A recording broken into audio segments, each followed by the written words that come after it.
Hey! Hello there. Hello everyone. Hello Nom Nom Mellow Skaters. Nice to see you again today. Yeah, we have made it again. We are back. And we are not that late today. It is 4:20 p.m. and only 20 minutes late basically. Or rather 10 minutes because of the 10-minute start timer. So we are kind of on time, but yeah, really do things. I got distracted by other things again, helping out in the community and talking about other bug fixes and stuff. And I was looking into the network error again, which I am hoping there is an issue that the person that encountered it today after the fix yesterday, they encountered the error again with the same issue of the session data being null, which shouldn't be possible. So I'm kind of worried about that, but I have a theory that they might have left the game running or not received the update. So it is possible that they were still on a old version, and that is what I'm hoping. Because, no, it was not you, nom nom. Because, yeah, it would be weird if that was still possible to get the null session data. But what I will be doing is introduce a couple more logs or a couple more prints. So we can, if people share the logs, we can see better what is actually happening there. So, I'm kind of nervous today. It's kind of weird. I wasn't nervous when we launched the game yesterday. Wasn't nervous at all, but now seeing everyone enjoy the game so much and even leave incredible nice reviews and telling me how much they love the idea and the game kind of makes me nervous today. But it is a happy nervousness, so that is fine. Very, very kind-hearted people so far in the community, and I think we are doing great. The store visits are going up as well, so we might see some increase in players. And as I am saying that, let me go back to my corners and actually check up on the leaderboard, because there has been some movement overnight, and a little bit at least. So let's start the game and look into that.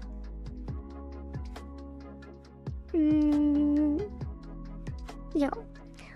I am doing great, Mom. How are you? No, let's see. Everything should still be working.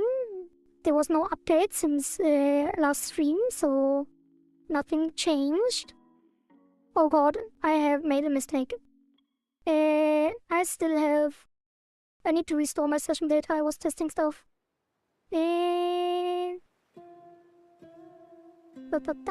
Let me go into the app data stuff and restore my old session data. That. And then that should be here. So now if I start that. Finish the gym, so grabbing dinner. Oh. Grab some jam and donuts for me, will ya? I actually thought of grabbing a donut today in the morning, but I somehow forgot on the way home, because I was running some errands, and on the way home I forgot, and then I didn't want to leave the house again. But your donation from yesterday will not go to waste. There will be donuts. Okay, now it restored my likes as well. Look at that, we almost have 2 pages on the leaderboard. Isn't that crazy? We have a couple new players, which is Nom Nom, who submitted random Kohari sound clips when hitting number milestones, noises or narration up to the depth. That could be fun, but I'm not sure if people will upload this to make it into the game, but it would be funny. And then Hilda still be like a leader with 5 likes on the rotating mini challenges. I am very curious who that is. Hopefully they will join the chat at some point as well. Then we have Jay Melishi. I'm not sure how to pronounce the name, but they are very nice. They also joined the Discord, and they were the one that encountered the error today. So they were also very helpful and sent the logs to me in DMs. So thank you for that as well. And they also left a very, very, very nice review on the Steam store. So if anyone is willing to leave a review as well, that would help the game a lot, and I would be very thankful. But you don't have to, and don't feel pressured by me. Actually, let me turn down the music here, because it is clashing with the actual background music. Okay, and Jay Melichi, or Jay Melichi, I will call them Jay Melichi, and hopefully they will correct me at some point. They want a main character, which is a white llama wearing a helmet with a snot gun attached. I'm not sure if this should actually say snot gun or shotgun. But I will probably ask them later as well. With a directional movement instead of the number finding game in a small foresty world for now. So that is very similar to the thing that Was it Edex or Emo? I think it was. And I always forget who submitted what in the open data. But one of the first submissions was the WASD movement with top-down view, like Stardew on a small island. And funnily enough, they now suggested directional movement in a small forest, which is very, very similar. So we might actually get to the point into a similar direction of the open beta if people are upvoting this submission. Otherwise, we will stick with the incremental kicker game. A helmet is blue with a yellow bolt. Is it a lightning bolt? I'm not sure. But that could be fun. I definitely can make a Nama, which would be a new main character. Currently, we only have the smiling monster blob thingy in the open beta. So this would introduce something new. Maybe even a new emote on Twitch. And then we have Dyksa, which I think was there yesterday, with a score of 1000. Make the number have a despawn timer that gets increasingly faster as the number goes up. That could be interesting as well. It would kind of hard cap the score and make it very skill based as well, instead of the endurance base we currently have. That is actually, we had something like, not really. We didn't really have a timer, but at some point during the development we did have a shrinking button that slowly disappeared as the number went up, which we scrapped in favor of the moving button to prevent auto kickers. And then we have Mirror FM, who wants a stick figure to customize for personalization. I'm not sure how this would fit the current game, but we will definitely make it work if it will be selected. We could make the stick figure click the button or shoot at the button or something like that, and then make it the main character as well. In some ways, we could also make it a assistant in the shop, and the shopkeeper, which is currently one of the most upvoted and highest score submissions. So they could be a stick figure in the shop that is customizable. And I think the other submissions from yesterday are still the same. So we have 4 new players. And 3 of them I think we haven't even seen in chat, so they are probably Steam players. Hopefully we will see them in the future. Okay, everything here is still working. It is good to see. Okay. Then let's continue. Let me drink some water. Stay hydrated. Lubricate my throat.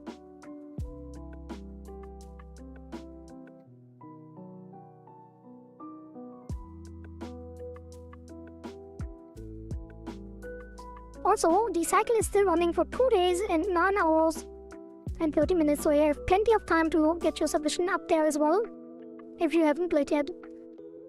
That's one way of putting it. I'm not sure what you mean by that. That is usually how you say it. Okay, so, but we will not be doing any of the current submissions because the leaderboard is still running. What we will do instead... Let me delete the to-dos here. And also, exclusive information. We do have someone that might be interested in writing an article, but that just as a small side note and no promises. Don't get hyped. It is probably just a mild interest and might not lead to anything. But I was very happy to see that they even took the time to say that they might be interested. So stay tuned. Hello Florian, nice that you also made it today as well. Welcome, welcome. All interest is good interest, exactly. People are liking the game idea a lot more than I thought they would. So that is great. So that was fixed. So this is still the Auth Lost While Playing, which has so far always been a null issue, so where the session data gets corrupted with no values. So it's actually not the authentication being lost. It's somehow the session data being... I guess it is kind of authentication being lost. Yeah, so this might not be fixed yet, but I hope that it is. And yeah, if we get one more encounter of this issue today, then we can be sure that it is not fixed. But I am fairly confident that it was an outlier and that we will not encounter new players with this issue. Don't forget us once you become famous, Guardi. I will never forget you, Mom. You are so generous. Yeah. And you will probably... How would I forget you if you are always here? Network error, retry, should authenticate again before retrying. So that is something we did. So I can actually check this. We did do that yesterday. All of these things I kind of scrapped even though I marked them as important. But we will put things like that in the future as well. Currently it's not a high priority. I think it is more important to get more shorts. I actually should have made the short today, but I didn't really get time. I think I will do it in the morning tomorrow. A short about the launch stream because we did have some funny things happening and it will make a good short and video for sure. Then we did the Easter egg yesterday. We should store the snow in the database, which we will... Like, none of this we will do after launch patches. Actually, let's call it just early access updates, because we are post-launch, there is no preparation anymore. So control support we will implement for sure, but it is not important right now. I guess it kind of is important, but we do want to get the open beta stuff done before the cycle closes, so we can actually focus on the new stuff afterwards. Yeah, these are all things from yesterday. So evolution mod hotfix, I think that is also... We did that. Right, we did do the highlight. We didn't push this to Steam yet, because I kind of wanted to put all of the leaderboard polish in one patch. But since we are working on the open beta stuff, I probably will push with that, because I don't want to juggle around branches with the weird and scuffed version control system in Godot. Hello, Zaren. Nice to see you in chat. Welcome. Yeah, and already sorting stuff in that we were also not to do today. So, what we will do today is the stuff that is hidden down here from the beta cycle 2. So, the final open beta submissions. And I probably won't do my submission actually, even though it is the top 3. I kind of feel bad for taking one of the top 3 spots. So I probably won't do that. But maybe, actually, because it was also IMEMO's submission as well. Yeah, I think that we can scrap, because we probably won't do any more polish on the enemies. I think it is good enough for now. We don't really need the VFX stuff. That was also from old submissions. And this is the creature system with a second creature skill and stats panel and stuff like that. I will probably put that here as a backup. Plus IMEMO. And then we put these together, but they are not guaranteed to make it in the game. We will first focus on the ones that are actually the winners. I think this one also resolved itself. I'm pretty sure IMEMO never encountered this again, so we can probably remove that as well. There are currently no known bugs in the open beta cycle 2, I think. Okay, so let's open the leaderboard winners for the cycle 2, which I do have a screenshot somewhere. Yeah, so let me put it on my second monitor. So we do have status with the highlight, which will probably be most difficult to implement because it is unknown territory. we kind of did the evolution mode, which is kind of a hub world for the old cycles, but not really. But the Skatus was the most dedicated and is currently also the leader on the current cycle with 10,000 button clicks. Wants to have a hub world, which will be a place that is outside the actual game loop, where you can basically walk around and explore all of the things that the game has to offer outside of the game loop, which means like cosmetic shops. Wait, how do we say this? Place to put in non-game loop content. Content outside the main game loop. So, for example, character customization, the evolution modes, aka past cycle selection,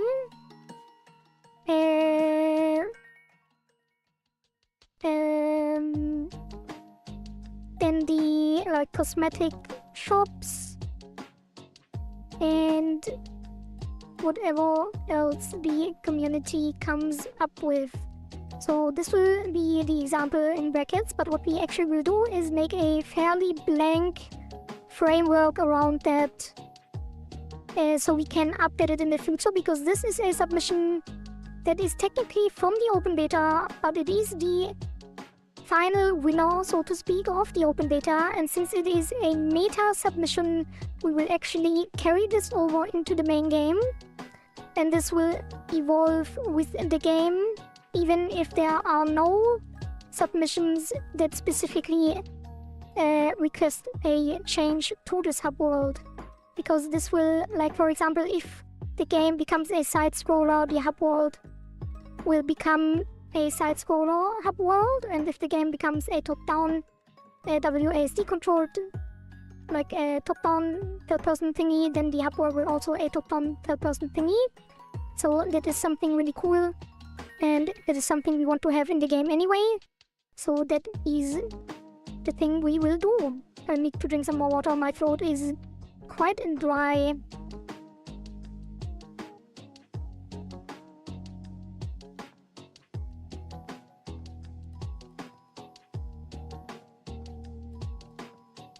Okay,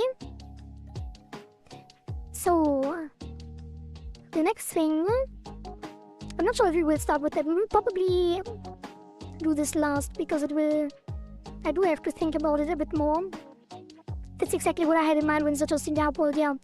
I actually initially knew that you had that in mind, but then I kind of pivoted to the evolution mode thing, and then kind of forgot that we wanted to do that, but yeah, that is definitely a thing that we want and will do. Then we had actually, let's put a thing here. No, it's fine, it's defined enough, we can refine it later.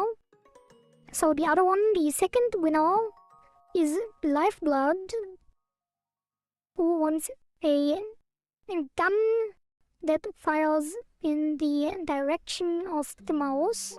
So basically, mouse aimed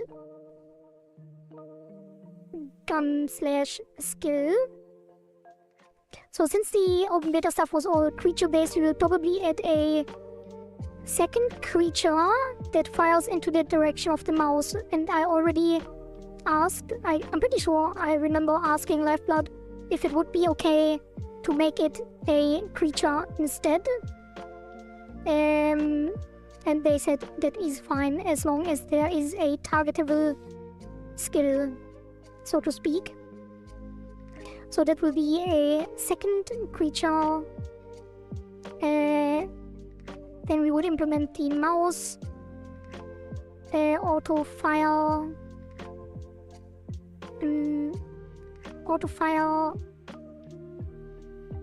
Auto fire. I guess it is mouse. Target. Auto fire. And then I think that's basically it. We do need to add sprite,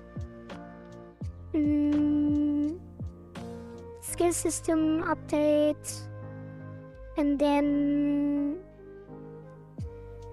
there will be a... what will there be?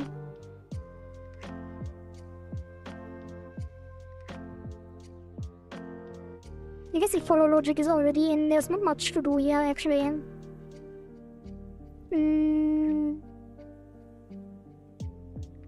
Yeah, I think that would be fairly easy, actually. And then there will be a sound effects. A fire sound effect. And probably some VFX as well. Similar to the lightning. A card-based skill system with modifiers when you upgrade skills. Card-based. You mean the thing that's done here? Are you asking about that? Because I did want to make some kind of card system. Not really a card system. I wanted to make the creatures have stats cards so you can select a creature. Which is actually the next submission. So, since I was in third place, which I don't really like, I think I will not put a score on the leaderboard again in future cycles. And I'm not even sure if I want to... I guess we do everything. The last thing had 6 submissions, including mine. So 5 will be implemented anyway. And mine is just a bonus, so we will implement everything anyway. So that's fine. But I will put this last because it is my submission. And then the next one is I Am Emo, which wanted to create a voids system for enemy movement. So for anyone that doesn't know what voids are, I kind of don't know either, but I kind of do. Voids are basically a system that makes enemies move in swarms, like a fish swarm, instead of stacking on top of each other. And IMEMO wanted this to prevent enemies to stack up, so they move more naturally. Make it defeat the creature system and it mutates them, creating more modifiers. Feed the creature system and it mutates them, creating more modifiers. Ignore these ideas, they're getting annoying, just kind of joke ideas. Yeah, I mean, these are kind of set in stone, but also kind of not. We are flexible in the implementation, but the ideas themselves are already submitted from as the open beta results. So we don't have too much wiggle room, but we do definitely have some. So the submission IMEMO had was replace current enemy movement with a void system to make them act more like a swarm. This prevents stacking and allows them to surround and flank the player more intelligently. So it is possible that this will make the game incredibly hard, but it definitely would make it more interesting. So look into voids, implement enemy movement. And then we had Baptiste W, which wanted an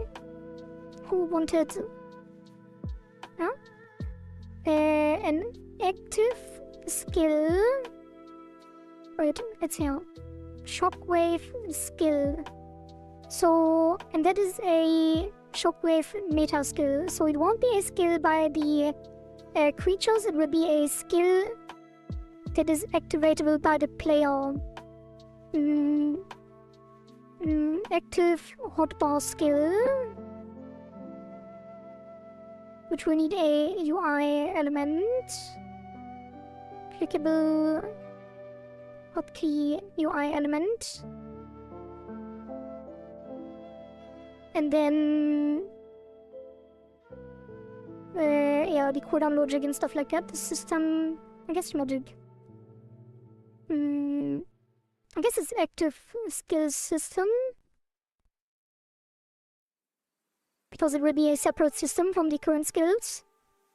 And then, yeah, target is not important because it will be around the player. Dealing damage around all enemies, yeah. The skill has a cooldown, and this cooldown is displayed on the side of the screen. Yeah, so there will be an active skill system, a clickable UI element with cooldown. Cooldown indicator. So it is kind of like what mobile games do a lot. More world interactions like the dog. I mean, we can't really because nobody submitted it.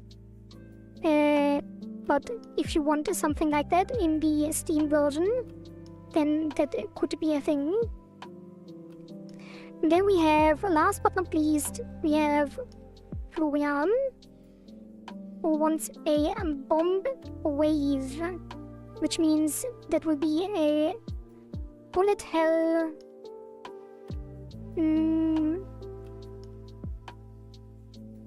with no enemies. Basically, yeah, the boss meteors with no enemies that just fall down and you have to dodge them for the wave duration. Alright, these are the submissions of Open Beta Cycle 2, which was the last Open Beta cycle. The Open Beta is closed, but we will implement them now into the evolution mode as, I guess, the final cycle, or cycle 3, whatever we want to call it. Yeah. I guess you kind of need to change the version for this as well. Okay, before we start on that, let me check the Discord real quick in case there is something important happening. Otherwise, I will close it. Ooh, Dyksa has joined the Discord. We were just talking about their leaderboard submission. Just curious, is every 1,000 points the number will be centered? That is an interesting question, but that is not the case. Dyksa, in case you are watching the stream, that is not the case, but I think they are only in Discord. Oh, it shouldn't be the case, it's random. It should be random. There is no such logic, specifically. So, before I do that, let's add the print statement. So, what I have done off stream before starting, I basically just added a print that differentiates between sign in and sign up and a empty and non-empty token. So we can see if there is an active session or not, and if it is an active session with no token, we also see that differentiation. And I think that should be fine for now. I think we will not encounter this error again, hopefully. Let's open the game scene. It's kind of weird to save with this weird error that is happening. So let's push these. More print, more logs, more auth, debugging. Yeah, commit that. And then I think I can push it. Yeah, I already set up the password. And then we will probably make a separate branch. I kind of don't want to make a separate branch, actually.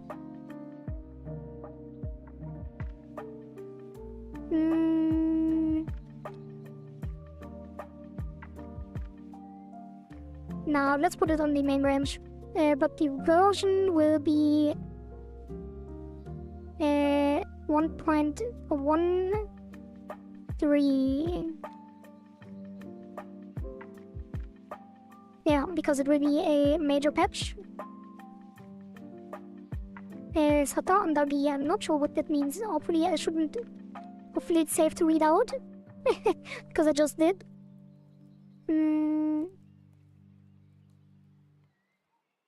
Okay. Alright, so that should be it for the network stuff. If anyone encounters the network error, please let me know on Discord or in the chat, because that is very important. I don't want people to get frustrated and be locked out of the game. But as I said earlier and explained earlier, I would be surprised if people still encounter that error. Actually, let me check one last time if we are actually doing this check on the other read, right? I mean, search that. Yeah, if any of them are null, we do trigger the error and return. So it should never be the case that they are written to null. Yeah, that should be correct. Unless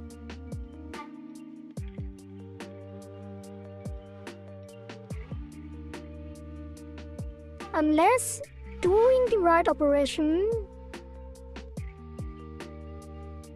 it is set to null, but I don't think that's possible.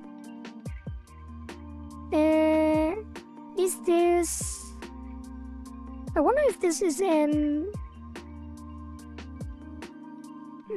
async operation, like if something can happen while we are writing data to a file.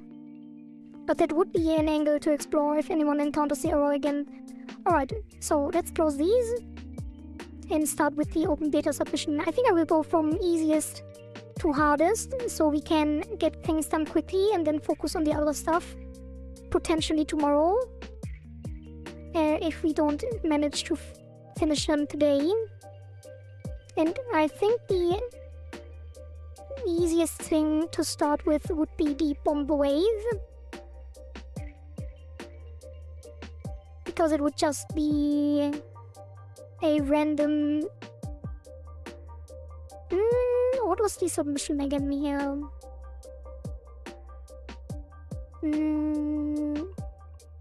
Bomb wave, only have meteor bomb in a wave, no enemies. So how often should this be the case? Random? Ruyan? Or should it be rare? Should it be random? Should it be every X waves? Should it be instead of the boss? Should it be every second boss? What is the plan here?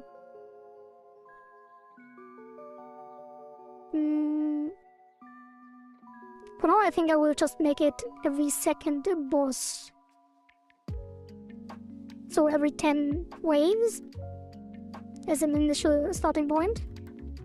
So where is the boss?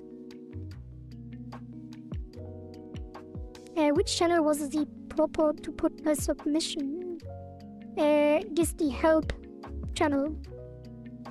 So if you want anything manually adjusted on the database or anything, need any help regarding anything of the game, just use the help channel. Okay, so boss.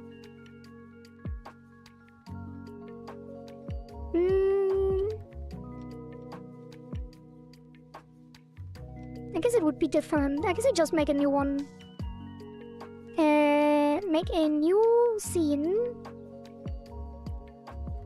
Call that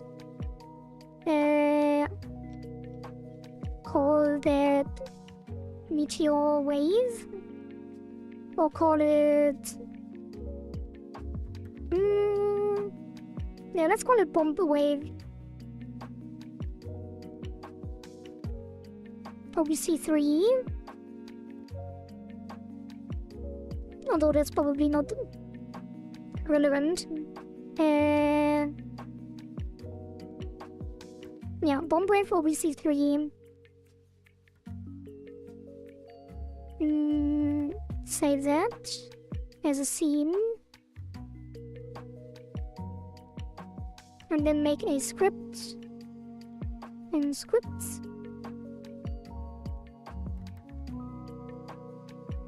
And that will be last name bomb wave. And then it will probably have some things. Okay, so I will be right back. Excuse me for a moment.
Okay, we are back. Sorry about that.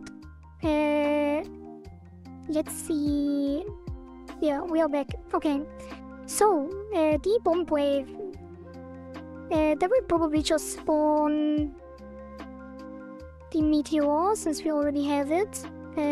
Rubble. Boss rubble. I guess you can do boss mortar.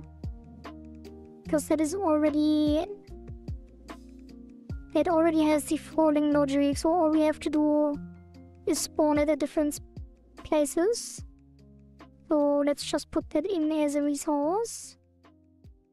On the boss wave bomb page, I guess.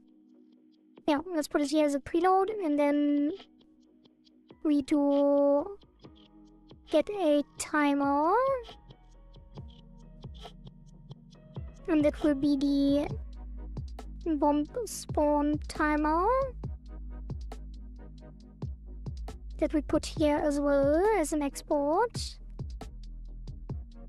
And then remove this.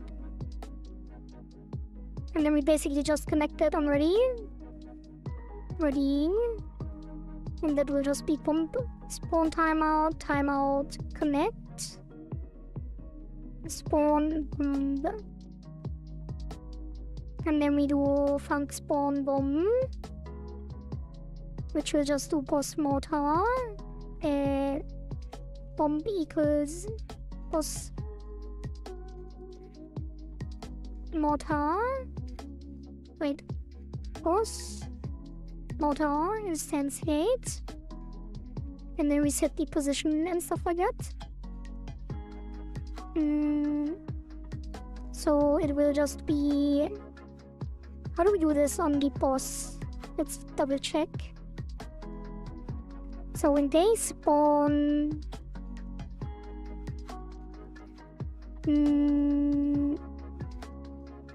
using skill mortar timer start. Lob mortar. Let's just copy that. And then this will be this. And then these will be bombs. Oops. Finch. Hello, Riku. Nice to see you here. Welcome. How are you doing today? How is my forefish? Forefish? What's a forefish? I'm doing great. We have released the game to Steam yesterday into early access, and we already have a bunch of players, a bunch of new players as well. Oh, favorite, yeah. Favorite is spelled with a V and not a W, but not sure if that is intentional. But it did confuse me. There, it's fine. All good. We did release yesterday into early access on Steam, so we do have a bunch of new players that weren't in the stream before. So the Steam is doing its thing. The Steam algorithm is very exciting, and I'm a bit nervous today. I wasn't even nervous yesterday when we released, but there were some really kind people that had some very kind words to say about the game and how they liked the idea. And it is putting a soft pressure on my heart to deliver. Yeah, so that is very nice and heartwarming. Congratulations, thank you very much, Riku. And I heard that you have kind of a week off, but not really. But I think you won't be streaming this week anymore, so it is nice to see you here. Check up on me as well. So the mortar root position will be the random spawn point. So let's do just vector 0 for now, and A to do random in a world, which might be a little bit difficult, but we won't care too much if it is outside of the world, so we can just make a general circle and then just have some math to calculate a random point in a circle. So that would be in world circle.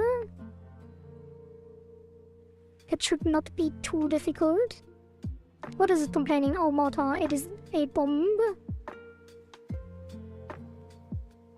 And then the sprite root is just up. And then the player... Why does it meet the player? I guess it's checking the hitbox.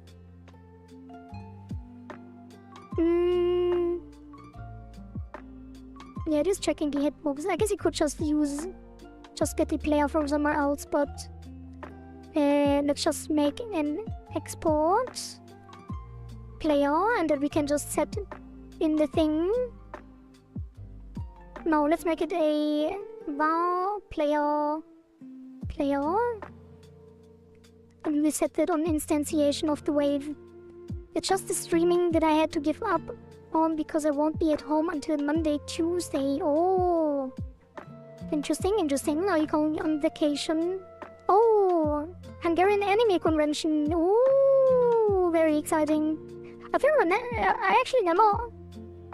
been to a convention. I think I might go in the future at some point, maybe. But I was never really into that. But that might change. So the damage is going to be a fixed value, which I guess would just be an export as well. Export var damage. And that will be maybe 50. I think it's the same damage as the boss as well. Pretty sure that's the damage from the boss. And then it will just be damage. And then we add child bomb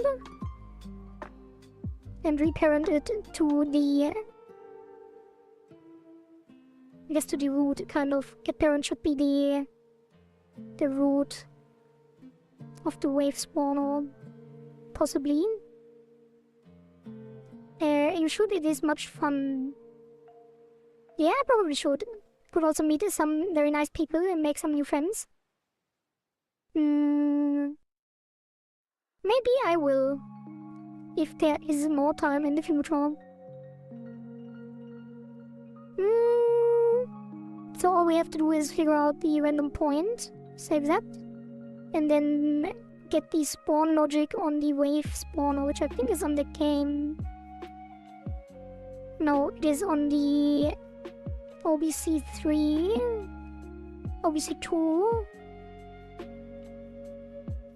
Okay, gameplay OBC2. I guess you would make a OBC3 gameplay because it won't be in the original. Also, I collected the first enemy who is bad-mouthing them publicly. Bad-mouthing me publicly.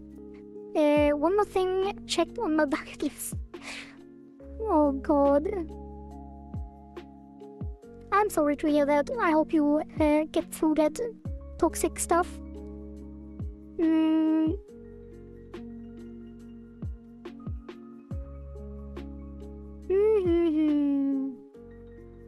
Right, so we would make a new one. So basically we make a child of that. Of the gameplay 2 scene. And call that gameplay 3. And then save that in scenes, and that person gonna be there at the con as well. Oh, so some real life drama, even face-to-face drama. Hope we could avoid each other for the entire day. Well, wish you good luck on that.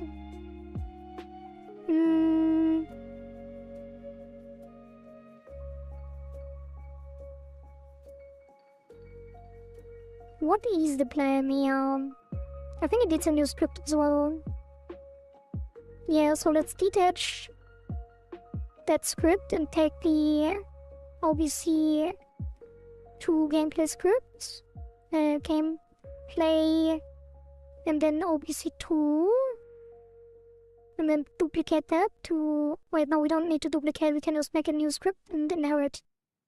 So that will be in scripts, gameplay, OBC3, attached to the OBC3, and then it extends gameplay OBC2, but auto-completing. I guess I guess this one doesn't have it. Extends, no, class, name, gameplay, OBC2. Didn't we have OBC1? Why is it not extending from that?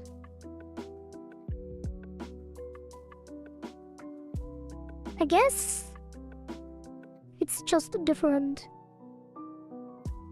Yeah, let's save that and extend from OBC2. And then we override the wave spawner.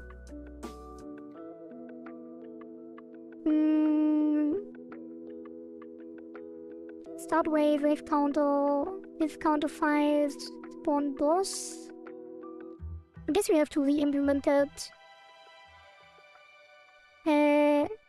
Let's pray for no IRL drama, yeah. Is the collab idea we spoke about in private a surprise thingy, or can I mention it? I mean, you just mentioned it, so... no, it is not really a surprise, I guess. I already mentioned it to someone as well, but not publicly. And I think Kazumi also kind of mentioned it, but not specifics. Yeah, so don't worry about it. I don't mind if you talk about it.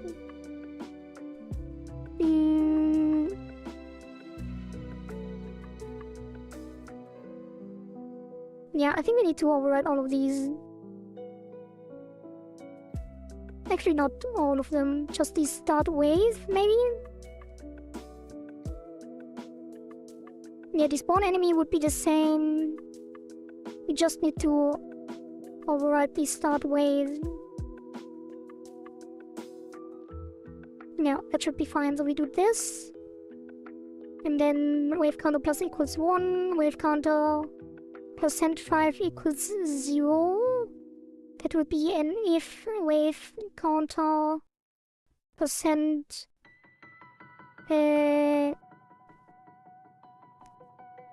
what am I doing? %10 equals 0, and then elif, and then this will be spawn bomb wave. Unless Florian tells us what exactly he wants the spawn logic to be. I might have found someone to be the 4th player, if you don't mind, but it's fine if you had someone else in mind. I actually thought we do it as just us 3, because I'm pretty sure the multiplayer is flexible, but if you want to fill up to a 4th person, I wouldn't mind either. Yeah, I did not have any 4th person in mind at all. Spawn bomb wave, and then it's 5. Spawn the boss. And otherwise, counter goes up, set ease and out, wait time, plan, wave timer start, spawn timer start. Wait, what? But I think his spawn logic is somewhere else, so that's not correct.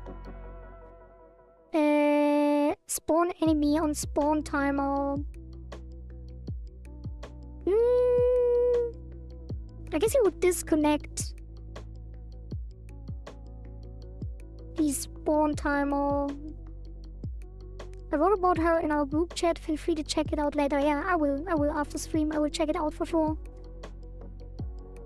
I actually already looked at it earlier while on stream. I closed Discord because I keep getting distracted by new messages, so it's probably better to just check it after the stream.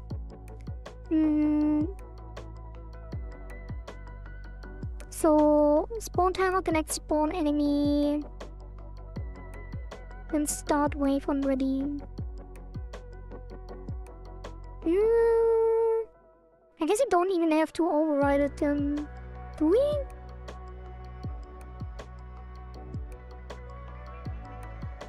One time wait time. What are we doing there even?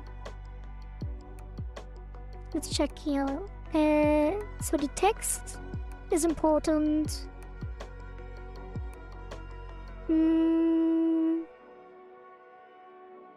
I guess you do if %10 0. We do spawn bomb wave, and else we just do super. No, that won't work. I guess it would. I guess it would just be else. Else and then super. No. Let's just override it, it's fine. Set ease and out, modulate, spawn timer. So the wait time is being clamped. Wait time. Oh, because the spawn time decreases over time. So we technically don't even have to do that, because you're not spawning any enemies.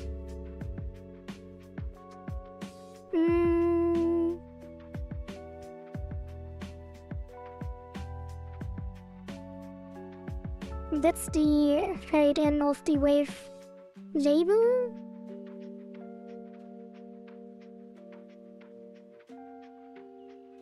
Spawn timer starts. What if we don't start the spawn timer? I think it will not start at all. If you just don't do that.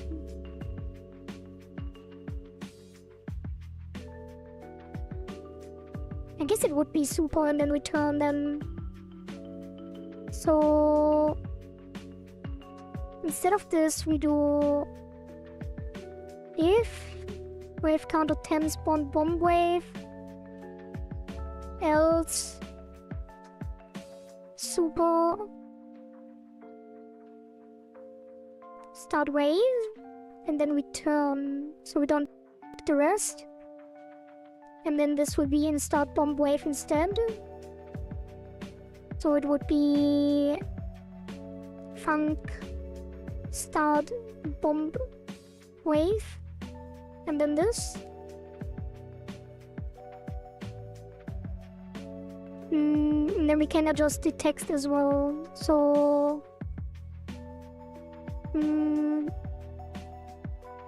don't get hit.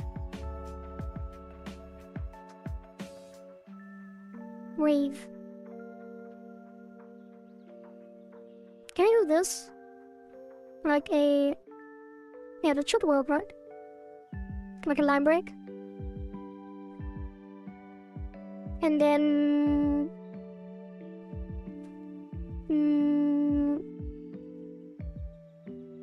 I guess you could just say survive so they know it's a different wave. Survive the...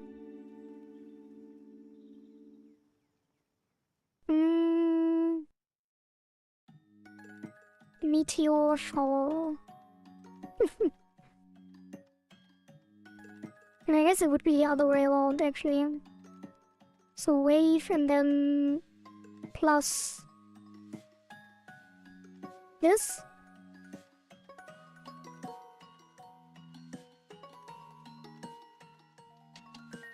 And then else would be this, and then Q3. Now we're in the gameplay. Right, so it gets the bomb wave as a resource, and then spawn bomb wave go up. That is fine. Let's put that together actually. And the spawn timer will be off. And the wave timer will start. And then the bomb wave.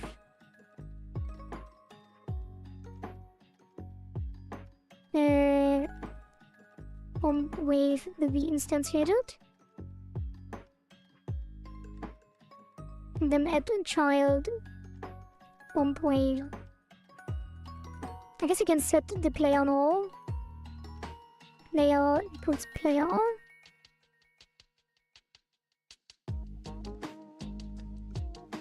Spawn bomb wave was not found. What? Oh, start.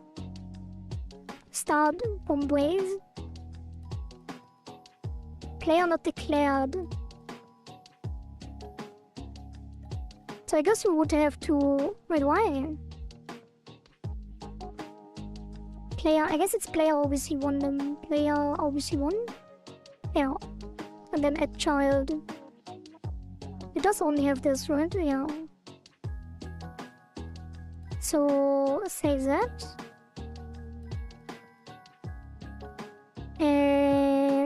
Damn, I drank too much water and I do need to drink water again. 1 second.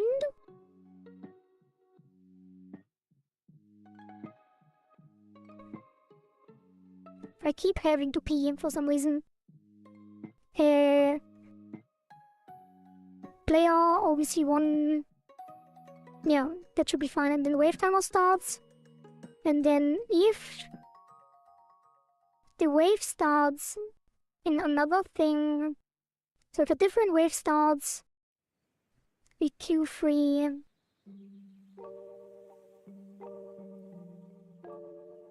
the bomb wave. So this will actually be bomb wave. And then this will be instantiated down here. And then bomb a wave. Q3. Q3. If bomb wave. And then Q3.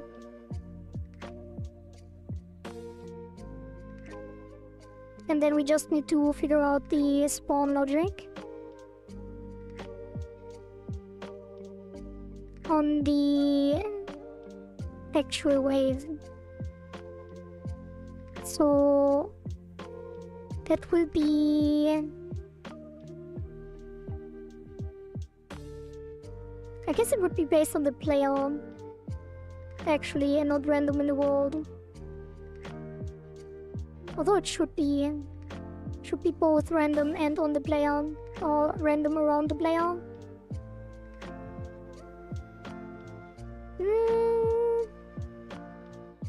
I guess it would be a circle around the player, kind of.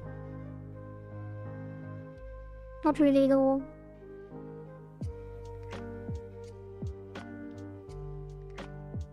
I'm not entirely sure how to handle this properly, but let's just try and make this a spawn circle, which will be an area. Wait, will it be an area? Wait. Let's see. Spawn inside circle group.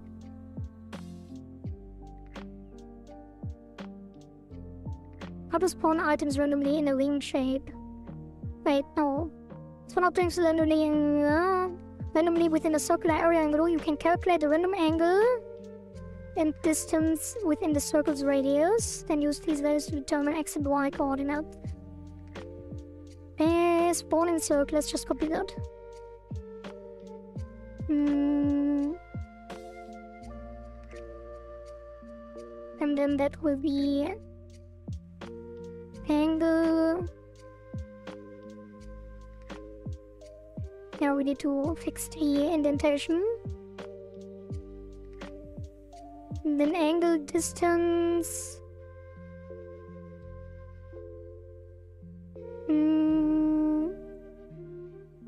Center. What is center? I guess it's just gonna be the position. And the radius is a fixed value.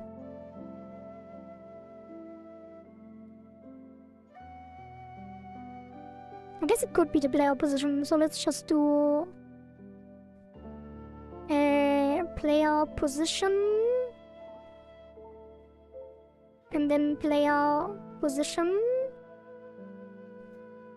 And then the distance will be, I don't know, like 500 maybe. And then these are the random x and y. Oh, sorry with my object belong. And this is already preloaded. So all we have to do is set the position here.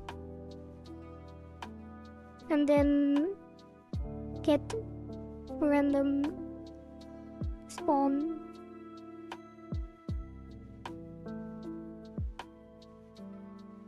And then we just call that.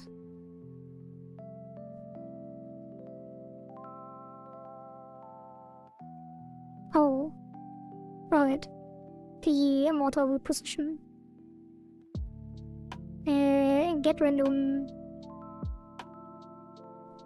spawn point. Get random point around player. And then this will be return vector 2 x y. And then this will be vector 2. Angle distance and xy, and then return. And then this will be called get random point around player. Then this can go. And this should work, I think. Let's see, and then we have to add it as a new playable thing to the evolution mode. which I think should be fairly easy because we do have another spot there anyway.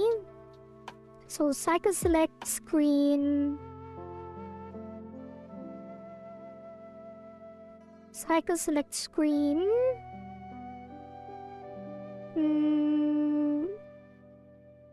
Will be here, and then we can show the third card, which will get a placeholder.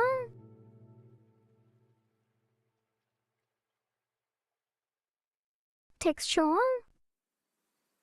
which I guess, do we have other screenshots still? Guess it doesn't really matter. Let's take the cycle 2 boss screenshot.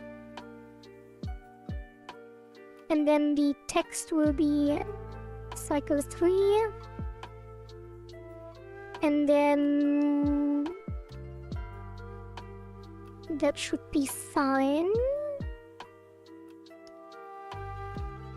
And then all we need to do is connect the gameplay cycle and the BGM.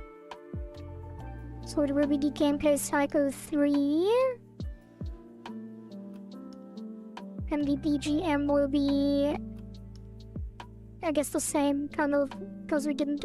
I guess we do have another piece of music, but probably will be the same in this case. So if we now play the evolution mode, we might be able to already check if it is working.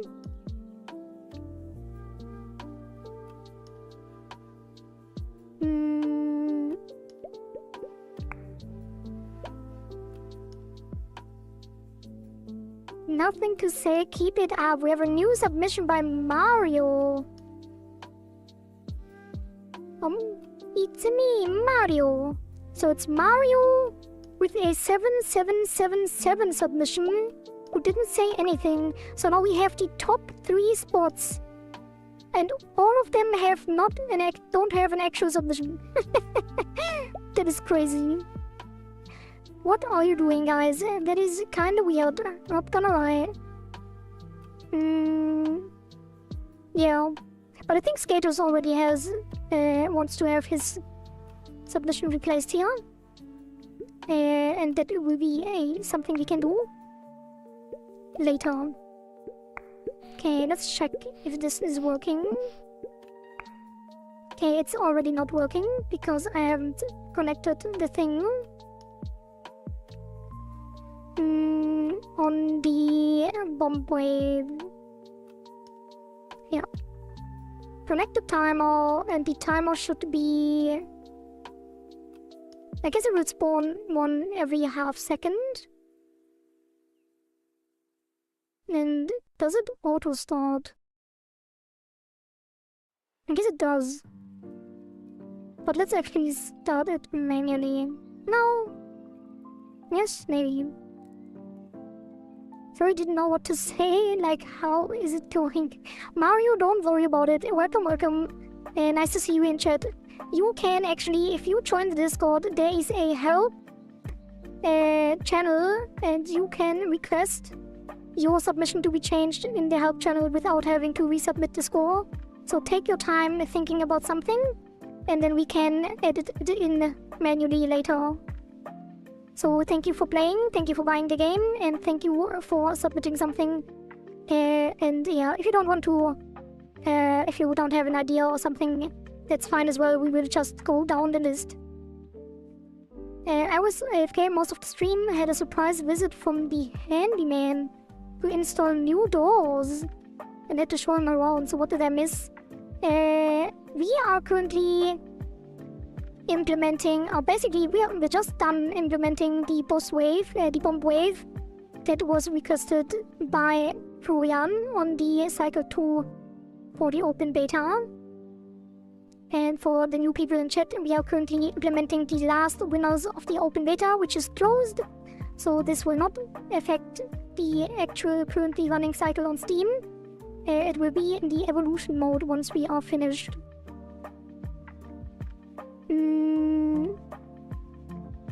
Okay, so now the timer is connected, and I think it should start anyway.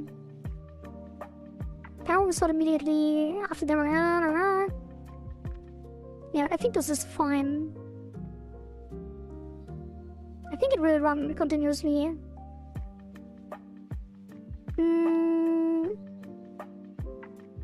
Yeah, let's try it. But actually I want to set the wave. Where is it? Gameplay 3. Wave counter plus 9. So we start with the current wave and then we do testing, so we find it. Do we have a testing still? Somewhere? And why is it not running this one? I guess it is. Okay. So we don't forget to change that before we release the new update, I mean.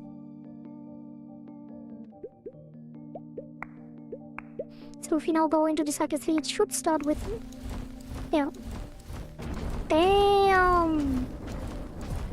That is working beautifully. I guess we can speed up the meteors as well. Oh, already got it.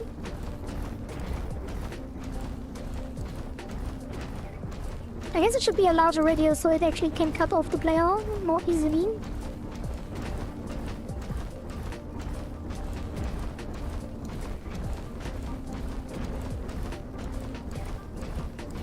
And then when the next wave starts, it stops. Alright. Why is it starting on wave 9 though?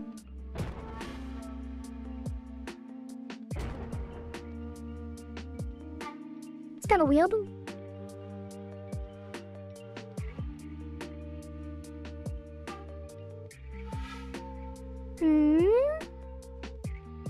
Why is it? We did the same thing for the wave 5 and the wave 5 was working. Else super start wave.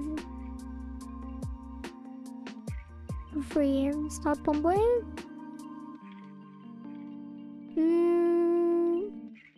Oh. Is it because... No. We're not instantiating the bomb wave, right? No. So if we don't go... If you do just one... Would it actually start as well?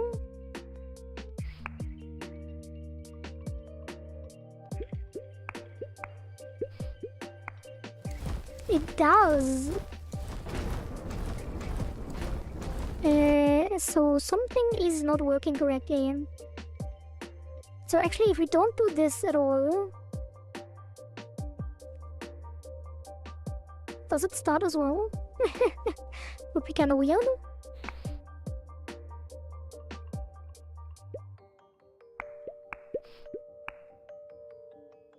No, so nothing is happening here. What if we... I'm a bit confused here. What is happening on the current here? So start waves, does the thing, already starts the wave. Okay, but then it counts up. But this will actually call this. And then we have wave counter percent. Wait, this is not called, is it?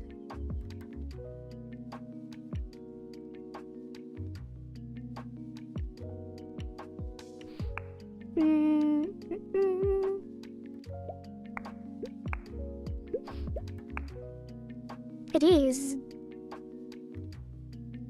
Why? Oh, wave counter 0. Why is it not starting at 1? Oh, because it's increased afterwards. So we need to increase the counter first. So it would be... No, but... I guess it would be... This? No. That's kind of annoying because we are increasing the counter on the super as well, but we can't call it before. Because then it will increase the counter and not spawn the thing. My phone is running low, so I might disappear soon, and don't worry about it, Riku. Thank you for stopping by. And I'm looking forward to the thing in, oh, it's still over 2 weeks. We'll start Bomb Wave. I guess this will just be if wave percent 9 equals wave counter +1. Let's do that. Like this. That should fix it.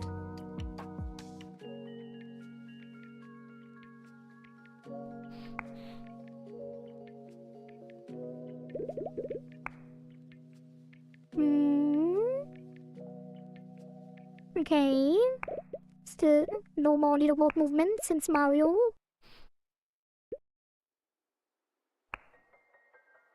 Okay, now it doesn't start. That is good. Does the normal wave start? Right? Non-existent instantiate and there's no.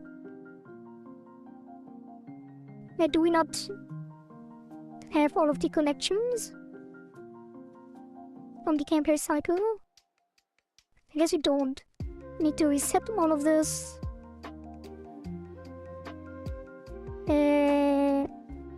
So it uses the current. And that should fix it. I'm not sure why they don't spawn with the default values when you set them up initially. Kinda weird. Now enemies should be able to spawn. There they are. Okay. Now everything should be working, and if we now increase the wave here, wave counter plus equals 9, then we can remove this testing. It should be here.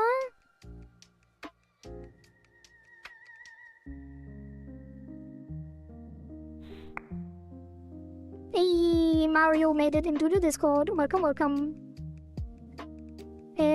Would it be out of scope to include the beta gameplay as a hub minigame with potential for future content? I'm not sure what you mean by that. The beta stuff is in the game. Like, we do have the evolution mode, so these will be in the game. So what exactly do you want to do with this? Okay, the wave is starting. So let's see what happens when the wave is over. It's kind of loud. You cannot adjust anything for it anymore. Oh. Why? I guess you could technically say change the open beta gameplay or refer in your submission to something in the open beta. You could also just make... Wait, why is it... Oh, now we have 2 waves going. Okay. Technically, you could say include the open beta gameplay into the hub world as a submission. And then it would be in the main game and people could change it. The possibilities are endless.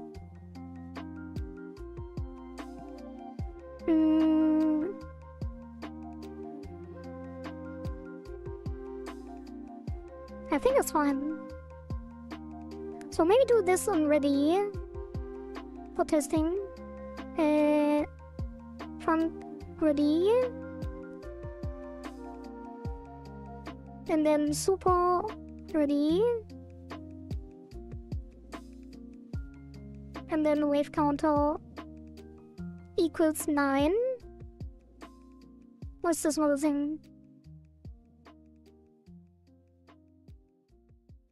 Wait. Doesn't have... Does. There is already. Oh, underscore. Okay. I mean, yeah, if it's just evolution mode, how would changes even be implemented? That was my question to myself, but now I'm 100% sure what I suggest for my 10,000 score. God damn it, skaters. Sure, why not?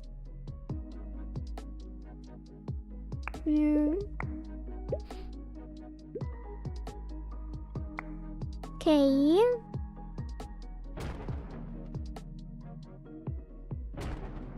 It's gonna be weird though.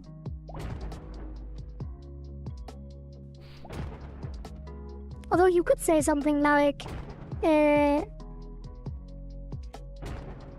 mean, it is kind of the, like, yeah, I don't know.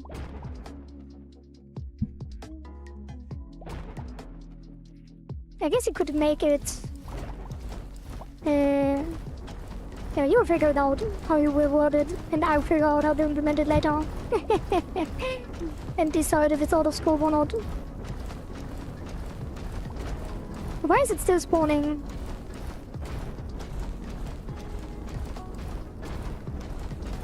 What is happening? What's new? Your bomb wave is new, Florian, as you can see. Why were there enemies in the beginning? I guess you don't set the... Yeah, I guess you spawned the wave together.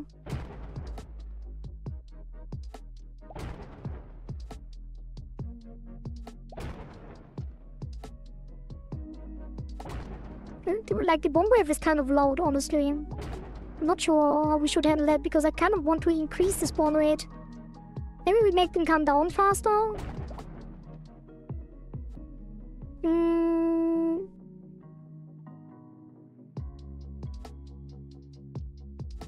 Oh yeah, Florian, I wanted to ask you what you want the bomb wave spawn rate to be. Like, do you want a random spawn, or should it be every 10 waves? Currently I have it every 10 waves, so it will be instead of every second boss.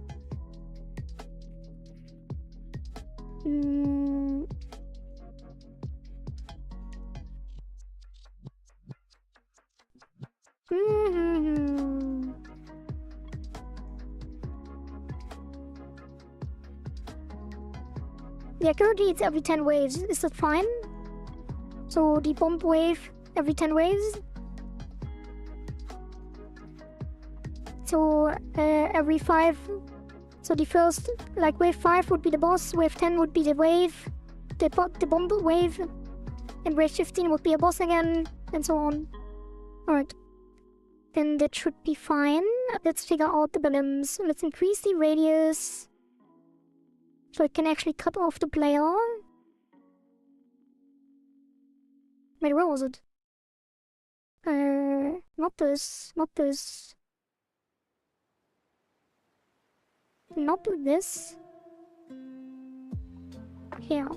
Is it fine to reuse the meteors as well? Like, would you be the logic of the bomb wave then boss? We could also do that. What am I doing? Evolution, cycle 3. Wait, why is it not starting? Or I guess the second wave starts there because of how we set it up, but that's fine. So now for testing, the second wave will be the bomb wave. And the logic currently is that there is a radius around the player, and in that circle, the meteors spawn randomly. So if you are fine with the current implementation, we can move on to the next one. Unless you want to change anything else, like the speed of the meteors or the spawn logic. I do kind of want to... kind of loud. Let's go meteor wave. So is it fine as it is now? What do you think? Are you happy with it?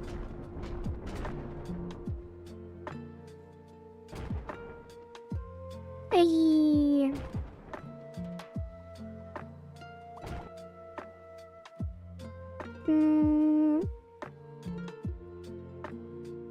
Okay, so...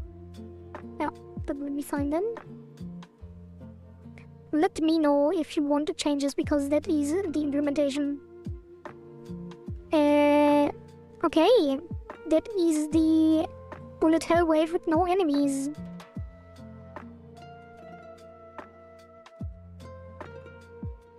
Spawns. Meteors spawn in a radius around the player. Spawns every 10 waves. Spawns alternating with the boss every 5. Just 10. Okay, can you make the meteor wave longer? Longer than 30 seconds. I can, if you want that. Wait, can I? Yeah, I can. Wave timer. Remaining. Time left equals 16.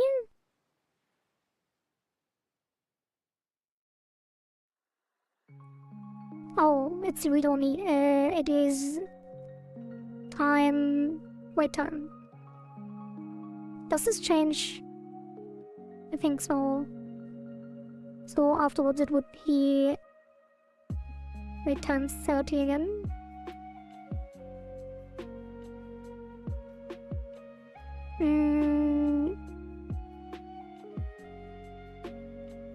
Actually, let's do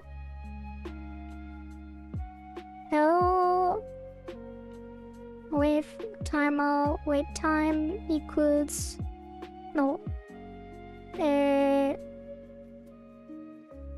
initial wait time or last wait time float,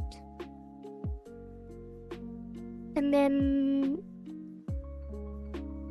last wait time equals, and then wait time 60 until wait time, last wait time.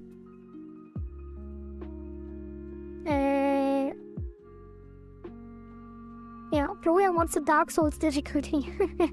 I mean, do you want to, like, there's currently no enemies spawning during the wave, that's what you wanted, right?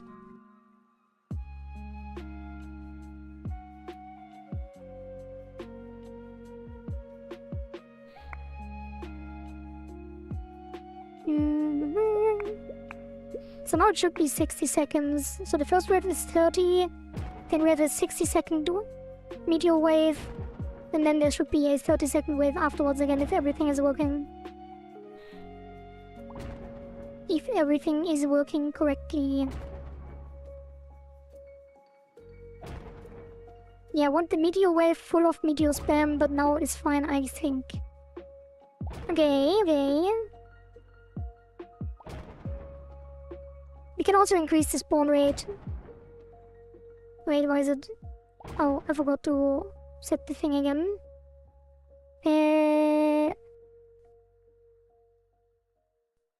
Wait. Yeah, no, that's fine. So let's do unready again. For testing. Super ready wave counter equals 4, 9.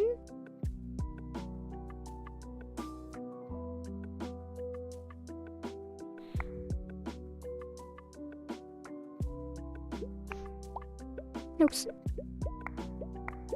And then the second wave should be it. Let's wait out the 30 seconds in this case.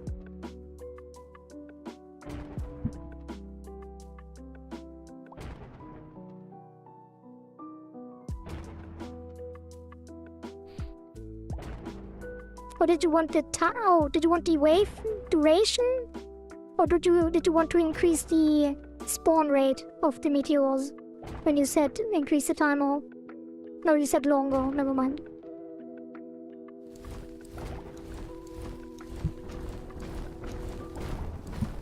Oh god. I think that's actually a good spawn logic currently. Although it is fairly easy. I guess you could get unlucky on the spawns, but I guess you could make them fall faster as well. Not really though. I mean we could, definitely. If you wanted to. It is quite long though.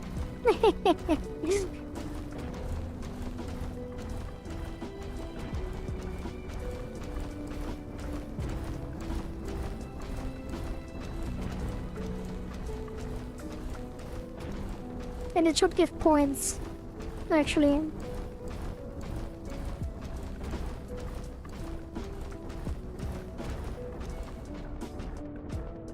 Okay, let's make it give points at the end.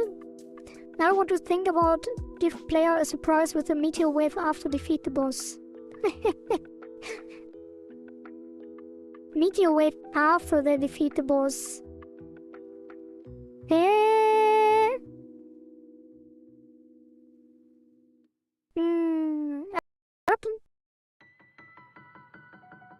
Hello, well.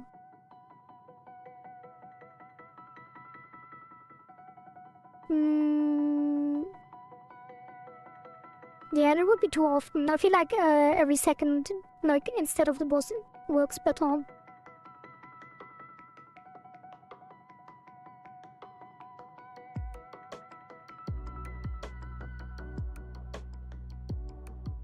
But if you want to, we can.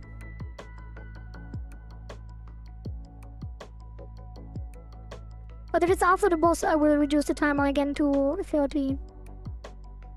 Your pick.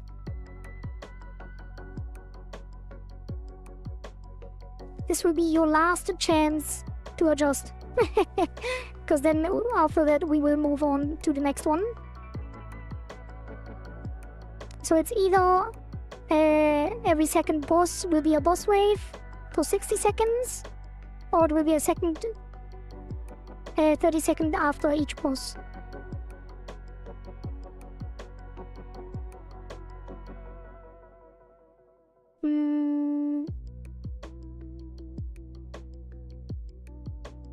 Right, I need to add the start wave and last wave time.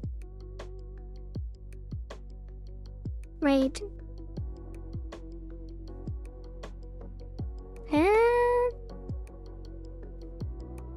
10 else.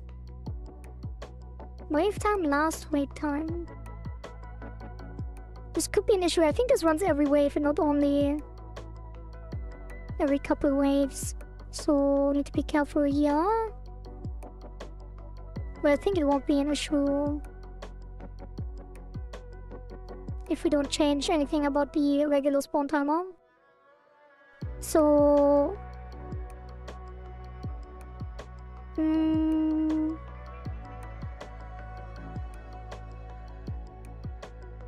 yeah, let's actually catch that in ready. And that will be initial wave timer. Wait, initial wait. His wave. Initial wave duration. 60 seconds. Alright. Then it will be 60 seconds every 10 waves. So last wait time will be set on ready. And then we don't need this. And then the wait time will be the initial wave duration.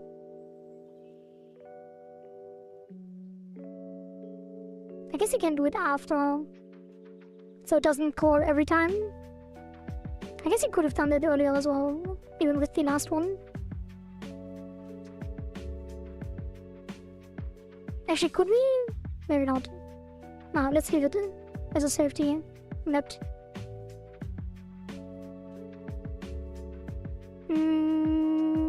Yeah, it's fine. Then it starts the wave. Does it change the wait time actually on the wave timer? I think it doesn't. No, it's only on the spawn timer. So that should be fine. And then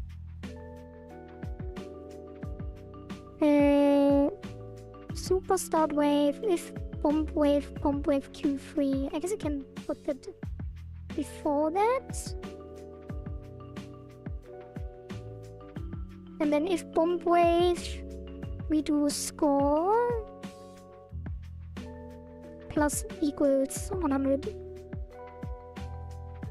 I guess it would be 200. The boss gives 100. And then it's double the duration, 200 score for the pump wave. I think would be reasonable. Let's check one last time if this is actually working.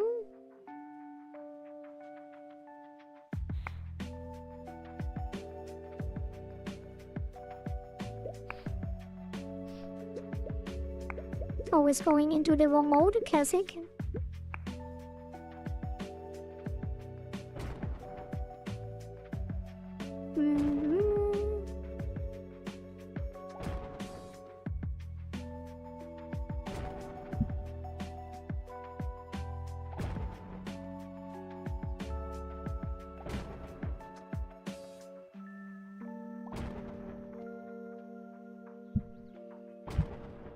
So the next wave should be the spawn.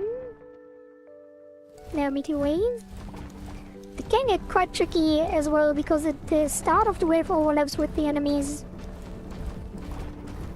So if you have a bunch of enemies before going into the wave that survive a lot, which will be the case later in the game, then it will be quite tricky.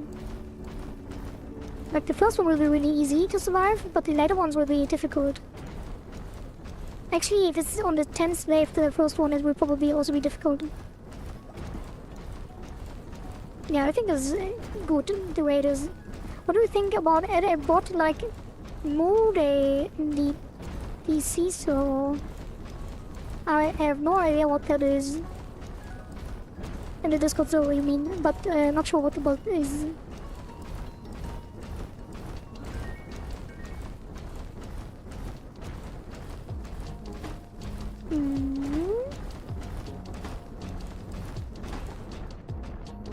Okay, it is working. Let's finish that, so the testing can be gone. And that will be...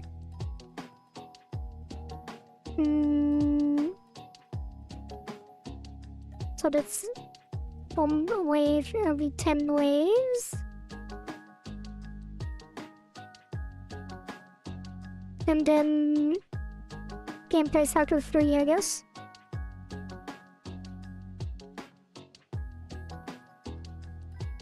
Add gameplay cycle 3 plus bomb wave every 10 waves. Yeah. Commit. And then what is next? Wait, we do have an error though. Start wave should be greater than 0.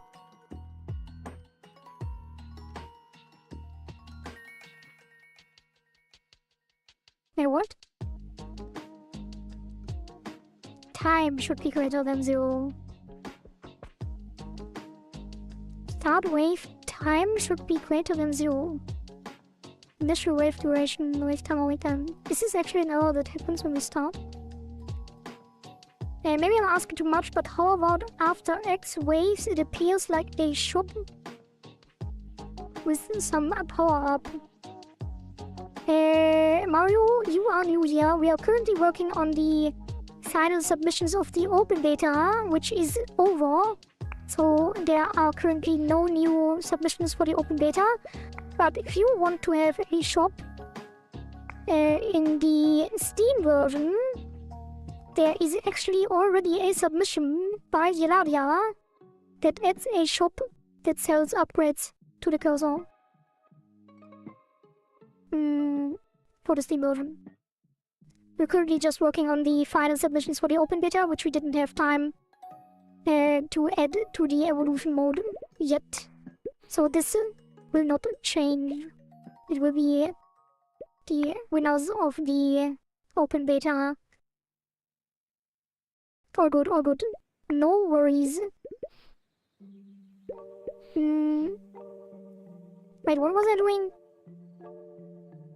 But looking if the arrow exists. But yeah, you can suggest things with your submission. You are on the leaderboard, so as things stand currently, if no one takes over your spot, you can do whatever you want with the current version of the game, which is the bottom. And if you want to introduce a shop for that, which is already on the leaderboard, you could do that as well. Maybe even a second shop. Or go... Actually, wait, was the shop on the top as well?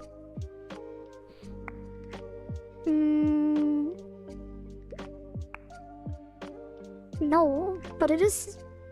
Yeah, currently Ilaria's submission will not make it, because we have Hilda and Terry's submission, who are the most upvoted. So since Ilaria is not in the top 3 and not one of the 2 community submissions, there will be no shop as things stand currently. So you can decide what happens with your submission. Just take your time and think about it. You can also wait how these standings change and then make a decision last minute, if you want to.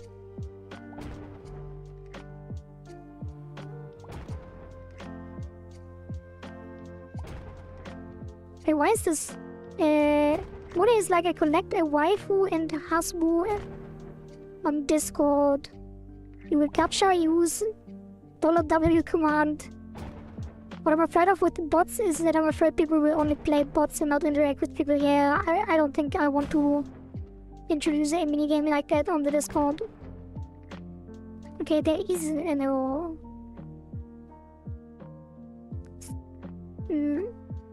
Time should be greater than 0.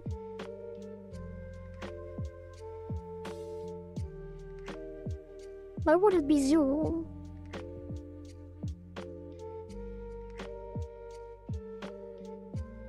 Is it not initial? It should be initialized.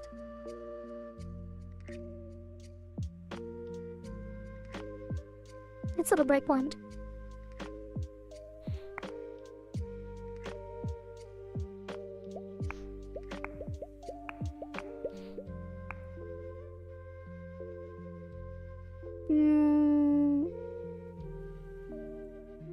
So initial... Where is it? Initial wave duration is 0. Why? Wait timer, wait time. Wave timer... Wait time is 30 seconds. How could it be 0? Is start wave called before ready? Oh!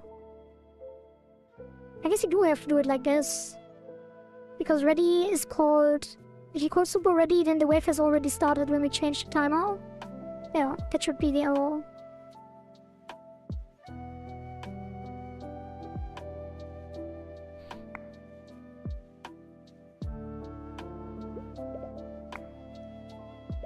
Okay. Yeah, now the arrow is gone. That should be correct. Alright, save that. Then we commit that. Fix error regarding initial wave timer. Fix initial wave timer being now 0. I see, so I could say like, say that I want the same text as Ilaria, for example. Yeah, you could say implement Ilaria submission.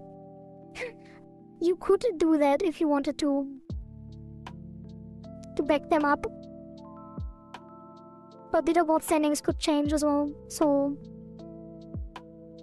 Is the each version still free and pay as you wish? Currently, the each version does not get any updates because I have to figure out how to put the end-user license agreement in to match with the expectations of the Steam version. But I did plan to keep the updates on itch as well for free, but I need to look into that. No worries. Okay. What is next?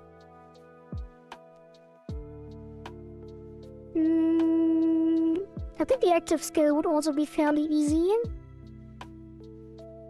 But I don't have any visual effects, so there would be a shockwave VFX. Shockwave SFX. But we could start with the active skill.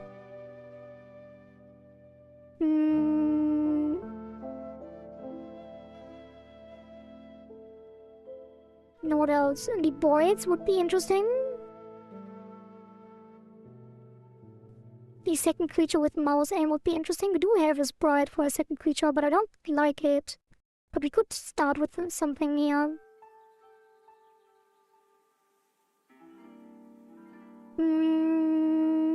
Yeah, I will take another break. I'm not sure why I have to pee this much today, but I will be right back.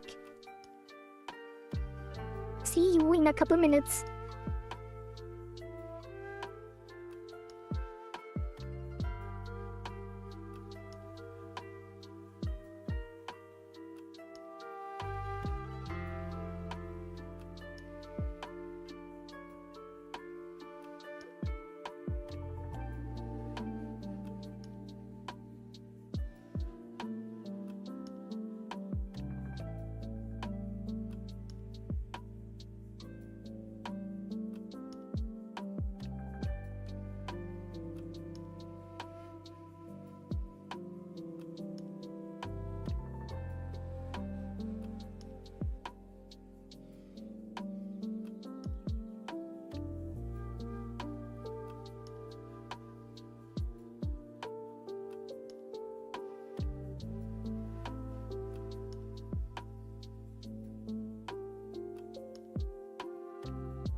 Alright.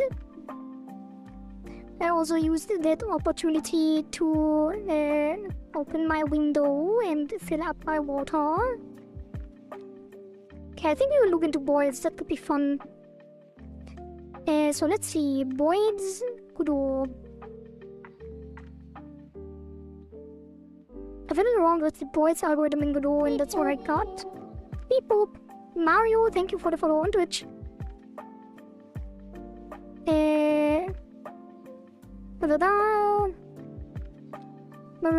It's not optimal, nothing compared to living creatures, but here you go.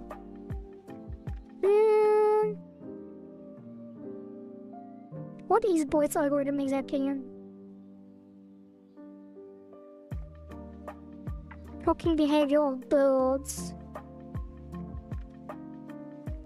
I'm not sure if this will be complicated or not.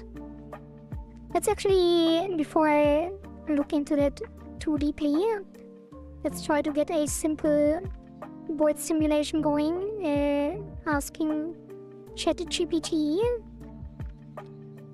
and see what they come up with. Implement a simple Boyd's style movement for enemies in GD script. Hello, I am Emo. Welcome. Wait, how are we using the emote? Isn't that a tier 2 emote? Are you a tier 2 sub? Or did I change that? Probably changed it. Yeah, I think the troll is the tier 2 and the Kohardi is the tier 3. Yeah, pretty sure. Okay, how are you doing today? I'm Emo.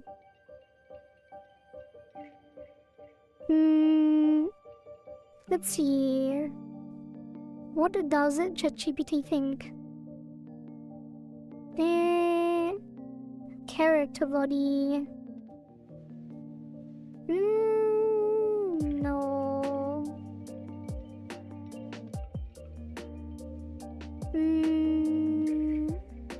It's using... I think it's using move and slide physics. Why Boyd's? Because it was the submission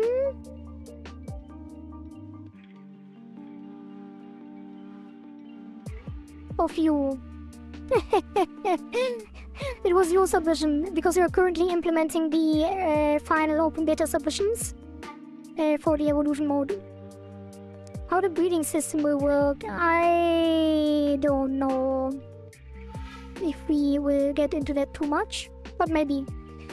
We will probably just make a very simple combining of stats, like smash 2 creature stat sheets together to make a new one. I thought beta is in the past. Yeah, it is, but the current cycle of the Steam version is running, and we didn't implement the cycle 2 stuff for open beta, so we will implement the final submissions into the evolution mode for the final open beta version. And then after that, we will, as soon as the cycle closes, we will continue with the new Steam stuff.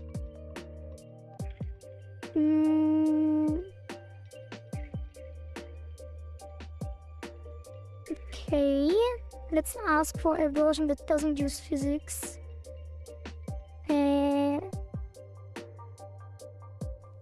Without physics character.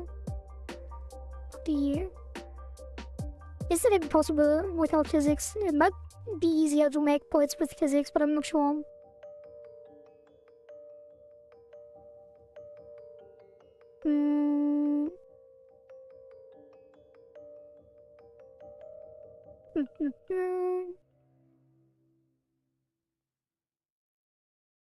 How is it doing it? I want to change my 10k score submission. Add the data cycle gameplay as a minigame in the hub world, so players can visit it for variety or use it as a base for future suggestion. Data cycle gameplay as a minigame in the hub world.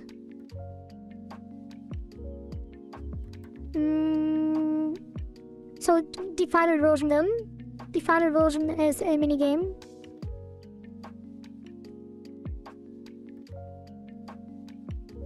Okay, we could do that. Yeah, sounds like a plan. So the evolution mode will still be in the hub world, but there will be an additional minigame.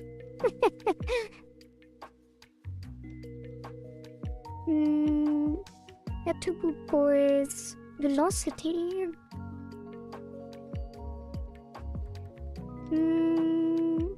velocity and acceleration.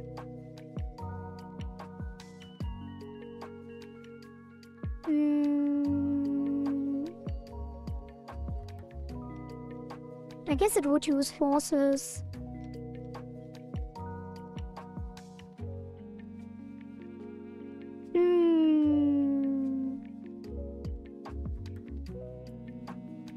Those boards will only work with forces.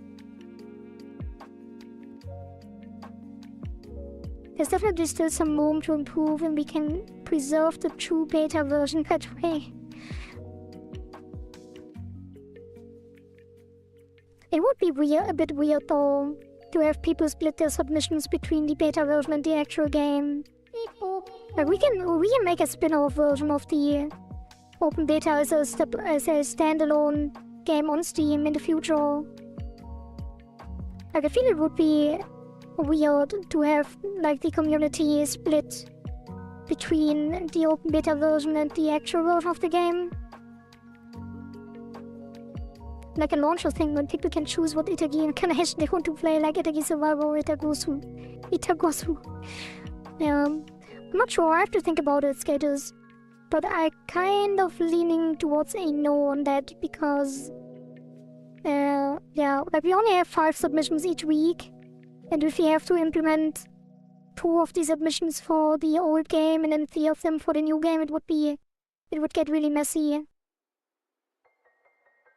Potentially.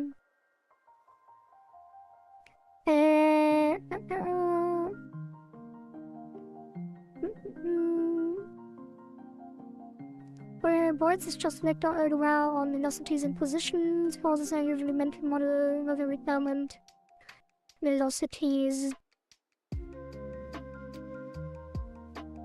Okay, let's look at the script that AI gave me. Alas, busy day. Good luck with stream shenanigans today, and enjoy, everyone. Thank you, Keegan. Enjoy whatever you are doing today as well, and good luck with the stuff you have to do. I think the realistic thing is to make a standalone game. Yeah, I was thinking that anyway. Like, every distinctive version could have a spin-off eventually for a ItaGy franchise. I think we talked about this on stream before, and I think it could be cool if there are good enough things happening. But that is future music to be played. Okay, so we did get some scripts. Enemy. It will be the enemy. OBC2. Why is it not? Oh, OBC2. And then the script. And then there's no move override.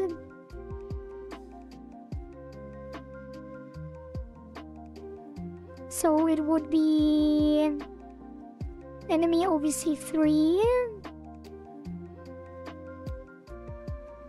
It is OBC2 inherited from 1, yes. So make an inherited scene. And that would be enemy OBC3.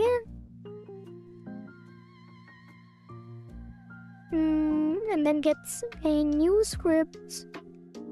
Enemy OBC3 and scripts. I felt deja vu with this discussion. Yeah, we definitely had one before.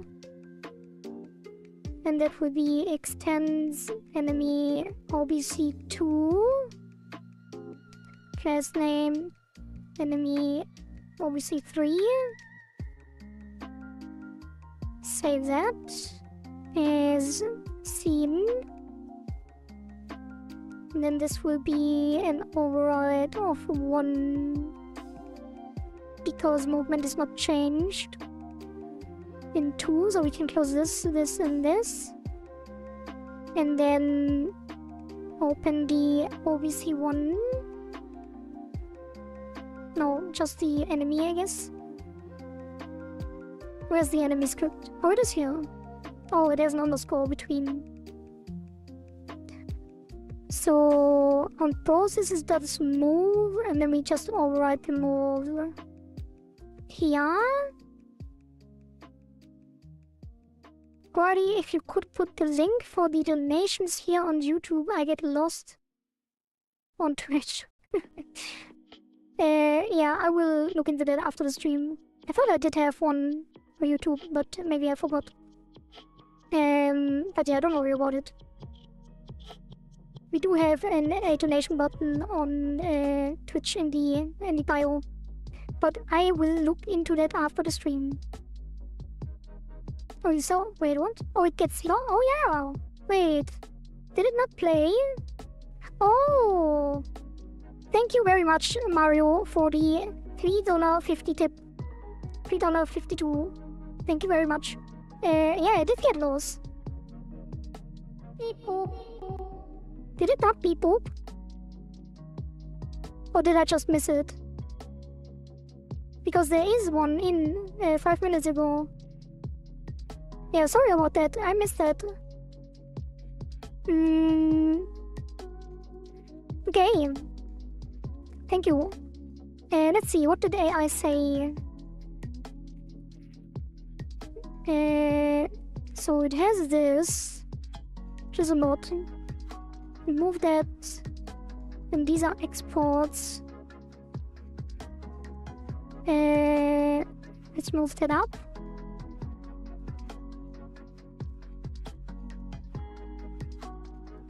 Twitch has donations here. I think all of the channels have donation buttons.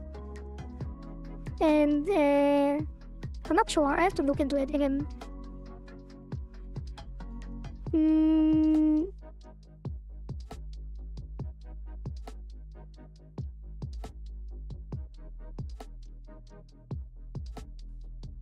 Yeah, I think so. I'm using Stream Elements, and they, I think, provide a link for each platform. Yeah, don't worry, I just like to support small streamers. Thank you very much, Mario, for your support. Okay, so it does cohesion. Oh god. So separation, cohesion, the move is from us. Complete alignment. Yeah, the indent needs to be like this.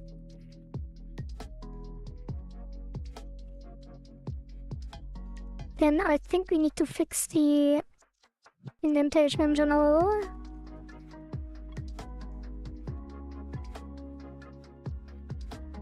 Oh god. Because it uses different and what? Tab character instead of space. Didn't we just fix it? Oh, because all of the other things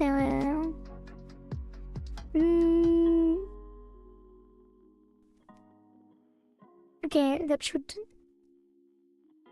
fix it. I guess. Why is it not working on multi-edit? Kinda weird.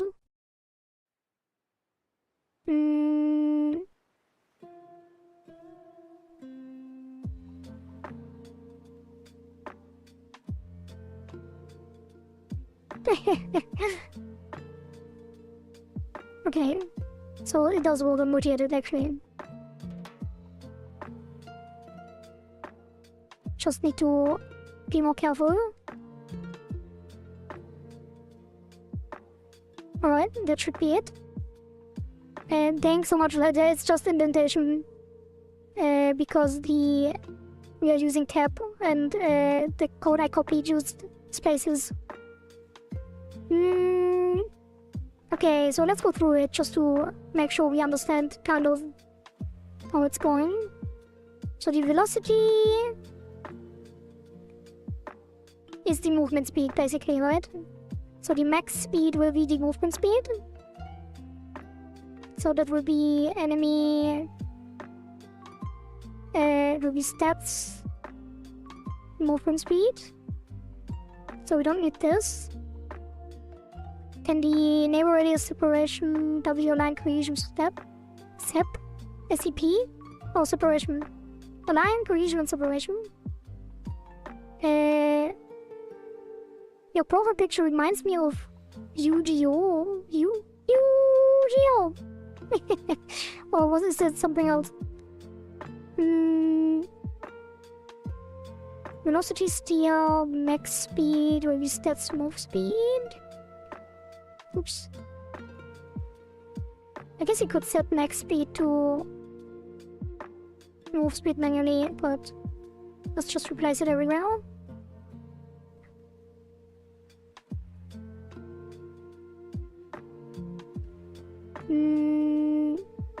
Get notes in group voids. I guess it would just be enemies.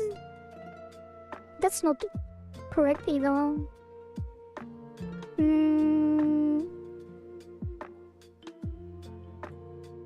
4B, average velocity.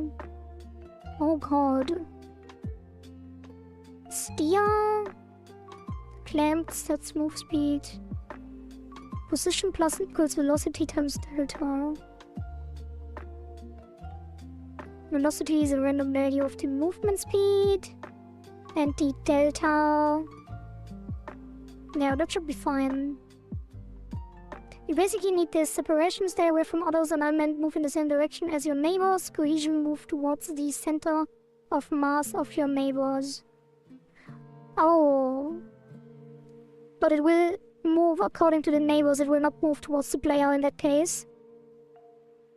Yeah, my teachers say always use tabs, not space, yeah. But I like more doing space. Oh really, they say to use tabs? I think double space and quadruple space are quite common even without tabbing. I think we even had some people or some people doing uni that basically, or there are some code editors that use spaces when you press tab as well. Do you watch Sword Art Online? I have watched the first 2 or 3 seasons. I think I got lost in the session. I'm not sure what the thing was called again. Also that like SAO Sword Art Online is my favorite anime from the start when it was released here. It was really good in the beginning. Not really but back then it was really good in the landscape of anime. It didn't age too well, but it was definitely a cool concept. You can add additional logic there, yeah. So instead of cohesion, I would use movement towards the player. Kind of. No, Quarry, you have to finish it. I think I got lost halfway through. Not right, but I'm back. What the hell is Mario doing here? Do you know each other?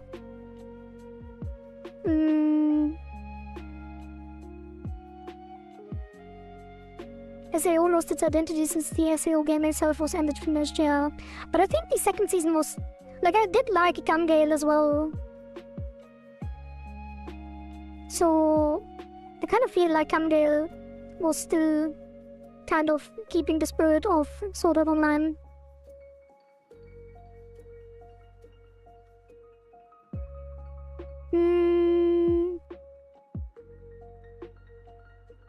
Getting notes voids. I think we can just do enemies. Wasn't there something that kept track of enemies? I guess it would just be that tree, get enemies.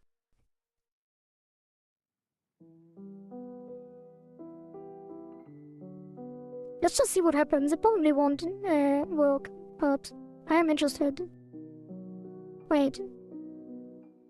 We are overriding process. So this should actually be in move. Yeah.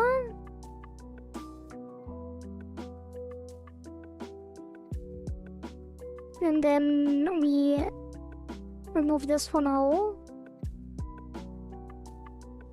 Yeah, he showed me your channel. Oh, thank you very much for the recommendation, and I'm glad you have made it and are enjoying the things we do here as well. What I remember from Gun Game is when Kirito disguised as a woman. Yeah, I do remember that as well. Not really though. Wait, did he even disguise as a woman? I think he only got this rare model that looked like a woman, no? Yeah, Gun Game Online was a great concept. He used another account for the True. Okay, so let's see what happens actually. I'm curious. Wait, I need to make sure the ready is overwritten as well. Super ready.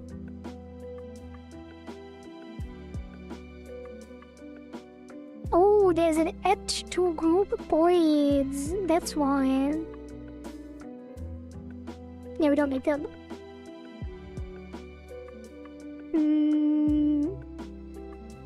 But it should be current. This should be current move speed actually, not max move speed. Because they can be slowed.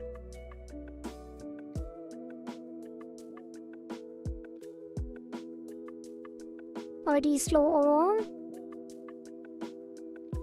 is there another max? No. Is there another stats move? No. That should be it.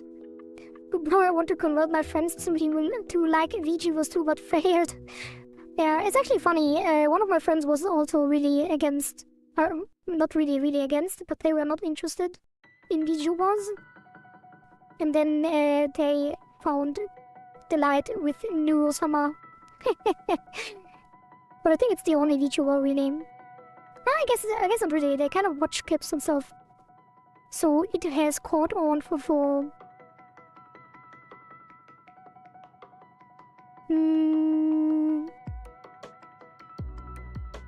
yeah, let's just see what happens.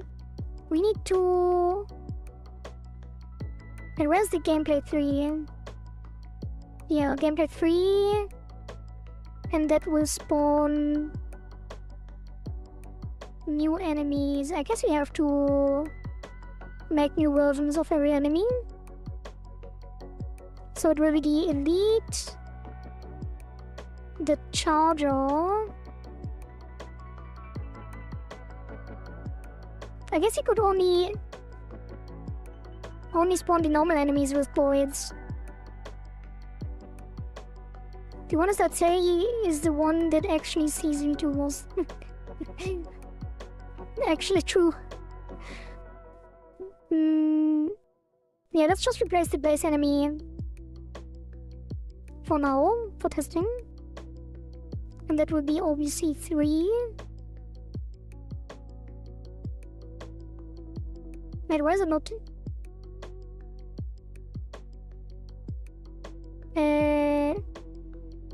Oh, because... Wait.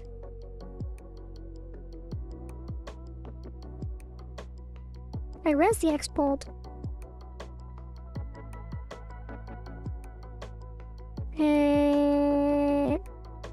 I'm confused. Gameplay, OBC2. Enemy resource weights. A dictionary of resource.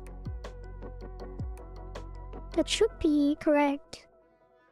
Why can't I change it?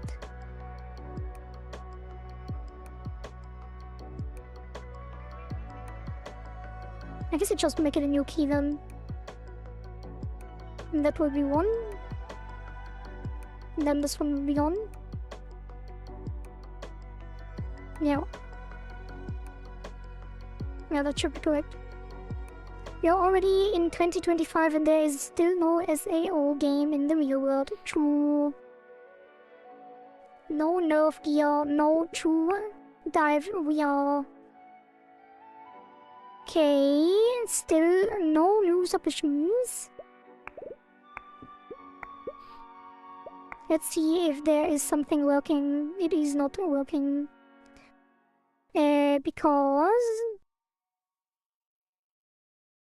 enemy stats is not set on the new enemy.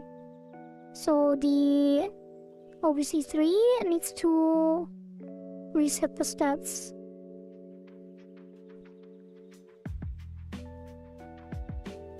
Yeah.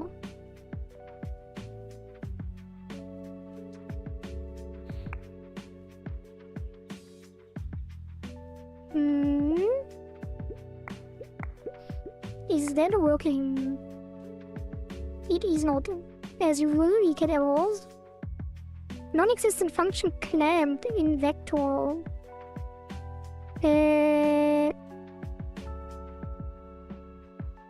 Clamped? Wait, what is that? What is it trying to do here? Velocity plus the oh, clamped 2 movement speed? So it is clamp float, and then velocity plus the 0. Will be clamped between 0 probably, right? Like that? I guess you could do negative movement speed. But it's E plus anyway, so it probably won't ever be negative. Yeah, let's... Also, that is why I'm top 2. I just wanted to be better than Zaran. Wait, was Zaran top 2 before?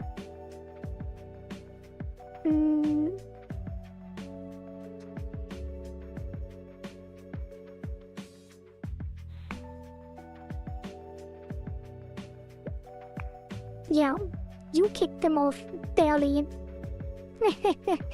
69. Hey, we have 2 69s. Wait. Oh, the dikes have changed their submission. Occasionally generate an imposter number that shows a...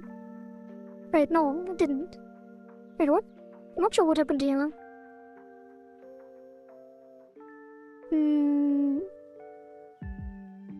No, it is. It is changed. The imposter number that shows different number than the real one, which will take away your points when clicked. I'm not sure what their previous submission was, but they definitely changed it. Because I didn't lose my like on there. Okay. No, how could you? It's fine, you're still on the top 3. Although it is getting close, actually. I think Dykes if they clicked one more time, they would have kicked you off. Now the leaderboard is very competitive. Yeah, it is. It really is. Cannot convert argument from lector 2 to float. Oh. Wait, how to clamp? I guess it clamps the...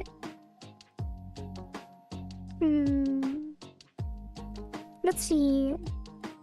How to clamp vector size. To clamp the magnitude of a vector, use clamped.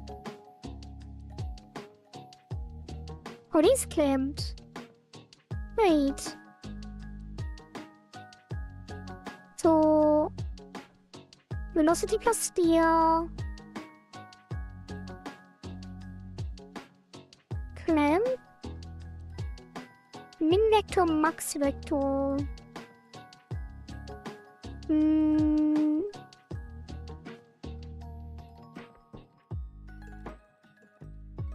That is kind of weird. Clamped would do for...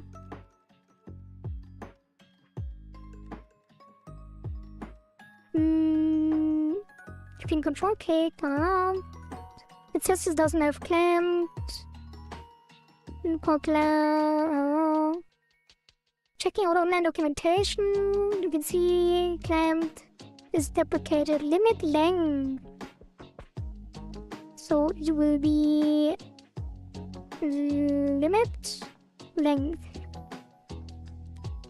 to movement speed.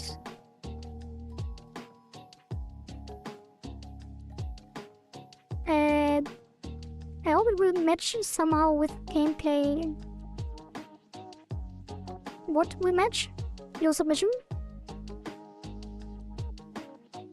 We will make it match.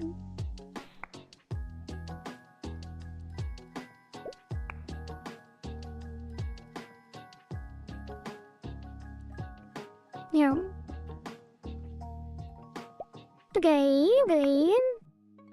Actually, skaters, I think I will update the leaderboard now real quick so people can actually vote. Just in case someone is insane enough to change your score.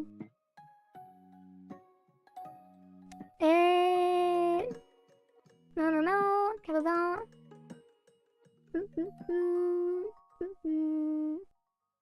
Alright, we are still thinking about that. Never mind.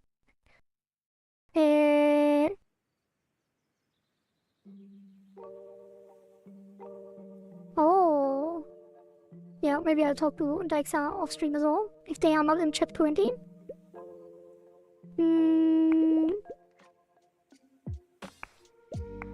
Let's see if it is actually working. Anything can be competitive now. True. Even just clicking a button. Okay, so the boards are working. They are just not working towards the player.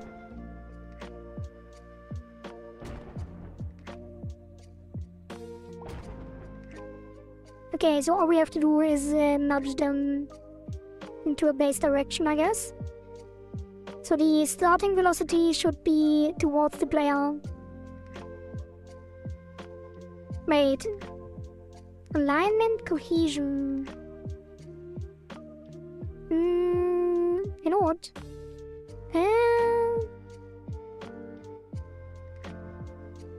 I'll just ask. I don't want to spend too much time on that. We do have a lot to do. What would need to be adjusted to make them walk towards the player? Probably it's just the cohesion on it. Just make them walk towards the player, and then the separation and alignment take do the rest. We probably actually only need the separation if we are real about it, because we don't really care about them aligning.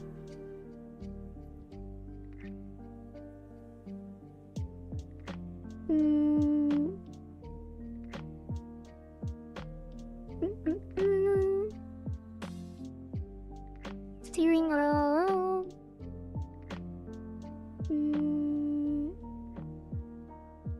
so it just adds a seek player. That could be interesting. And a wait.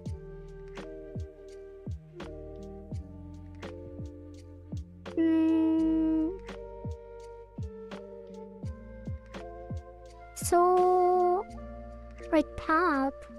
Why is it a path?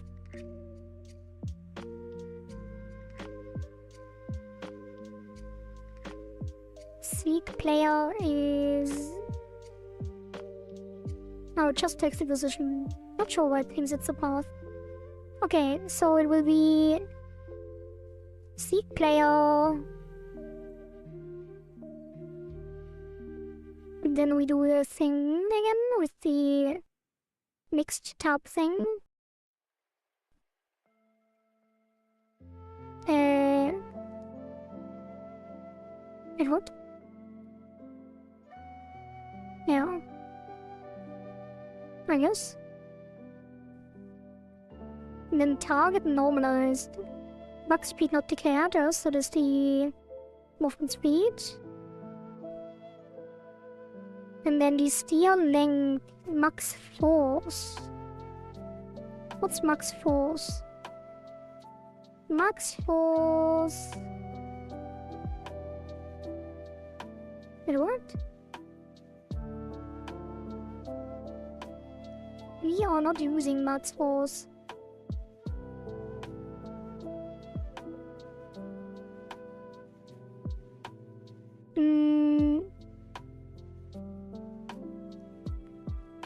What's max force supposed to be? We didn't use any forces.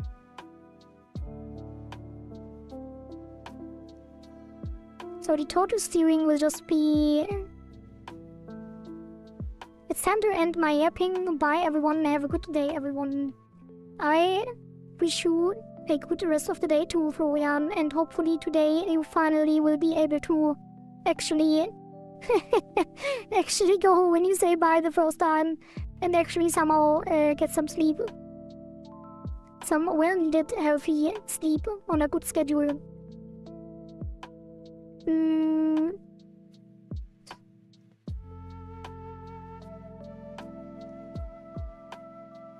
God damn it, AI, why are you always so annoying?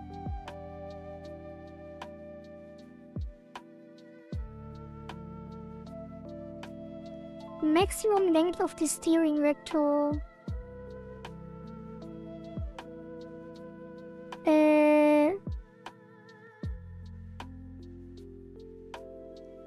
I guess it's just the move speed, not sure why it changed the thing.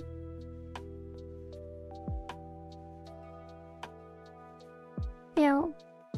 And then compute seek player will just be on the move plus like that.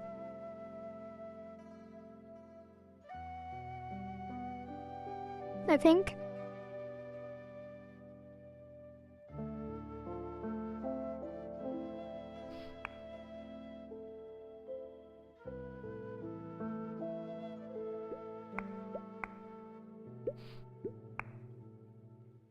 Nope. I forgot the brackets. A W? Was there a W thing?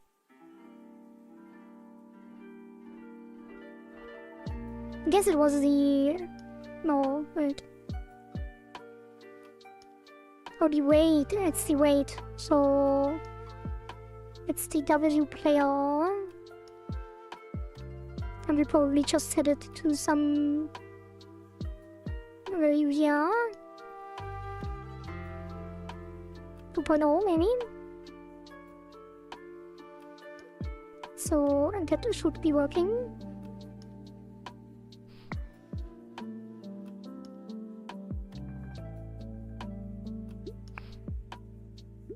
Oops. Okay, it's following me. This one is following me.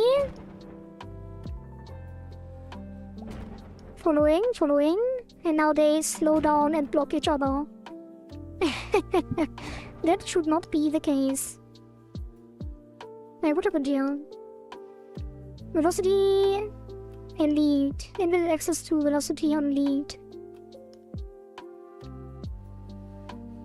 Oh. Wait, what? That doesn't make sense. The elites aren't in this. Oh, because it uses the groups. Yeah, I guess I do need to add to group boys. Oh, the enemies were... Yeah, okay. The elites were moving normally because we didn't implement boys for the elites. So all of this will just be boys. And then I'm not sure why this has underscore, so let's fix that as well. And then the move will be on top. Then we don't need this. Wait, we do need something about that action. So that will be position plus equals velocity times delta. I guess you just keep this. Yeah. And then we move this up to here. And then we move the underscores here as well. Okay. Let's see. What will happen? They will probably block each other.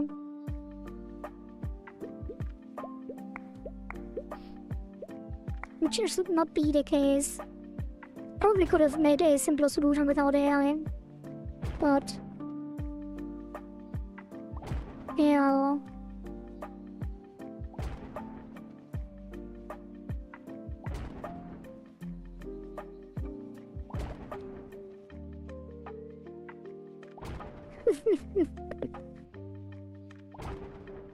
that is not working as intended.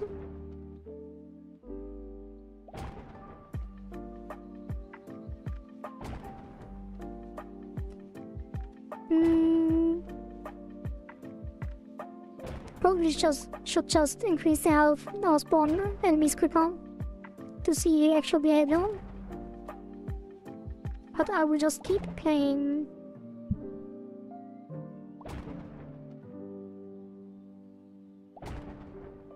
It would probably be easier to not use voids at all and just give them a collision shape and make the collision shape frictionless, and then they will push each other. But that is not the request.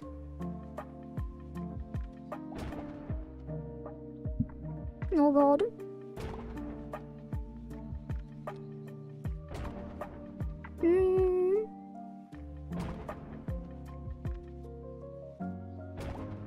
Yeah, they just get stuck on each other.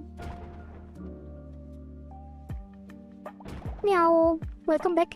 Be cool.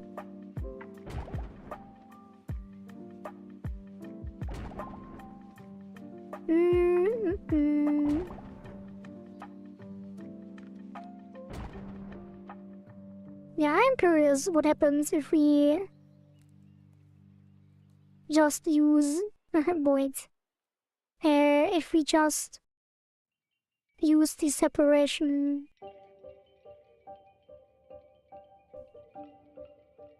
Like without the alignment.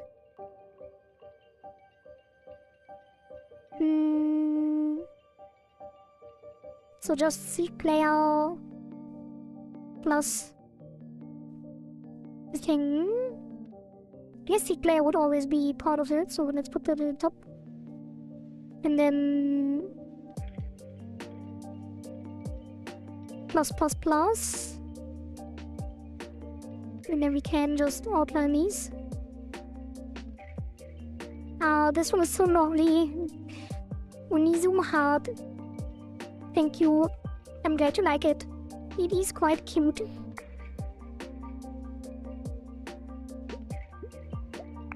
We do have 3 more slots actually. I should make 3 more emotes soon. I mean, I filled the slots with some "Is this a game yet?" sprites. But I think it would be a nice one to have the cute, refined VTuber emotes. I do want... what do I want? I do want an unfortunate emote. And probably a cry, so people can express their sadness if something happens. What else?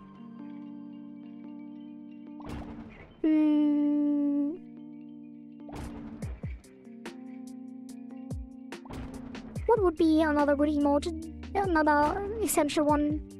Probably sip for drinking water.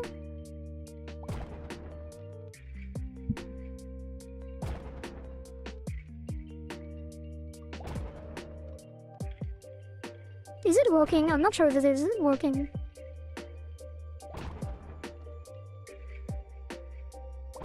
I feel like it is not doing anything. By the way, animating emotes with Live 2D is such a logical and comfy workflow. That is my go-to and I highly recommend it. Yeah, I was thinking about that. Using Live 2D to animate the emotes for sure. It would be easier than learning something new.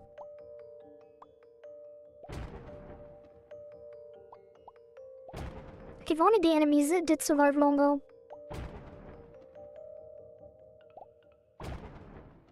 Okay, actually, now let's just keep playing. Play the game a little bit. Why not? Why not?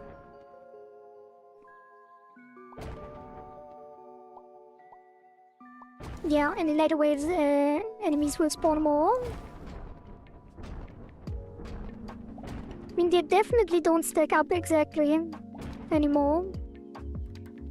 So it definitely is doing something, but I'm curious if there are more enemies, if they will just break and get stuck in each other. Okay. It would be familiar, more familiar with the live 2D workflow with deformers and stuff to make animated emotes. I did do my pufferfish form in live 2D after all, but I haven't tried any animation stuff yet, so there's probably some kind of animation thing with keyframes, but I have not looked into that. Let me tell you, I got something better than a donut.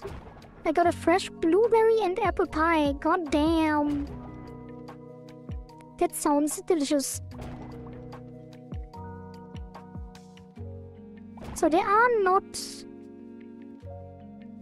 stacking up exactly. I am emo. What do you think? Should we just do separation and scrap the cohesion stuff and tweak the weights? Or do we want them to actually surround the player?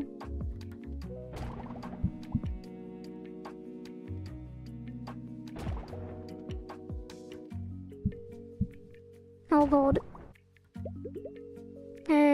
Let's increase the separation. What if you put this to 3? What happens?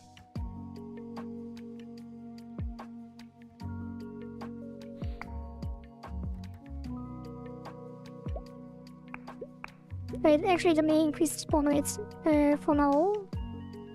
For better testing. Where is the enemy? Not this, not this, not this, this one. And then put this to 10.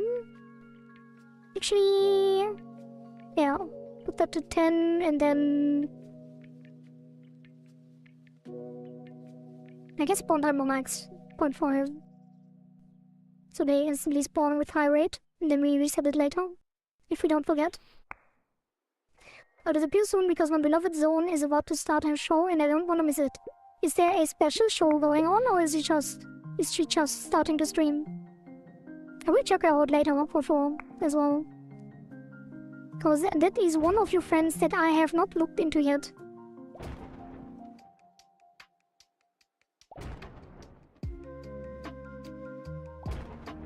It's just a regular stream, okay? It sounded like some kind of special show, never know.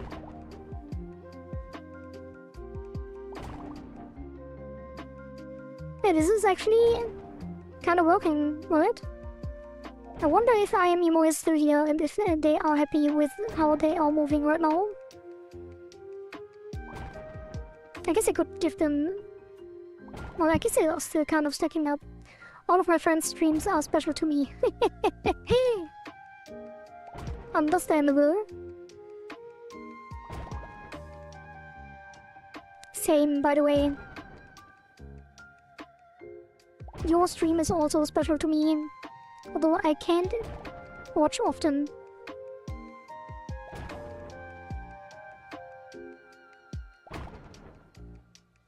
I think it's kind of working, right?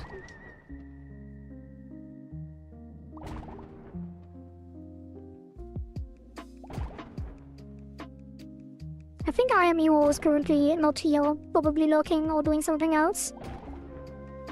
But I feel like it's good enough.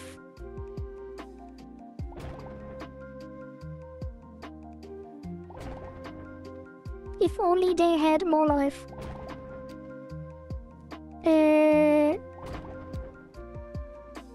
Oh, don't walk into that. I'm talking about your streams the same way as Thank you very much. Oh gosh, I got mesmerized with the gameplay. I forgot I was working too.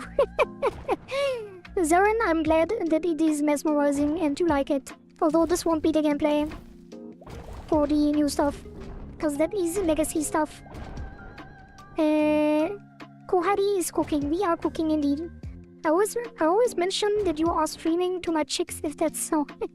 Even if we are not rating you. Thank you very much. I think my stream isn't really the type of stream that your viewers like to watch. Like I see some of them, but most of them probably like art streams more. But I don't mind that. Just something I noticed. wanted to ask you if you are fine with how they are moving now, or if they are still stacking up too much. Because we don't use the cohesion and we don't use the alignment. We are currently just using the separation. And it's kind of jittery as well. But it is definitely working. So let me know if we should tweak things more. Or if it is fine. They definitely don't stack up to 1 point. Yeah, screw it. I mean, I can definitely tweak things more if you want. Like, even if we don't do it today, I will look into it off stream as well. And then tweak it more tomorrow. Because I'm not sure how boards would work with the... Like, the cohesion and alignment is only for flocking behavior, right? Like, for randomly moving things, it doesn't really make sense that enemies align with each other. And the cohesion is walking into the same direction as each other, right? So it kind of, I'm not sure if it does make sense. Like for me, in my mind, as I understand it currently, only the separation makes sense for the thing that you went. But if I am wrong, then correct me and I will adjust it. Now they are into chatting and gaming category more. But the fact is that most of them don't don't speak English, and they definitely love to express themselves and actively interact with the streamers, yeah. The topic would not be a problem at all. I guess that's true.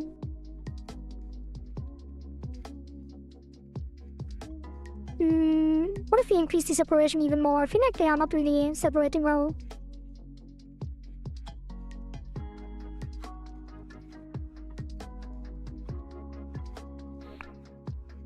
And actually, let's decrease our damage.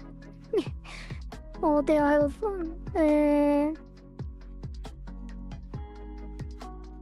Where's the creature? Let's do 0. Don't forget that. I want boys because it would add life to them, make them look like they were living in their own lives. Oh. So you do want them to move randomly. You don't want them to chase the player.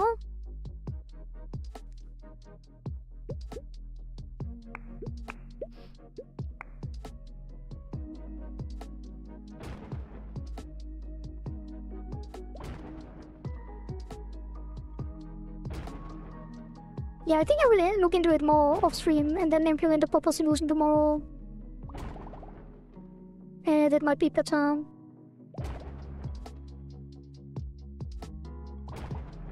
Like if you just move in a straight line, they probably still stack up a bit too much. I mean, currently we're not using physics. It probably would make a lot more sense to use physics for this as well. Like have forces that push them sideways and stuff. Instead of just doing it with process and delta time. I thought they would have a radius in which they would start following the player and that they would move in groups. Oh, okay. Yeah, we will tomorrow, but I will need to look into that more. But yeah, that sounds very interesting before. And that it makes a lot more sense than 40-point system. But I think this is already an improvement also. So I am happy with the kind of separation. Although they are lagging a bit. But they don't stack up on 1 point, which is already an improvement. So that's fine. Okay, so there will be a to-do. Implement proper voids with natural enemy flocking behavior. And then here we do revert the things we just changed. It will be 15, and then the spawn will be 1. And the spawn here will be 1 as well. And then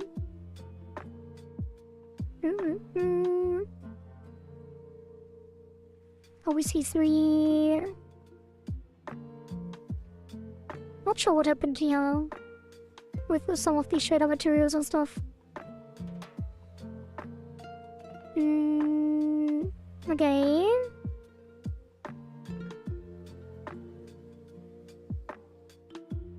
No, that is fine for now. Okay, let's go with that. Initial enemy 3 movement. OBC 3 enemy voids movement, just separation. Commit. Okay, so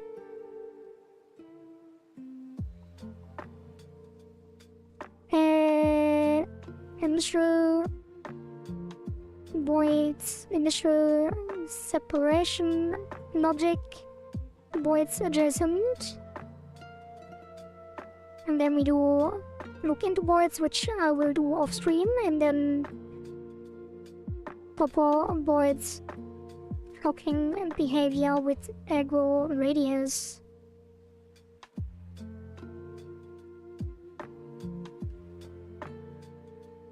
Alright.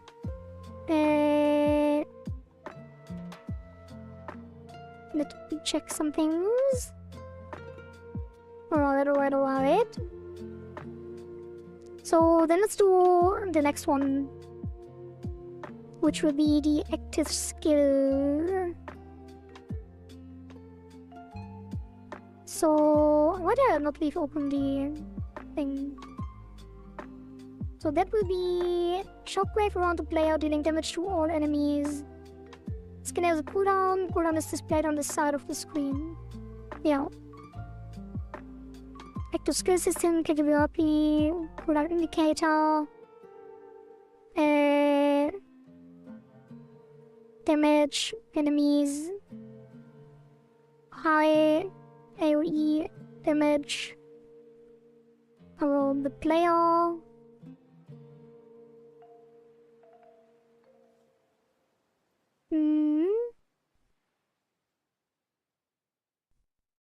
Shockwave skill, and then like that. Okay, I will take a break. We are 3 hours into the stream. I think it will be a 15 minutes break. I will grab something to eat and something to drink, and I will be back soon. Thank you all for watching so far, and see you after the break. And then we will implement the shock skill, shock meta skill with a new skill system for the open beta evolution mode cycle 3. Enjoy the break. Thank you very much, Mario. See you soon.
Hello. Welcome back. I actually made it back in time. I hope you also grabbed some snacks and something to drink and stuff like that. And I'm glad to see that there are still people here. I feel like there are more people watching the Be Right Back stream than the actual stream, for some reason. But that is fine. I won't complain about that. Okay. So, hello Lifeblood. Nice to see you again as well. Where were we?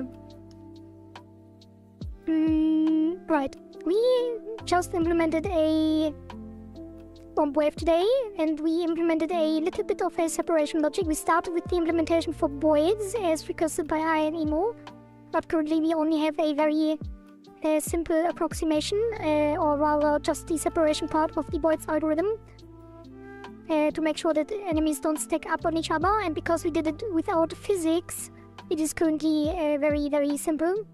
And I need to look into voids off stream, like watch a YouTube video, probably by Sebastian Lake.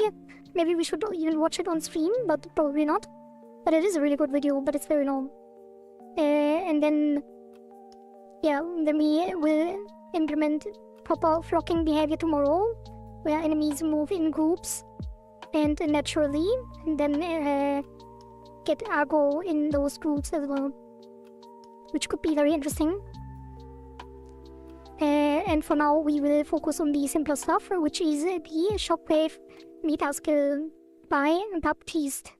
So we will make a new active skill system with a UI skill bar, but we will keep it simple because, as you know, or might not know, this is from the open beta, which is closed.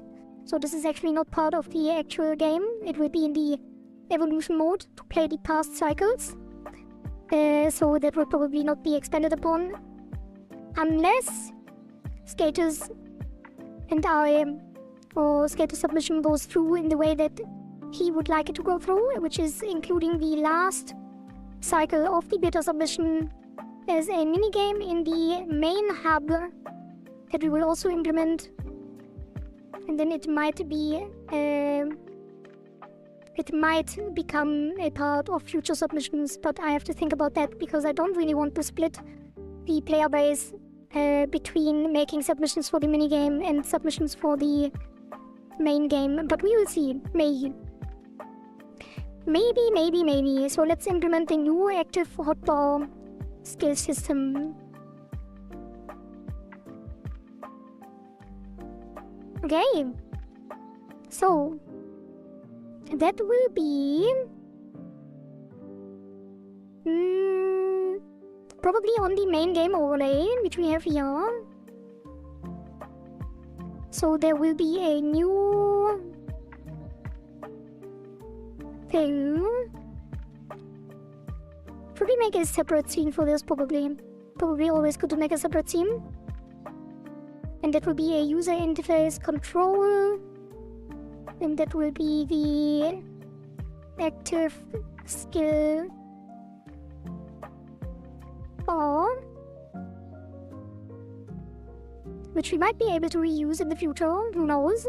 You never know. And then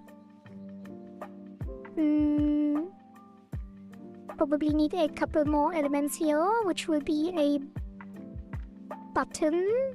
Can it be a texture? Oh, a texture button.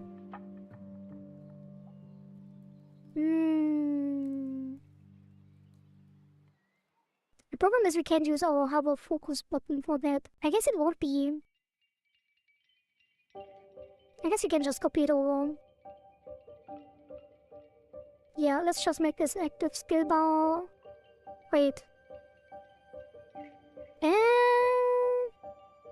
maybe just take the hover focus button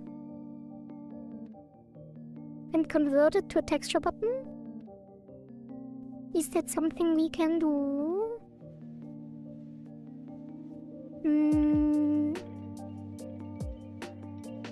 No. Let's see, what is the logic here? I guess it's just scaling and playing the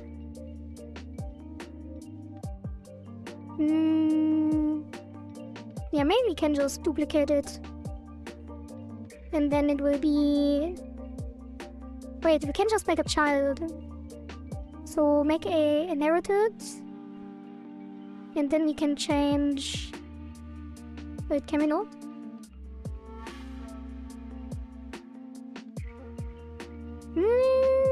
How do we best do this?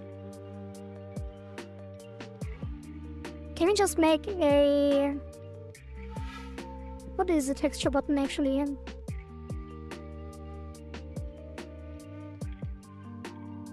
I guess you could just use the script verb.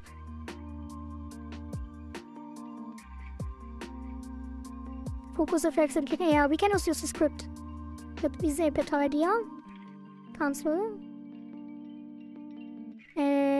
What is happening? Don't save. And then we use... I guess you can make this a new scene as well. So this will be... a texture button. And that will be active skill button.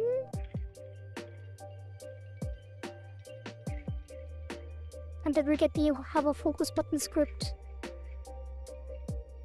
Wait, does it? I guess you should make a new script for this. That inherits the hover focus button script.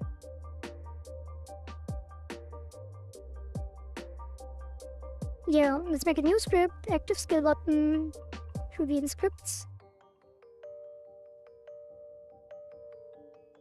And that will extend the hover focus button.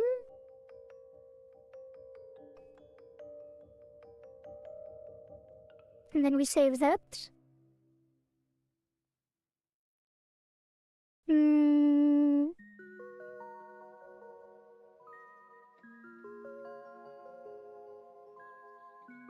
Right.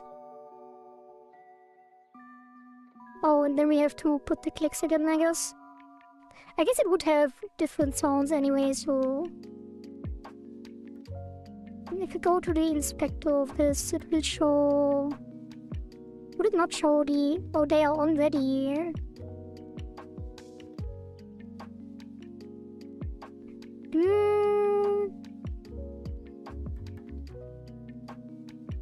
That might be a little annoying. So how does it function? Wait, this is even the thing that we're looking for. Is it active? Is the texture button a button with a background texture, or will it just be...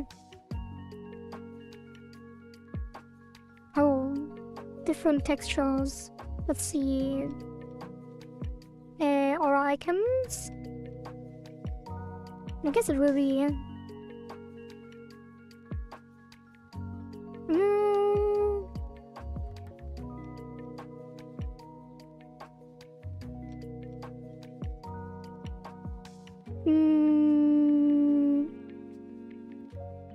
Yeah, it's fine. Let's just copy over this thing to make those two.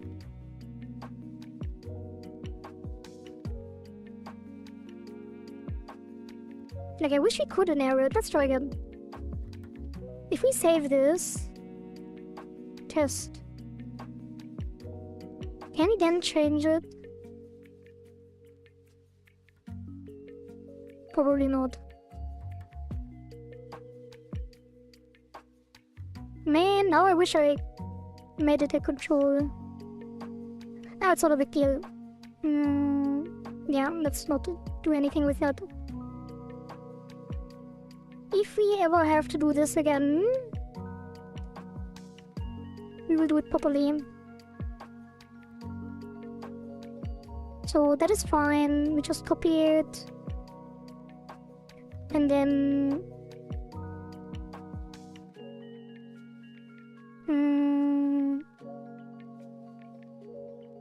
I guess we put it all the same. What happens if we start this and kick it? Nothing. Can't be assigned to an object of type texture button. Script inherits from native type button, so it can't be assigned to an object of type texture button. Oh. So we do have to make it completely separate then. That's fine. Texture button. And then class name. Active skill button.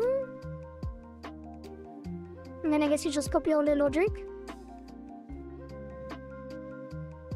Just as a starting point.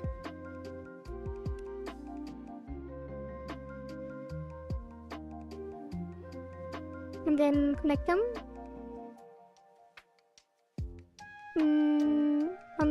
Mouse input. Exit. Pressed. And focus exit. Okay, now it is connected, so this should work.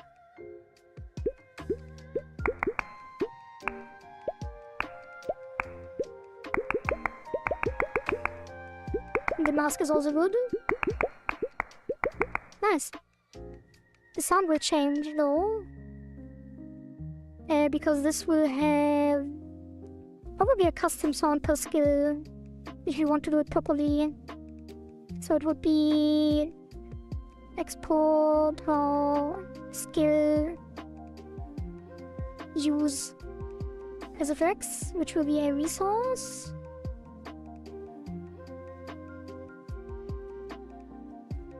And then have a skill. Wait, I guess it's just. I guess it doesn't matter. I guess we can do it on the actual skill. Yeah, that doesn't matter. We can just use focus and click. Yeah, okay. It's fine.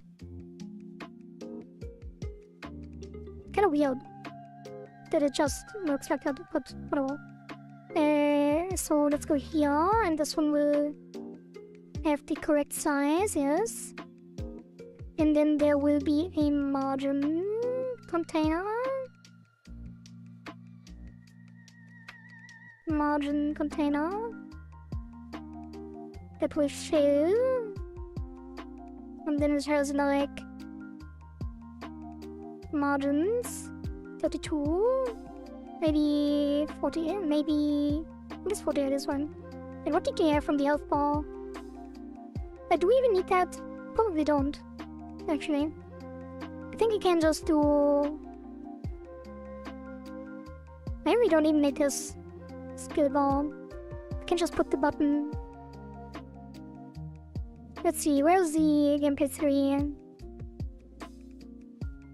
Game overlay has a margin container, yes, and then inside has the health box, health bar, and then the score. So we could just add it here as a separate button and align it manually. So it would just be the active skill on the overlay. And then we just say anchor top left, bottom left. And like offset it a little bit.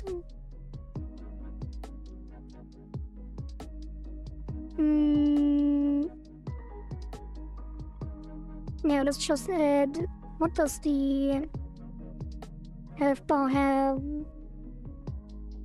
I guess it's 60-60?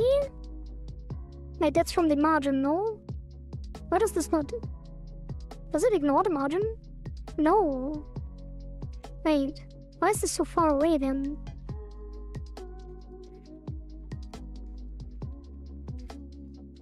I kind of feel like it is ignoring the margin.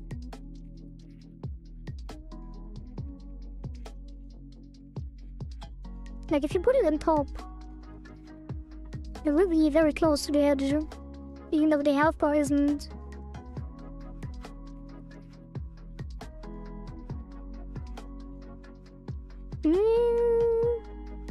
Wait, did I change something? Yes, this should be 20. So the margin is 60, margin left. Yeah, it doesn't move. Why does it ignore the margins? Like, did I not put it on the margin container? I might not have. No, it is.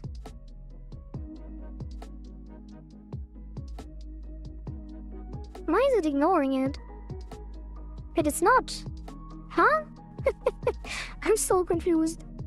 Did I really misclick multiple times without noticing? What am I doing? What is happening to my brain?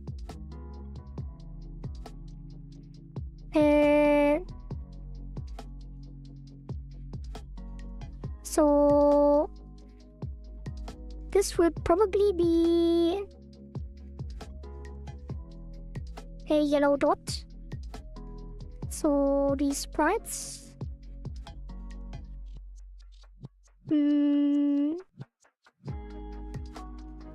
This one. Oops. On the... I guess you would do... No, it is the texture button, so we can just replace the texture. Why is it so large? So, and then we just get it down. Oh, we can't. I guess you do custom minimum 80, and then we ignore the size. Scale. Right.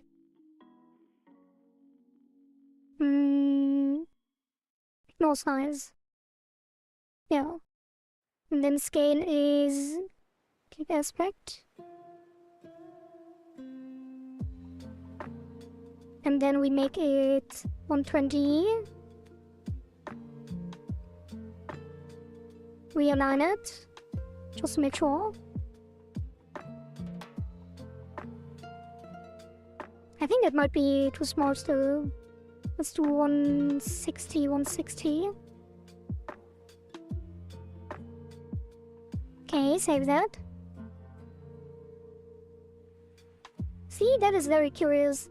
Doing the Be Right Back screen, we had like 6 to 8 viewers, and now we have 3.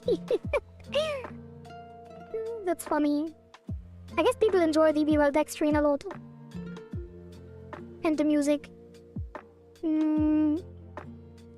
Alright, that will be the shockwave skill button. And then we save that.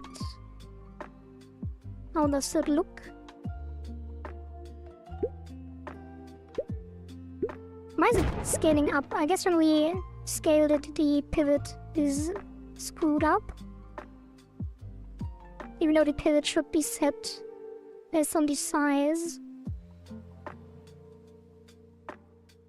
It doesn't need to be multiplied by scale.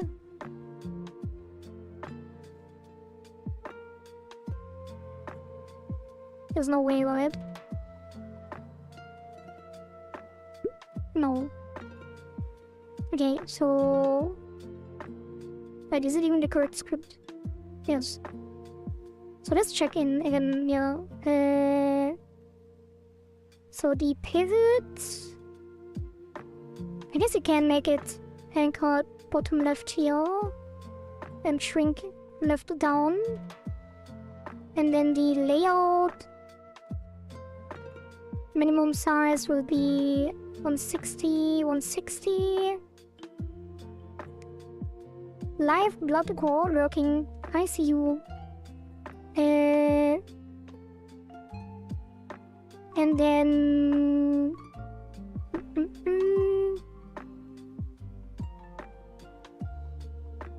Where is the pivot? Oh, here. Oh, it isn't pivoted. So maybe that's the problem. We have to shrink it. And where's the... Alright, the thing. Ignore texture size, keep aspect. And then the minimum, reset this. Set the position, which will then be down left and anchor bottom left. No, you can't. Wait, what can't I? Why did I say this? And then that will be ItaGy. So now it should be correct. I guess you don't need the active skill button. Just put it in there like this. Then delete this and drag it in. No, you can't remember what you can't. Wait, why am I saying these things?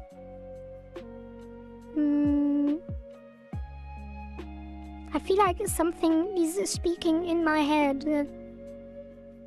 So this will be active skill, and now if we drag it in, it should be in the bottom left automatically. Hey, it is working. And that will be shockwave.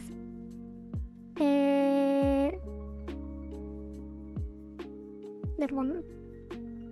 Like, why does it look so weird again? Wait, what? Textures. Okay. And now it should scale correctly.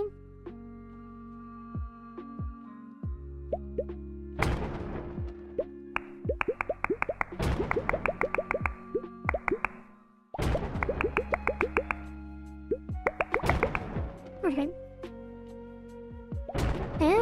I guess it should be in the center, actually. I wouldn't bother.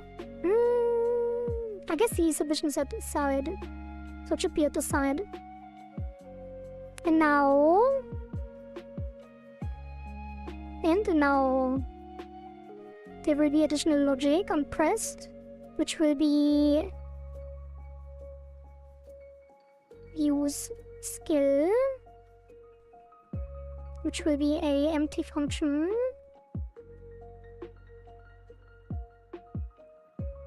I guess you don't have to specify void, but this will be pass, and that will be implemented by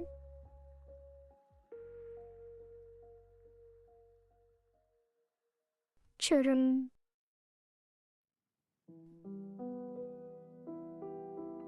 Because every skill needs a separate logic, so we will just inherit from active skill button and implement it there.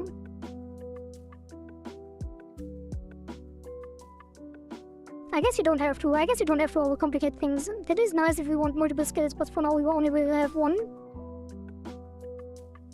So we can just make that.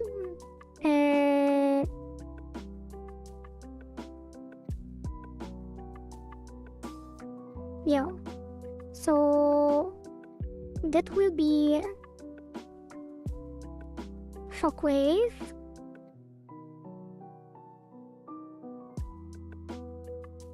Which I guess will just be a radius around the player. So it gets the player on export. Player. And we assign it here. I guess it's also not the best way to do it. These kinds of things. Where is it?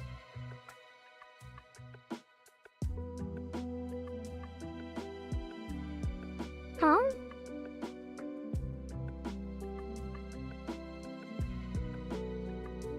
Does it not have this active button? Export player? Why is it not showing up? Am I blind again? No? Huh? Oh, because of the arrow. A classic. That happens way too often to me. So the enemy close, and then the active skill will have the player. And then here it will just be...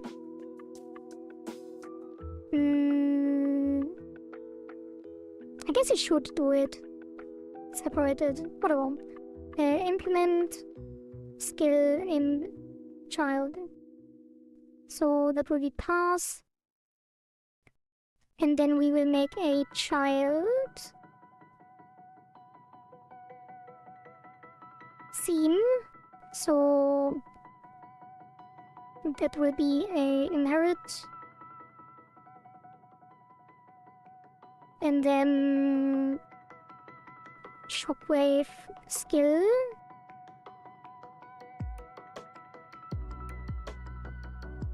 And then these will be replaced accordingly. That will get a new script. Inherit active skill button. This will be scripts. And then it will just be func use skill. And that will be to do shockwave. Pass. And then we save that beam as shockwave skill. Wait, shockwave. Cancel. This will be shockwave skill button. And then we save it. In scenes.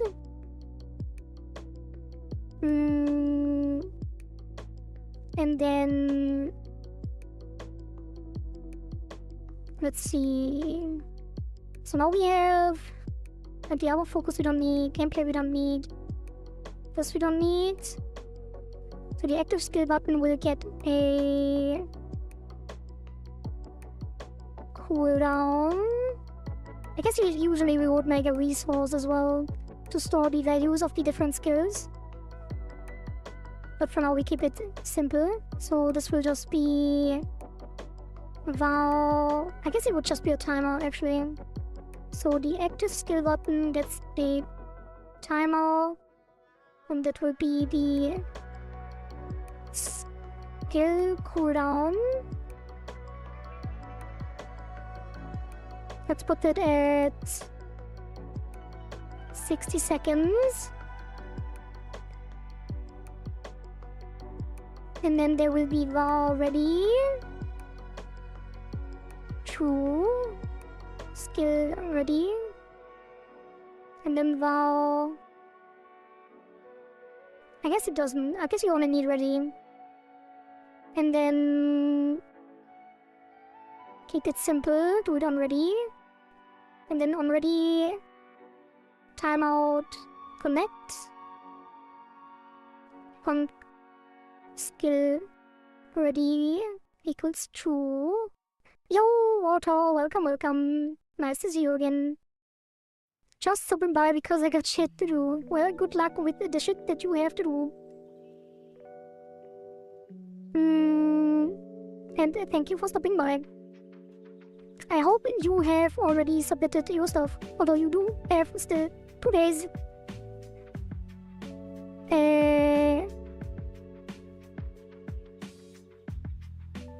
So we do skill ready true, and then use skill ready equals false.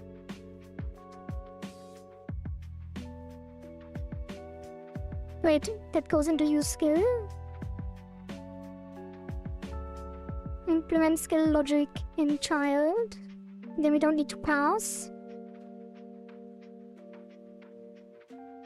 And then skill ready true, skill ready false. And then if click to do if skill ready use skill. And we only play the sound if it's actually ready. Probably only release focus if it's ready here. Yeah. Okay. And then it uses the skill. And then in the shockwave we implement the skill. We need to stop the timer though. Use skill ready false and then skill cooldown start. I guess we should call it skill cooldown timer. And then do this. And skill cooldown timer. And then skill cooldown timer start. And then on timeout it will make the ready true again, the skill.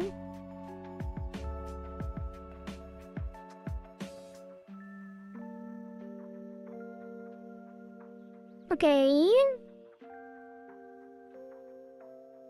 And then here we just say player, position.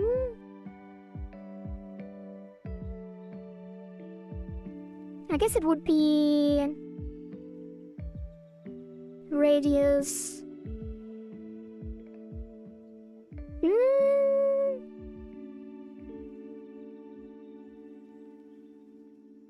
I guess the shockwave skill would have a export var radius.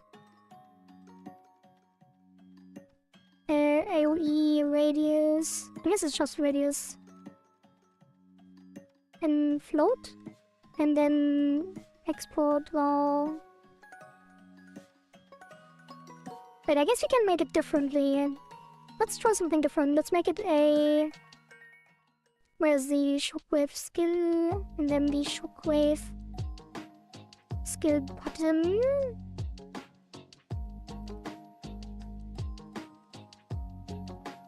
Wait, why is this called shockwave skill button?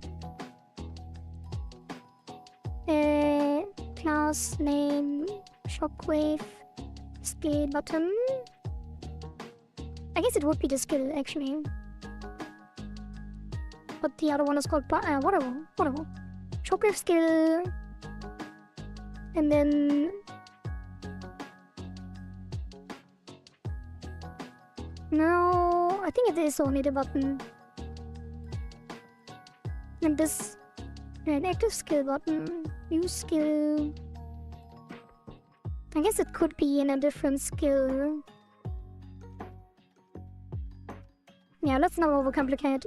So we just use skill and then the shockwave skill button. Can we just do area instantiate? Probably not.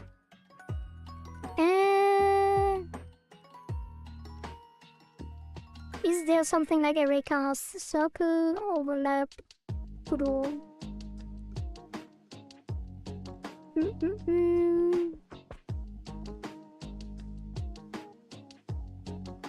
Circle, array cast, kudo?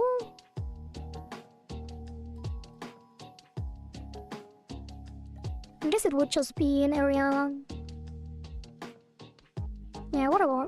That is the easiest way to do it, so let's just add an area of effect, and that will have a shape, cast. So it's a region of space.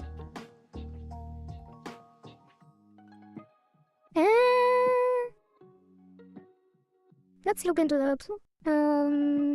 Let me close this card actually. I keep opening it up, it is distracting. So, Godot, Shapecast.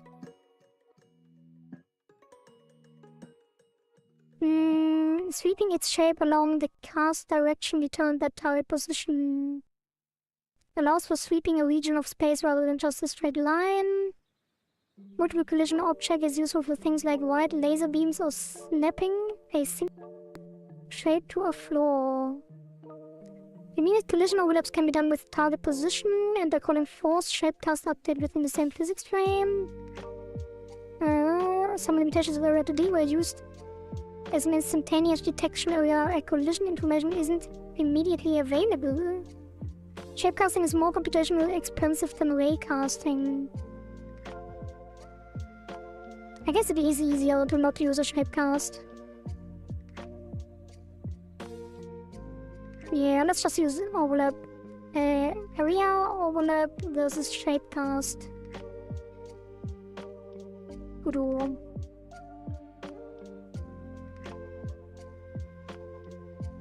The best way is using shapecast. It's easier than using an area. Just set it up.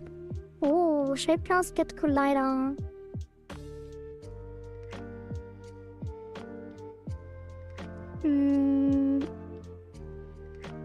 is in group enemy is body.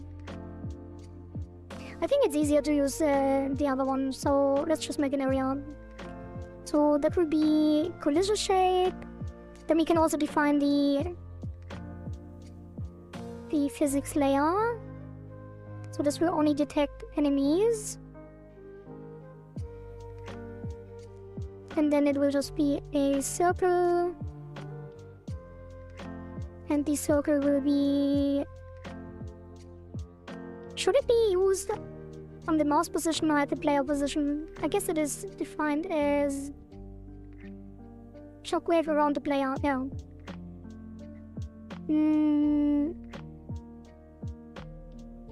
So... What is the... What?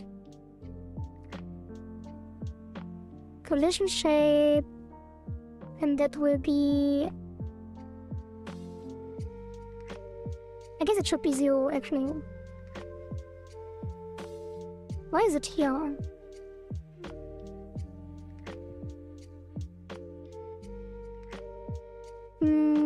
Yeah, it doesn't matter.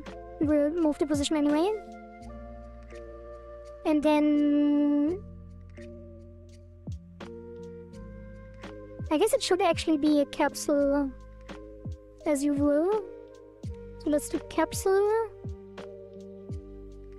So it will be slightly tilted, and then rotation.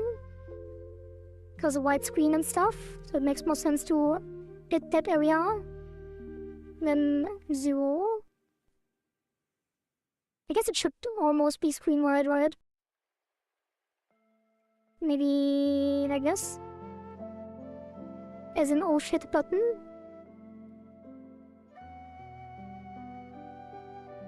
And then reset the position.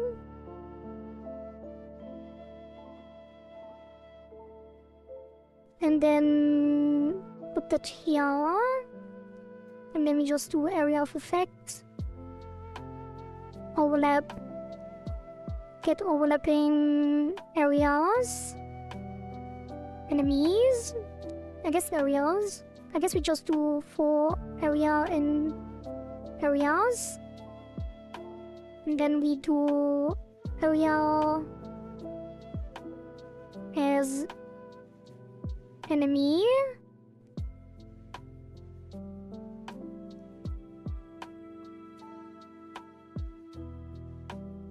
And then take damage. Wait, where's the... Didn't I put a damage value somewhere?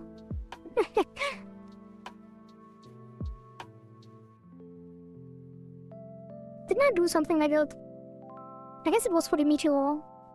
So this will be now damage. Should be an export as well. Export skill damage float equals 50. Yeah, it should have a lot of damage actually, I think. It's kind of the oh shit button, although 60-second cooldown might be a bit too low with this high damage. So this will be skill damage. And I guess the skill damage will actually be on the active skill. I guess not everything is dealing damage, whatever.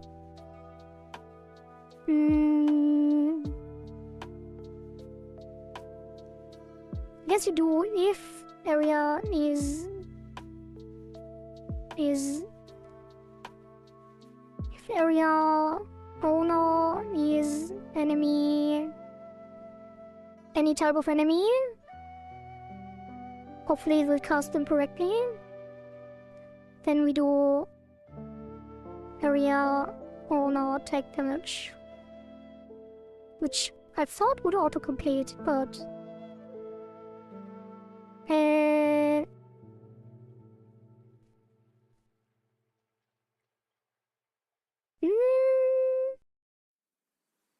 let's just do is in group. Is in group. enemies. We don't have to. It's fine. Whatever. Area owner. Take damage. Wait.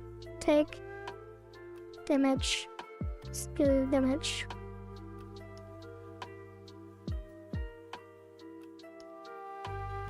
What is it complaining about? Nothing. Right. That should be it. Am I still here, by the way? The chat has gone so quiet. It is unusually calm. Shout out to all the lurkers. Missed nearly the whole stream today. The handyman kept pulling me away. Oh, so they were there the whole time. Just as I was talking about the chat being quiet, Skatos pops up. As if he was waiting for that. At least the new doors are done now. Nice. New doors. Let's go. So what's the TLDR of the stream so far? The TLDR of the stream so far is we started implementing the Boyd system, realized that it is not as simple as I thought it would be, that we probably should use physics, and that I should probably read out on it, but we did implement a simple separation logic, so enemies don't stack at the same point exactly, so they do separate a little bit, but it is very... And I was talking to IMEMO, and they said they would like to have proper Boyds with actually flocking behavior, so enemies move around in groups and then basically get aggro together, so their world looks a bit more alive. So that is something I will look up on off stream tomorrow, and then we will implement the proper Boyd system. And the other thing we did is the bomb wave. I'm not sure if you saw that already, but there is now a wave. Every 10 waves we get a no enemy spawn meteor wave where meteors rain down on the player for 60 seconds. And then we are currently doing the active shockwave skill, which I think is almost done. Skill system is done, the shockwave skill is technically done, with high AoE damage around the player, and no sound effects and visual effects yet. And then the clickable indicator, but the cooldown indicator is still missing. Clickable UI element, and then cooldown indicator. Yeah, so not quite done, and we are now testing the logic. So we now have a button down here, which is hard to see because it's yellow, but that will be a sprite later. And if you use it... Wait, that was incorrect. It looked like I was using the lightning skill, but I didn't. Wait, why is it? Oh, it's on cooldown. It should deal 50 damage in a large radius around us, but oh, I know what I forgot. We need to set the area of effect position to the player position. So if we now start the game, let me drink some water.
Oh, I forgot to unmute myself.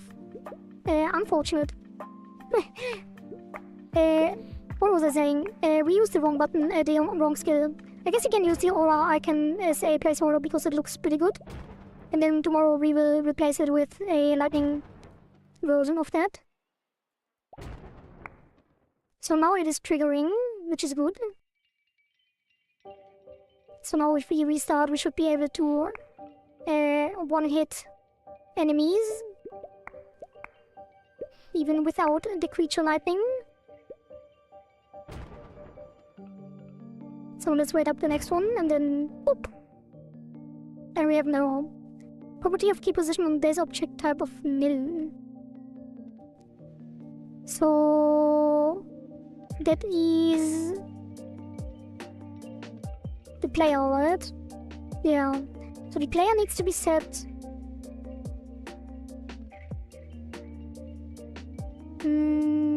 Right, because we dragged it in. Again, we didn't reset the thing.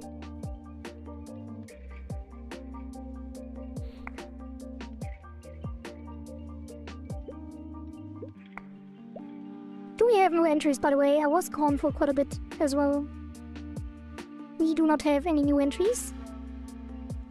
But the leaderboard is interesting as well, and there are cool things on there and cool new things that you probably also missed, schedules. But you can check on the app, check that out yourself. Okay, so now we can... Nothing happened.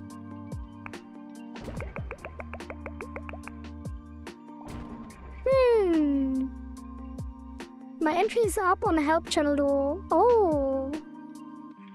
Let me check that out.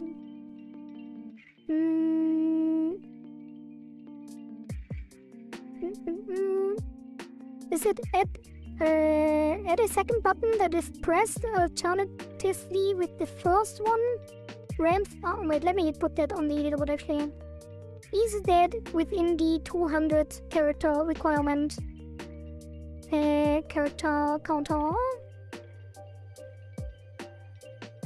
It is not. It is a double. So technically we have a limitation of 200 character. Wait, it is. Wait. 313. Technically we have a 200 character requirement. But you couldn't know that. But let me put it up anyway. Yeah, you can shorten it, but I will just put it in for now. So that is Zeren.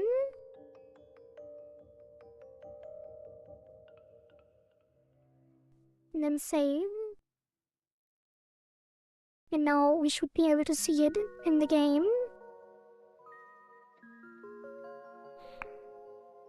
But yeah, you can shorten it and try to use the 200 characters so it doesn't spam the leaderboard too much. So here it is. But you are no longer in the top. Oh, now because I re-added you, because I changed your submission. Actually, you will lose your likes as well.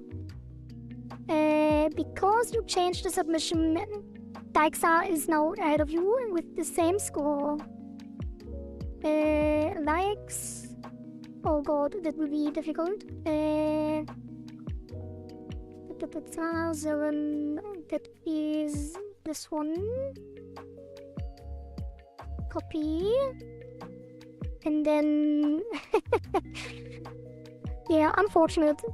But that is the nature of changing a submission, I guess.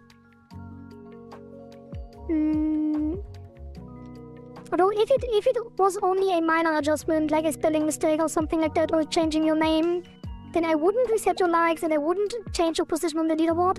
But since it's technically a resubmission with a new value, it would be kind of unfair for the people that... I guess it isn't. I guess not really. I will think about that off stream. You might retain your position because you did get the score first. It would be unfair if you, as the first player to reach that score, would not be on top. Just because I didn't think of your submission, so I probably will put you on top again. Yeah, but your likes definitely need to be deleted.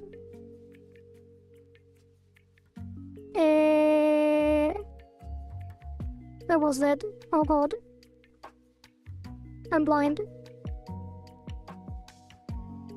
Yeah, likes, yay. And then... oh god. Oh god, I need to figure out a system for this.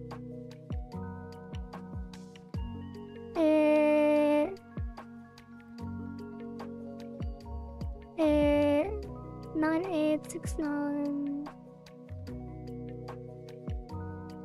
Sorry, I need to figure this out. I don't want Zeren to be left behind because I am too slow to change that thing.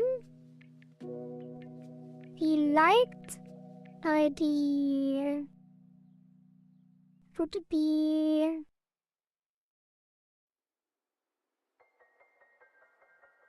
huh? Wait, am I? Oh.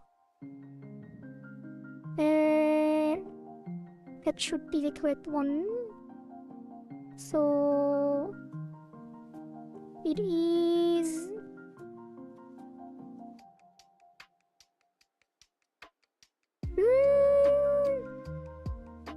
you can't just re-like it and everything is like before. Wait, what? If you edit likes up too, then maybe it will be fixed. We only have the like right now anyway. Yeah, that is not the problem. The problem is that I need to reset the like because people liked not this submission, but the placeholder. And that would be unfair if he would keep the likes of people that liked the placeholder.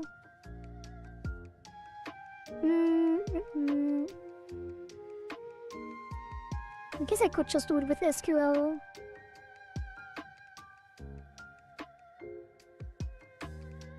I got it to less than 200 characters. Check it out. Okay, 1 second. So yeah, it is this one. Wait, why does it check? Wait, what happened here? Oh god, things are happening while I am clicking them. Maybe I shouldn't do this on stream.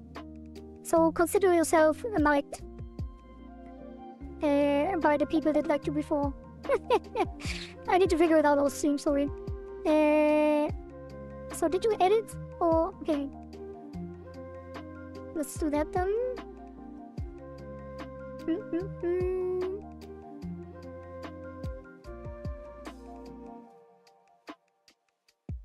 Yeah, we are very sporadic here. I haven't thought these things through completely, but we are doing it live, as Carnage might say. Zeren here.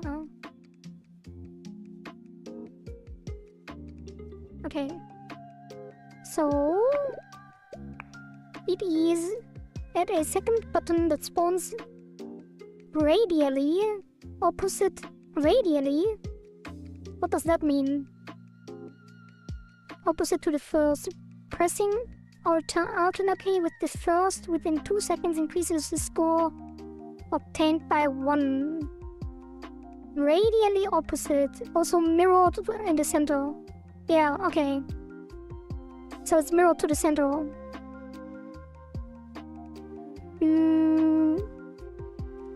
Pressing alternately with the first within 2 seconds increases the score obtained by 1. So you get basically double score if you press them alternatively. You know what I mean. So sorry Daixa, but I will do this to your submission.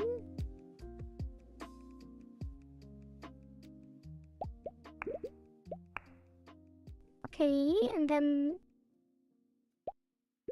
there we are. Wait, why did it lose a like? Did the likes change just now? I didn't delete any likes, so probably someone changed it. Unless there's a like bug. There might be. Possibly. Because the order changed? No, it shouldn't be.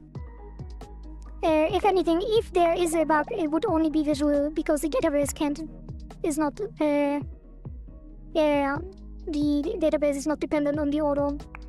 So if anything is wrong with this, then it is only visual. Alright. Put that down. Awesome. I'll just take some time to get further ahead. You could do that as well. If you added Daxa too, then maybe it will, yeah, that we did. I got it to less than 200. Yeah. Pretty sure this mechanic will improve with time if it gets into the game too. Kept by the 200 characters, yeah, that's fine. I could consider increasing the cap because the current leaderboard is pretty well organized, so it is well readable even if you increase the cap. But I wanted to keep it to a reasonable cap so people don't write essays on their submissions, because we do focus on one concept only, so most things should be expressible in 200 characters with one. And I'm sure people will get creative on the with the lead speak and stuff like that if things don't fit, like shortening things like button to BTN or stuff like that, like you did with second and first. There is plenty of creativity to be had here. Okay, is there something new? Who are the current winners? So we still have. I guess you can update status. Status, you had your submission as well, right? We were still discussing if it is possible. But update your submission for now, regardless. Here, so you are no longer in shame on the leaderboard. Okay, the beta gameplay cycles as a minigame in the hub world, so players can revisit it for variety or use it as a base for future suggestions. You know, the more I think about it, I might make it available. I think most people will focus on the main game loop anyway, because even if the minigames are something that people want to change, what you do in the minigames doesn't get you on the leaderboard. So people will probably not engage with the past cycles too much, because even if they change it, they won't be able to use it as a means to push their score. Thank God I didn't try to submit the Balatro idea, because it was more than 10 lines. Oh God. You do know that there are guidelines for the submission, right? Like reasonable scope and keep it simple. So if you overdo it, you would probably be rejected anyway. But yeah, you know how it is here. We talk about things and we can be reasonable. So I'm surprised. Hilda really got a lot of likes. 6 likes already. So the current community favorites are Hilda with the rotating mini challenges. Which, by the way, your submission could be one of the mini challenges as well instead. But you want it as a baseline, right? So permanent. Randomly spawned decoy buttons that decrease the score. Yeah, that is also really funny. Wait. Oh, Dyxa and Terry. I knew there was something like that idea already on the board. Terry had the decoy button that are distinguishable, but not at a brief glance, and Dyxa said they want to generate an imposter number that shows a different number than the real one, which will take away your points when clicked. So it's basically 2 imposter buttons. So even if Dyxa doesn't make it back in the leaderboard, we still have Terry as the community favorite. So the decoy button will probably be a thing. Unless things change, there are still 2 days to go. So everything is still possible. So let's test if the button is working.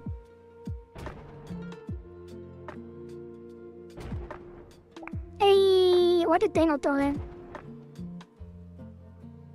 Wait, what? I'm confused. I have to read it, I just got excited. I haven't liked yet, so yeah. There are many changes to come still, hopefully. It is the weekend now as well, so people will have more time to play too. Or to adjust the submissions or whatever, engage with the likes and stuff like that.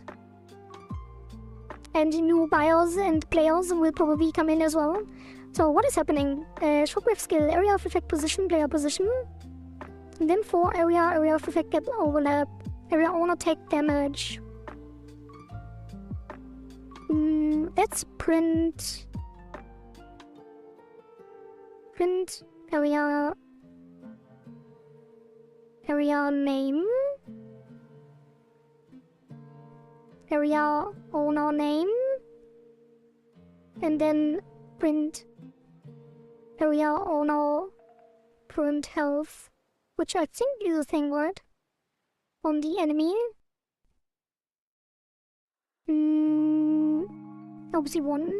What's new? Hello, Florian. There are many things new. I'm not sure when you left, actually. Oh yeah, you did. No, I am sure. You left like 2 hours ago. Why are you awake again? Can't you sleep again?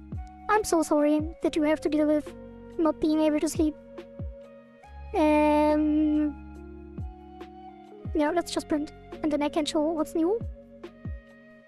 So, what's new? On the leaderboard, we have a couple of changes. People were asking me to change their submissions of their placeholders. So there are some cool new ideas that you could check out and read and like in your own game.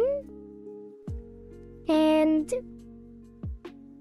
yeah, we have a Nothing to Say, keep it up as well. Or hopefully Mario will also submit their new idea once they have one. And the current community favorite is still Hilda with mini challenges. And what changed in the game? We added a shockwave skill, which currently has the fire aura button, but we have a skill system with active skill buttons. And when we click it, it deals damage to the enemies in a circle around the player. And then what else? Yeah, we did some bold stuff as well, which I went over earlier, but that will be the focus of tomorrow. So don't worry about that for now.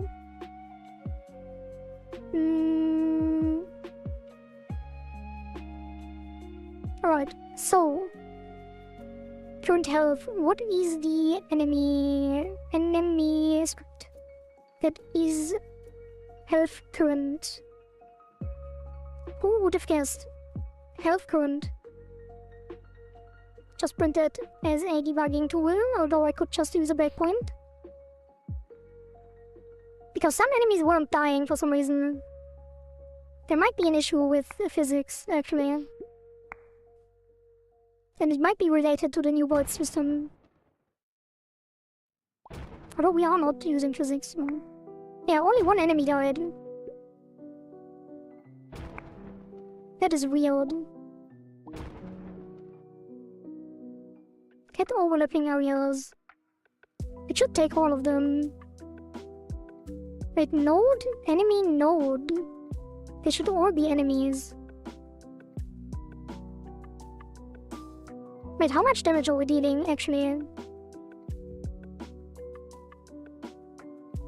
Wait, node? Enemy node. Wait, are they on the same layer?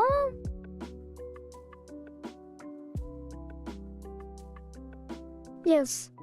Layer 2? That should be layer 2. That is layer 2. Elites are also layer 2. Charger, also layer 2. And the skill scans layer 2.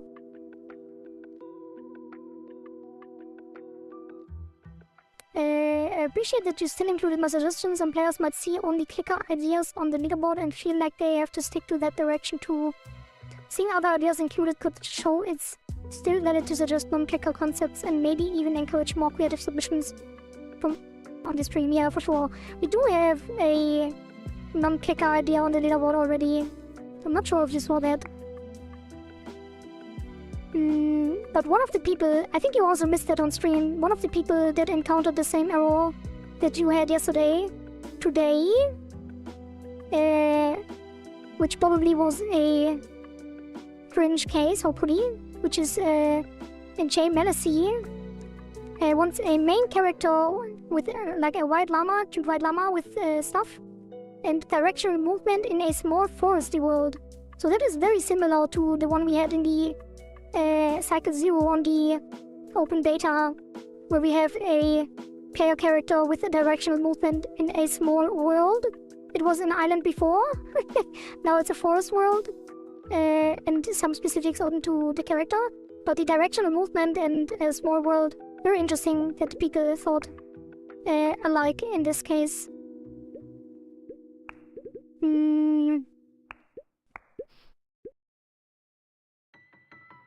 And I also think the existence of the evolution mode will tell people very clearly that it's not just about the button. Since this is nothing like the button. Oops, I shouldn't have clicked out. Okay, let's actually disable the cooldown.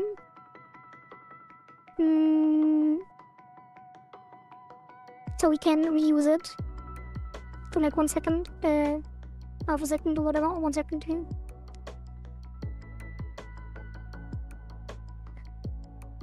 I actually should put an effect to see what's happening, probably. Yeah, let's actually do it. Let's give the area a sprite. And make it, what would it be? Probably the yellow circle. Where are my sprites? What do we have? I guess you could just... Wait, actually I have a good idea. Where's the texture? Here. We do have our placeholder art. And then that will be the sprite for the area of effect as well. Perfect. That is the skill VFX. And that will be disabled. And then it will be enabled here.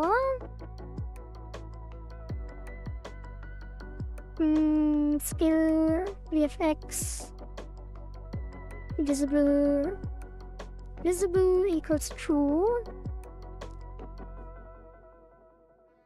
and then like a tween or something.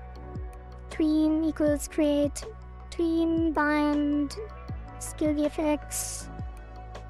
No, it will be bind area of effect. I guess it wouldn't be. We don't need a bind in this case. And then tween probably set ease in out. And then property. Skill VFX. Skill VFX. That would be modulate alpha to 0 over half a second.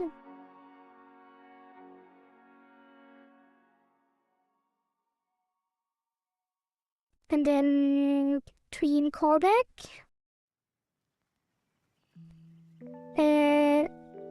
Skill VFX hide. And this will actually be show. Okay, now we have some prototyping assets. So we actually see what's going on. When we press the button. Okay, it is not moving to the player, is the problem. Why is this cooldown not... Wait, is it 1,000 seconds? No. 1 second. And the cooldown starts when it is used, right? Oh, we don't use... Yeah, we need to do super use skill, otherwise it won't. Why is this not auto-completable? Oh, it is. That happens a lot. If I start typing, it vanishes. On super. Which is kind of weird. Whatever. Okay, now it should work. The cooldown will work, but not the area because it's not moving to the player. Probably need to use global position. So if we move up here, it should hit the enemies better. Wait, why is the... I guess the cooldown isn't working. Wait, this part isn't working, never mind. This should be modulate alpha equals 1. And then this will be funk. Wait, wasn't there? I think there was a technique to do this with bind. What was that? I think it was only on signals. So this will be a modulate 1, and then this will be visible from the beginning. Alpha. And let's separate those a bit. This is the logic, this is the green, this is the visibility, and then this is the position, and this should be global.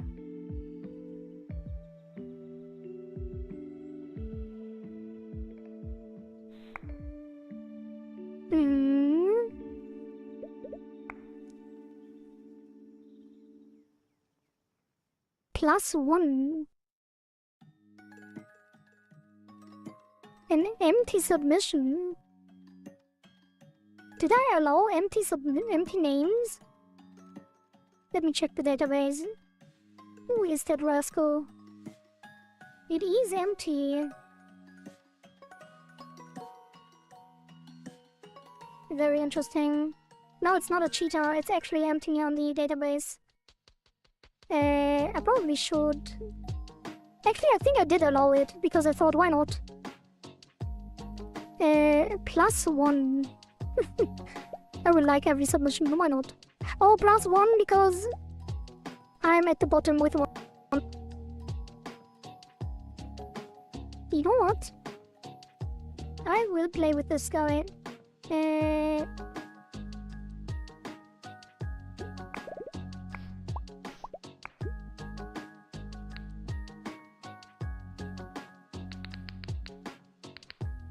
No, you +2. Oh.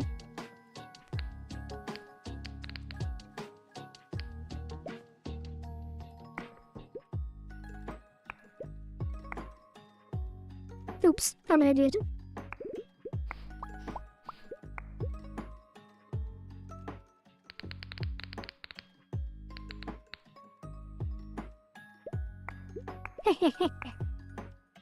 Got him.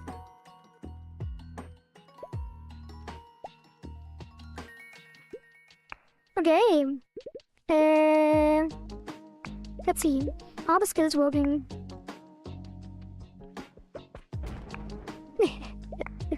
That is not moving to the player at all. And why is it visible? I guess it should be... No, why is it not... Oh, the callback goes to 1. Yeah, I'm an idiot. This should be... Yeah, I guess you don't need a callback then. And then on ready it should be 0. So... Is there... on ready on the active? Yes. So we can just make it on the actual thing. So... This one should be modulate alpha down.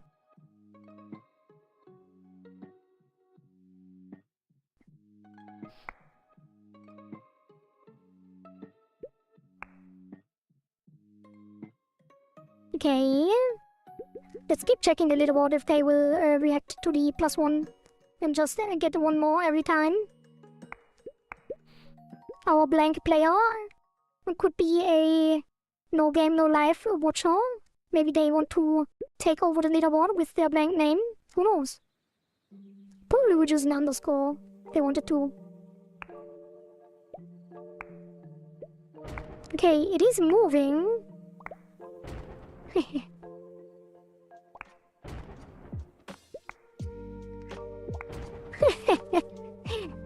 But it's not moving to the player, it's kind of moving randomly. I guess it's because it's in screen space. So this will be player global position, I guess. So just to make sure it affects both global positions. No, it's because it's relative to its parent. Half of this jump scare. Yeah, it's because it's relative to its parent.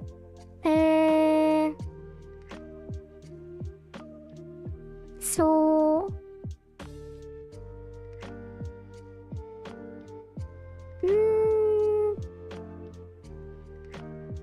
How do we handle this? Position... Canvas position local, get the local mouse position... No... What is the difference? Position... Relative to the node's parent... Global position, so it is not relative to the parent. So it would be global to local. Oh, is it because of the anchor? So the current center is at the top left of the sprite. It might be because of the anchor. If I set the transform... Yeah, it is relative to that.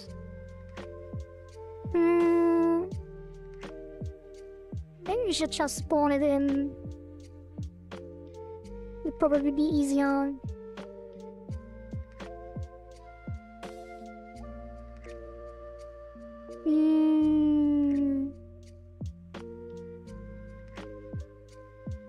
I guess it is better.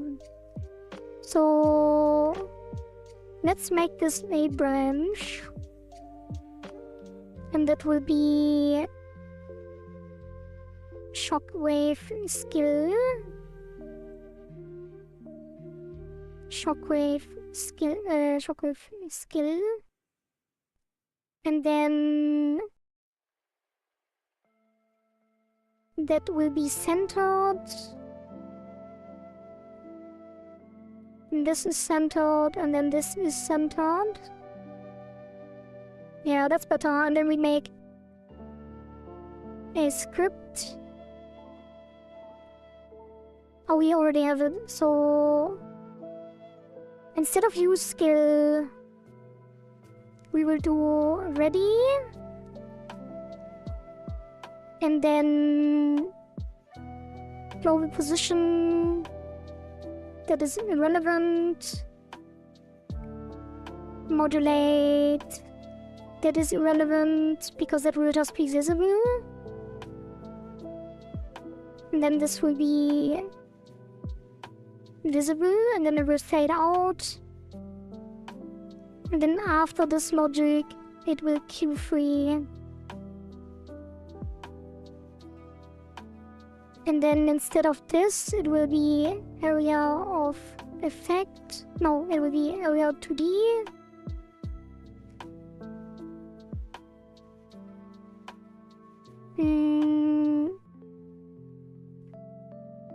Guess it will be class name, shockwave, skill.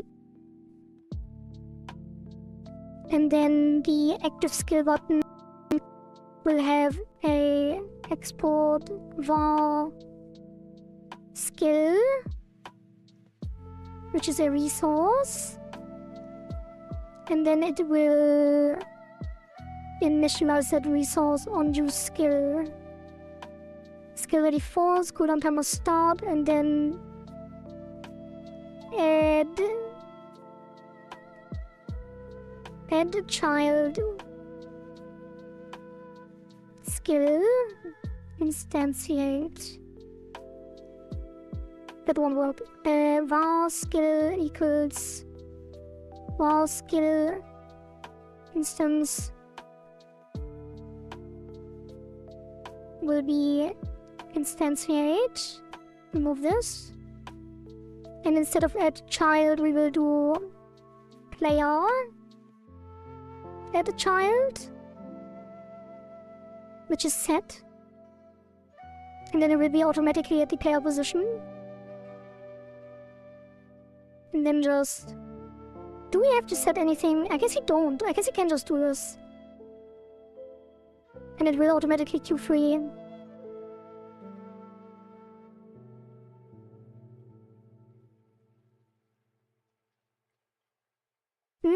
And I guess the button sound will be separate from the actual skill sound then. So this will be shockwave skill. Why is this invisible now? Okay, so this doesn't need invisible anymore.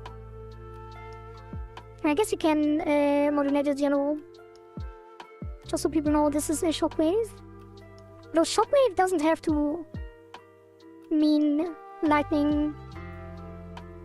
It could be an earth shockwave as well. I was thinking lightning at first, but it might not be.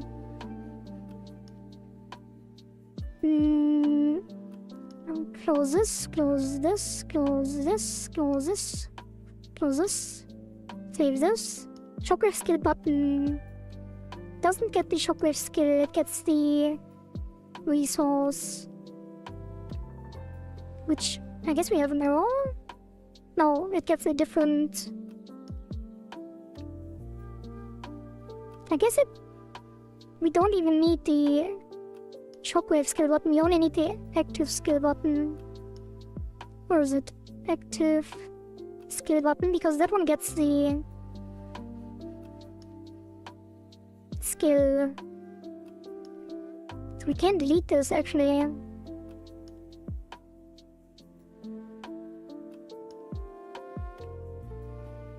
I think, so yeah, that should be correct. And then we just delete active, no, shockwave skill button. Wait, they are here, so that will just be active skill. And then we remove this, and that will just be shockwave skill button, and that will have the shockwave skill, and then the shockwave skill button is redundant. Where is it used? Required by other resources. Depending on your file system... Huh? Required by other... Why? We aren't using it. Oh, gameplay OBC 3. Please save this.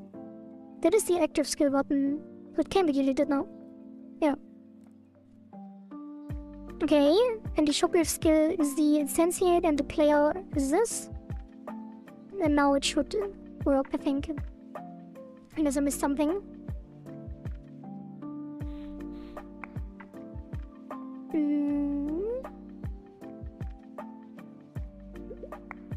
Any movement?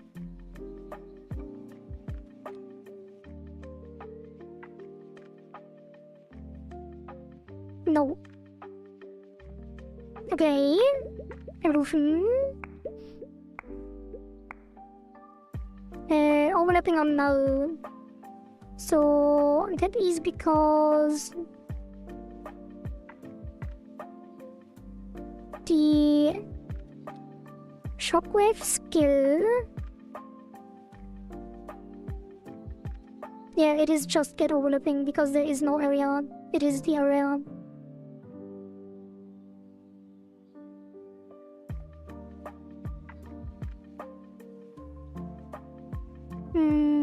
Yeah, and that is area of effect.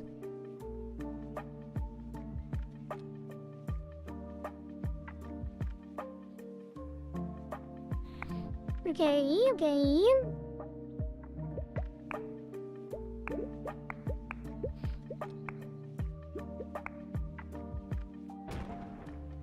Okay, bugs. Shockwave ready, not found. Area of effect, skill VFX. Oh, because it's the wrong hierarchy. And then ready P target. P target is null. Yeah, because this was null. Okay.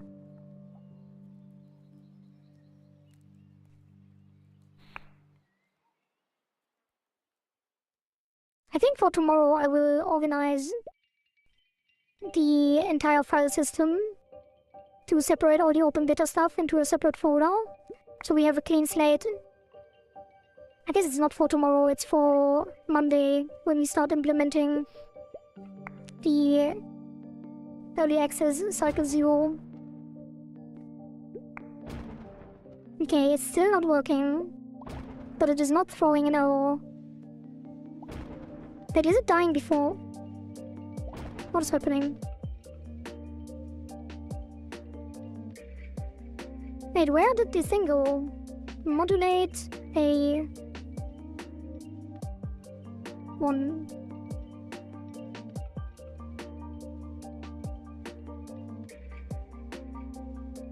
Wait, what? Oh, it's the Scale FX modulate A1. But it doesn't start as 0. Are we not instantiating it? Well, are we not setting it? We might not be setting it. I think we did though. Yeah, we did. I guess it's not instantiating on the player.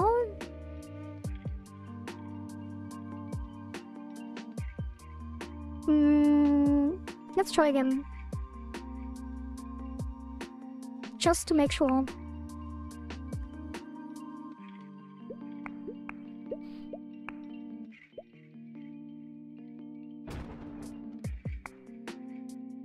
Yeah, nothing is happening. We can't even click it. Why is that?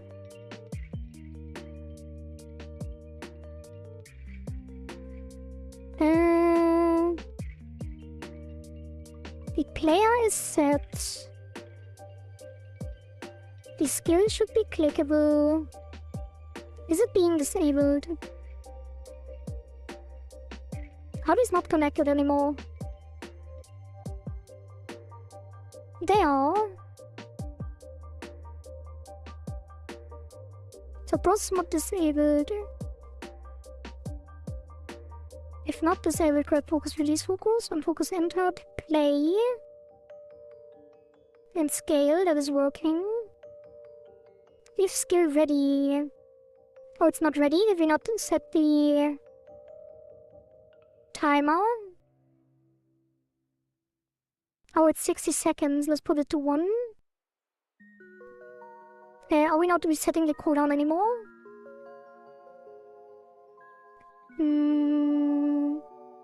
Use skill ready false, cooldown timer start. Let child instantiate.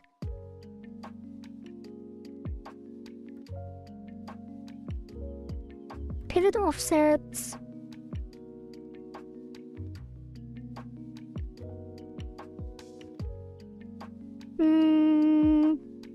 And then the skill, it's just activating already. It should be called after the add child. I guess he could do something more robust than just do skill instantiate. Skill instance equals skill instantiate. And is it not? That is skill. I guess you should do always skill res if you use a reason. I don't like that convention. But sometimes it's better to actually name it res or resource so we know it's a but kind of is bad coding quality or bad practice. Kind of, not really. Because you should be able to see the type anyway when you hover. So skill instance and then add child skill instance and then skill after adding it, skill, instance, trigger.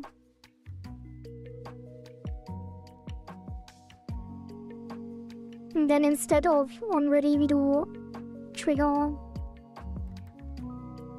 See if this makes a difference.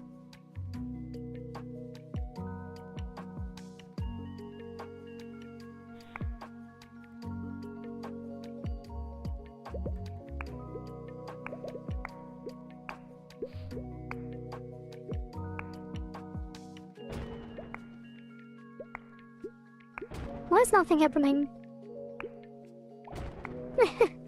I'm so confused. Shockwave skill. Oh. So... No, it is at 0. It does have damage. It is visible.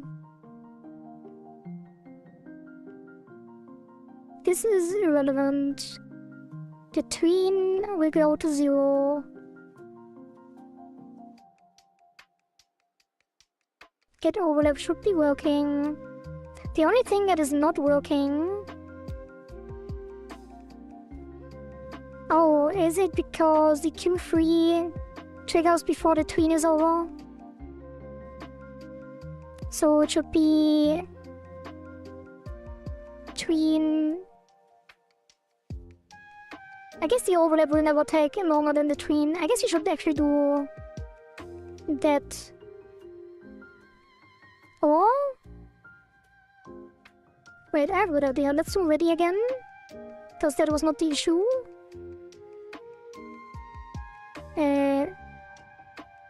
And then... Here we just do add a child again.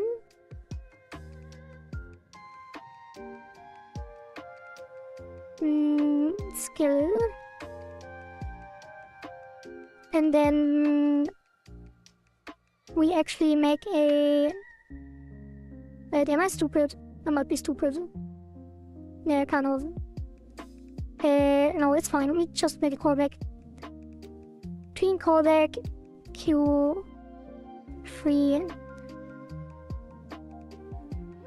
And then because we are calling Q3 on the tween, we do want to bind it to self so it gets freed properly. That is something we recently found out. Always do this if the thing that uses the tween gets destroyed, because otherwise the tweens like to linger behind and then they will throw warnings and stuff and probably leak memory.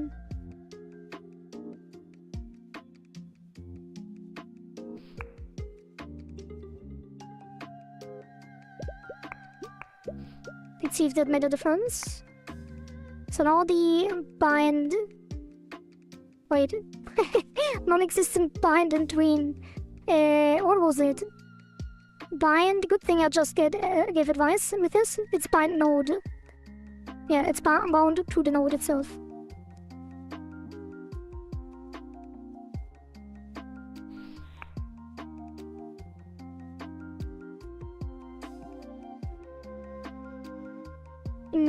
And then now it should work, right? Pray, trust. For real? Hey, but it didn't do damage. But it's definitely working. So now we just need to make sure that it actually detects the enemies, which apparently it doesn't for some reason. But it is on the player, which is correct. Actually, it shouldn't be... It should only be in the player position, so let's reparent it. Add child. So we do want it separately. Skill instance var. Which will be shockwave. Instance head, and then skill. I guess you can call it shockwave. And then... Wait, does it usually have a space between? I already forgot. Shockwave. And then shockwave. Wait, what was there? Right. reparent to parent get parent. So it's on the same layer as the player.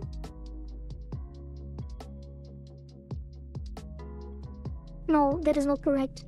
It would be player get parent.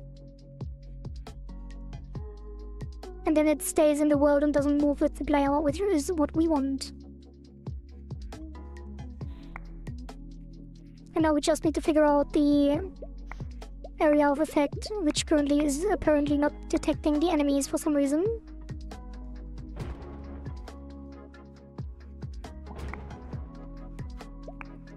Wait, why is it? Oh, it's using the scale of the player, that's funny. Okay. That should not be the case. Shockwave, I guess it is.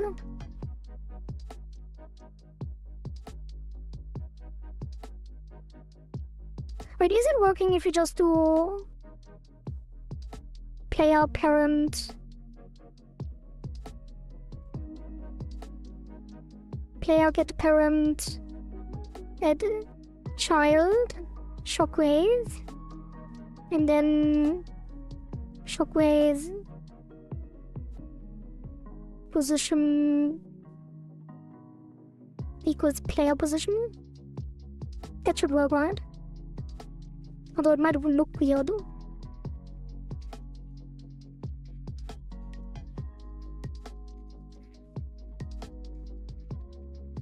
I'm pretty sure this will be weird. Let's try it.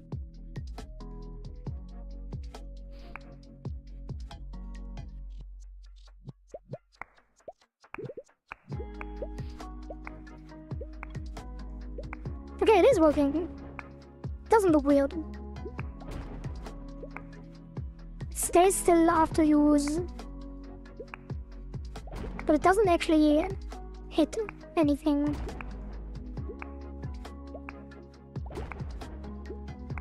Wait, is it behind the player? I guess it always would be. No, he is in front. Yeah, something's weird about us, but this is not important.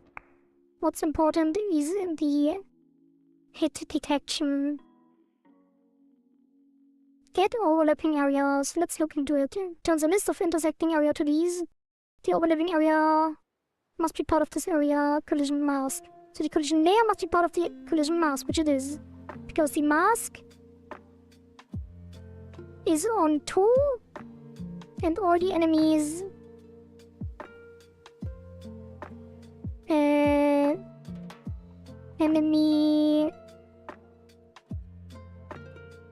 enemy hitbox is on 2 as well, on the layer 2, and the mask is on 2. What does the fire arcane do? Don't you see it? It's the pufferfish jump scare. You already commented on that. It is the pufferfish jump scare. That is the skill button, active skill button for a shockwave, which we are currently have a sprite placeholder with query, so we can see the area of effect of the shockwave. And I didn't prepare any visual effects yet for that, so we are using query. I guess there should be an indicator that the button is pressed, and also the cooldown that is part of the submission as well. So we will definitely do that. Why is it not working? Because if we look at this, the area is very clearly larger than the sprite. And the physics are correct.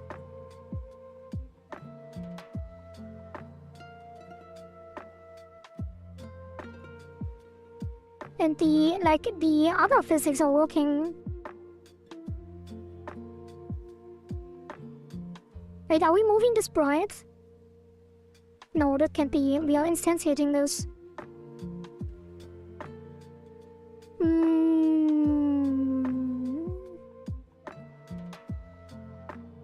Wait, does it call on area entered? When it is instantiated, it might be.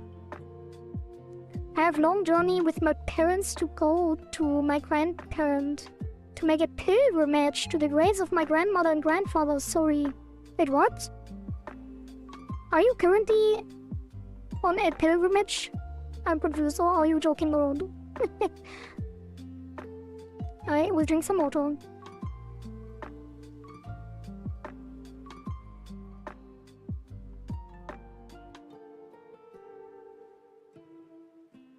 Do weird material effects on it too. Make it really scary. Yeah, this won't be the shockwave. Heading to my parents' hometown. Like right now? Like you are on the phone? Watching on your phone? On your pilgrimage? That is very interesting. We are in restroom. Oh. Yeah, rest area. I was thinking restroom is probably something different. Wait, do we have material effects on it to make it really scary? Oh, yeah, no. Fine. Okay, so area owner take damage, skill damage. Let's see what kind of overlapping areas we have when we use the skill. Because previously we did kill some enemies, now we don't hit anyone. Oops, no moment.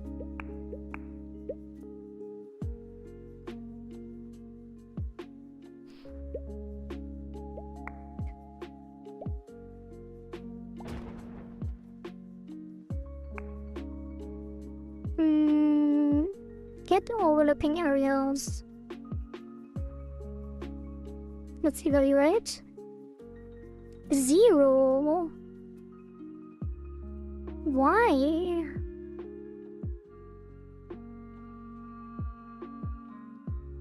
Let's see if the remote shows us some information on this. Shockwave skill.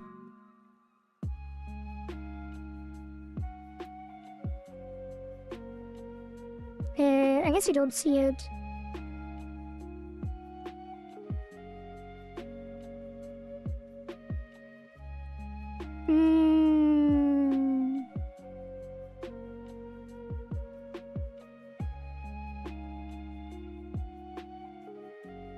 Is it? But it is monitoring and it is monitorable. Why is that? Continue.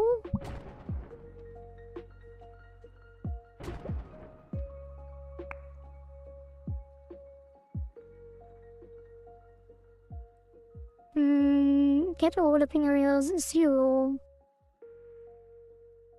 Clearly I'm doing something wrong. It has the area. Shockwave skill. Area. Is a shape. Wait, no, that's different. Yeah, the collision mask is correct. Gotta head out, early shift tomorrow, gotta be up at 4:30 AM. Oh. So I wish you a pleasant rest of the stream. Bye everyone. Thank you skaters for watching and stopping by, even though you are very busy. So I wish you a good rest and a good work day tomorrow.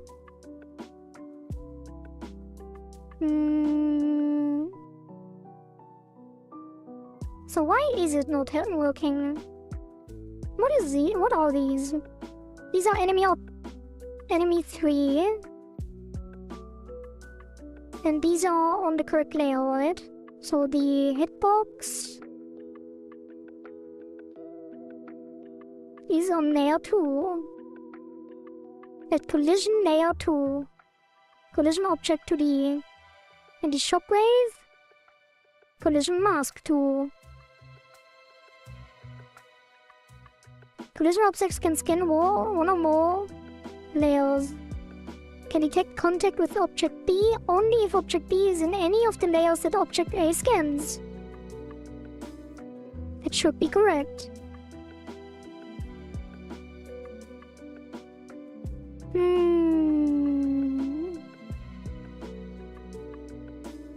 What is this size here? Oops.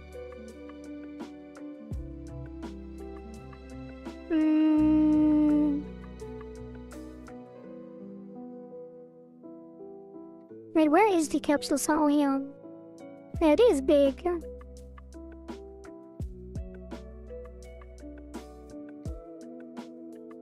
I'm very confused. Is somehow the enemy collision scuffed? No, that can't be it. Then this creature would also not work. It should be working. Something I am missing.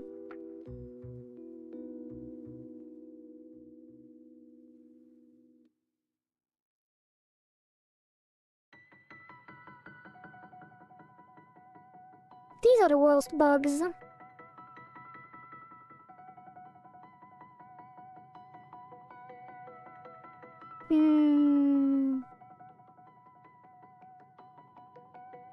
Unready for area. I guess it shouldn't be unready. No, it should be. Because it is added late.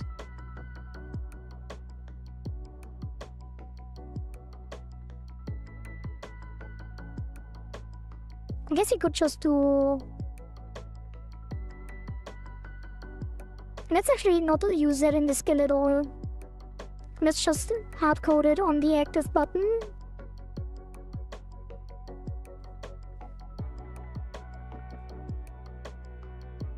And then like... that's so annoying. Let's do shockwave. Area. Get overlapping areas. Print. Instead of in the skill, we use it afterwards, again, just to make sure. Sanity check. So after moving the position... Oh, I think it scans.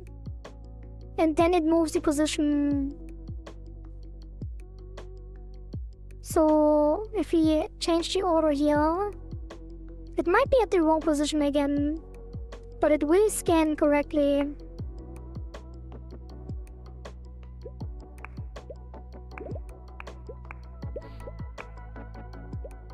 Oh, it is at the correct position. Wait, it's still not working though. Why?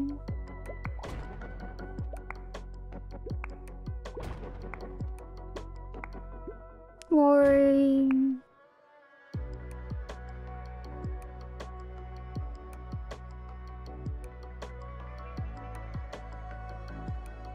Like, if you don't set it to the parent, it moves with the player.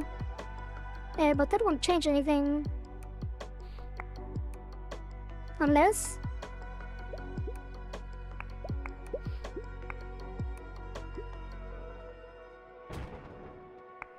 No.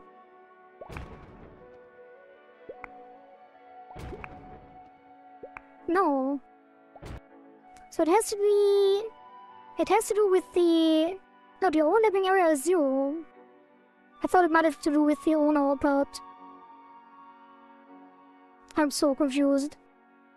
Help. Someone. Help.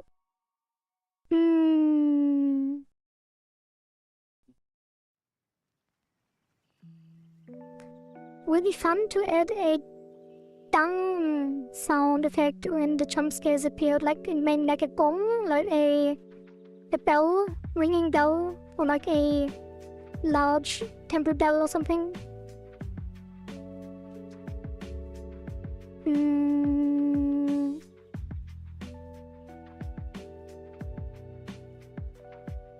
Yeah, I'm very confused about this. Let's actually print that again afterwards. Shockwave, hit overlapping areas, and then print. We don't have to break point through it.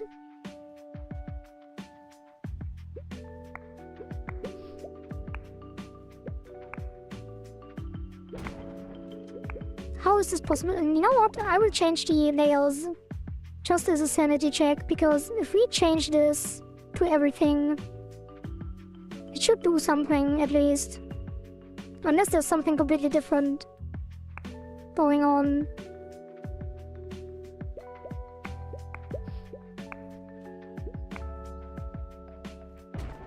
It is still empty. Wait, now it isn't. Hitbox area entered. It triggers the player area.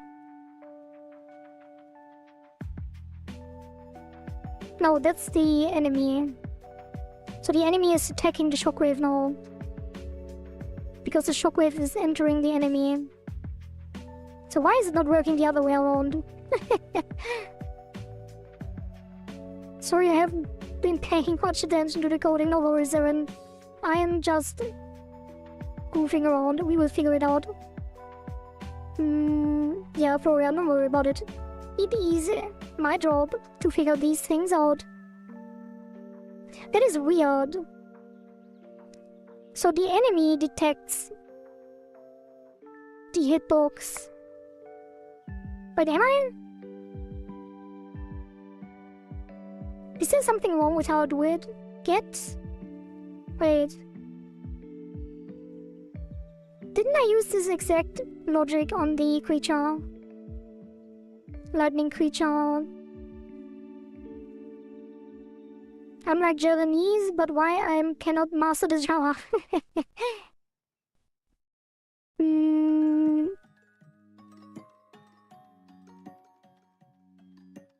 Yeah. Area and attack radius get overlapping areas. Attack radius should be area, right? Yeah, area to be. And then it checks the owner if it's the enemy hitbox. And then it makes it take damage. But the overlap is already failing. I don't understand.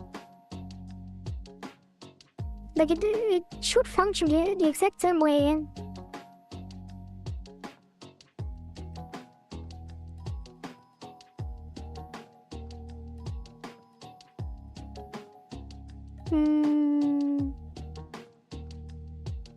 Is there something wrong in how we instantiate it?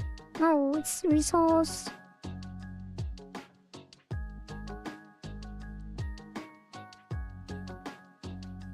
No, why? Get parent at charge shockwave, and shockwave is a shockwave skill. And shockwave skill inherits from area to D.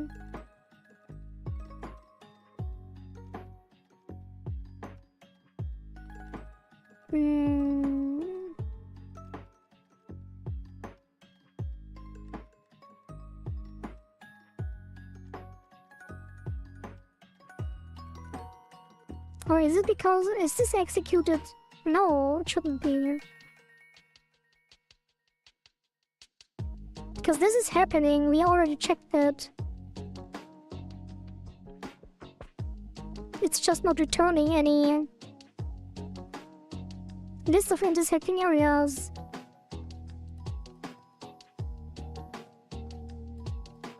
This list is modified once during physics step, not immediately after objects moved. Consider using signals. Get overlapping bodies, no.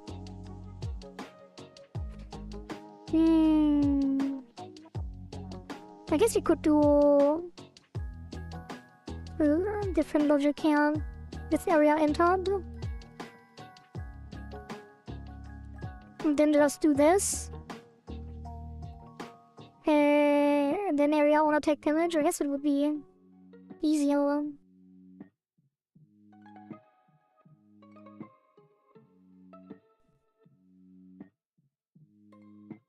This should definitely do something, right?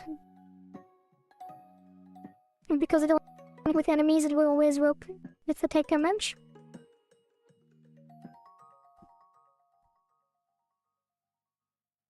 Possibly.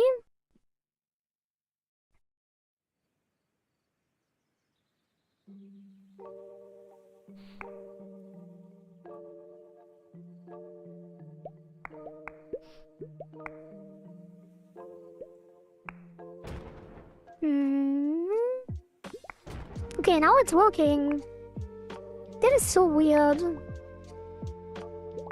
Okay, but now it's working too good because it scans continuously.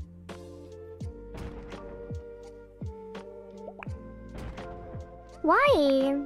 I don't get it. Yeah, kind of but I don't understand how this would be the case.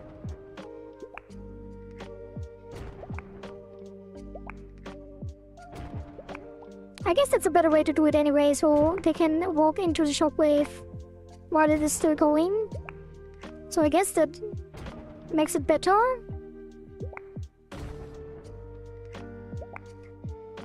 But it's still weird and I don't get it.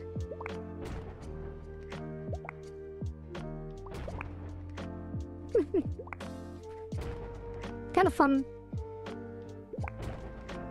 I guess we will have to add some powerful sound effects and cool visuals for that. Not sure what I'm going to do with this, but it is pretty boring to press. Although it is nice to kill enemies that way, to have some kind of interaction. So thank you for this addition. Baptiste, who is not here doing this weekend, I think.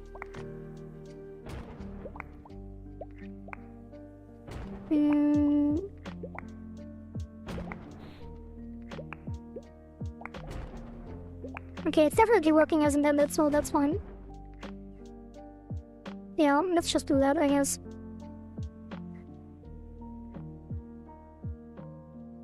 Intended we're Q3 and there will be nothing else. Decrease the size, the time of it. Okay. Let's see. That is the AoE damage around the player. Cooldown indicator. I kind of want to make it like the classic rotating timer. So that will be on the button. And then it will be the texture.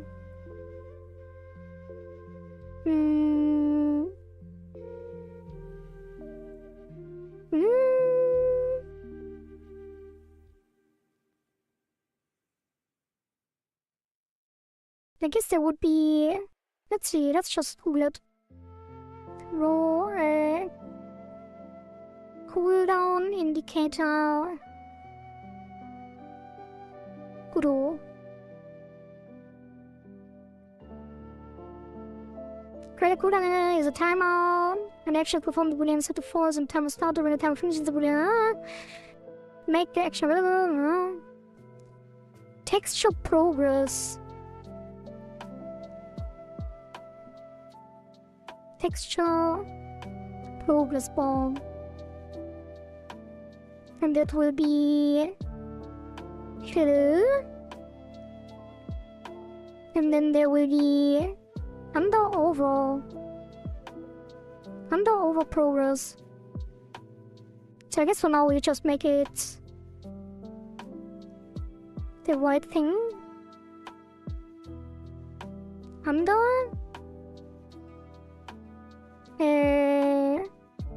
still. Oh, do you do it clockwise or counterclockwise? Probably clockwise. And then the under will be black. And the over will be black. No? What is happening here? Progress? Nothing is happening. Oh, because... Why is it so big, by the way? Tint... Min-max step... Layout? Transform.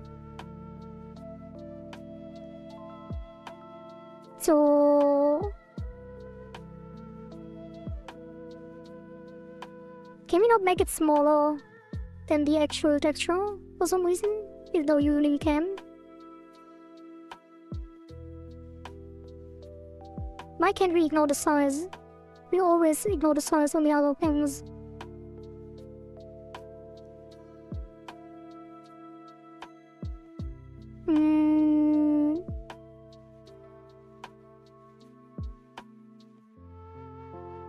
Custom minimum 160.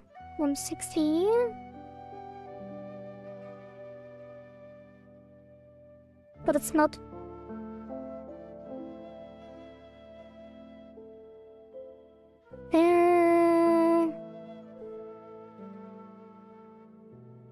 Texture, no.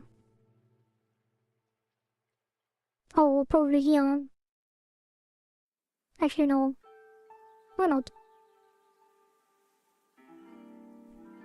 What is that? Compressed texture. What is the one on the scale button?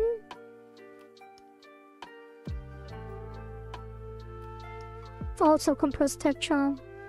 But for some reason these options aren't there. Stretch mode. Ignore size.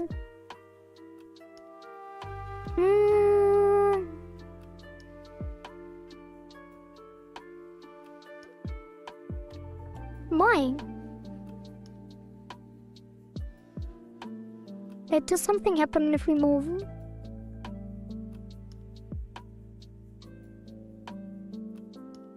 I'm confused. I got the games on Steam yesterday. Yay! Freezing Mirror! I have seen you on the leaderboard actually. So thank you for buying and playing. Let's check real quick.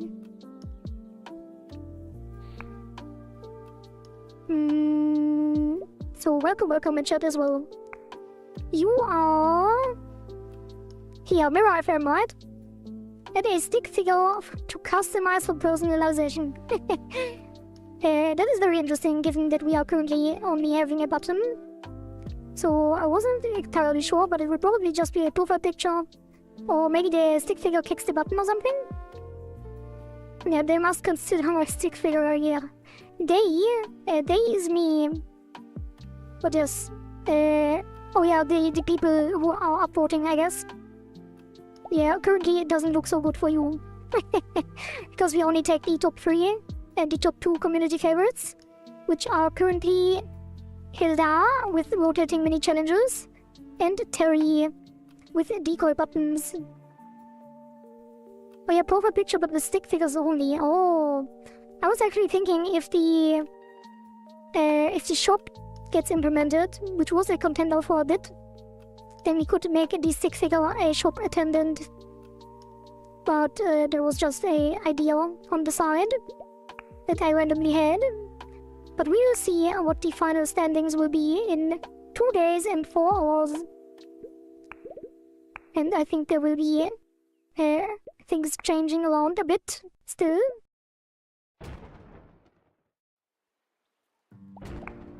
Okay, so kind of need to figure out this progress thing here.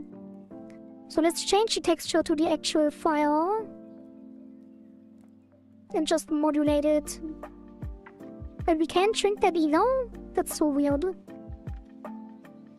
Why?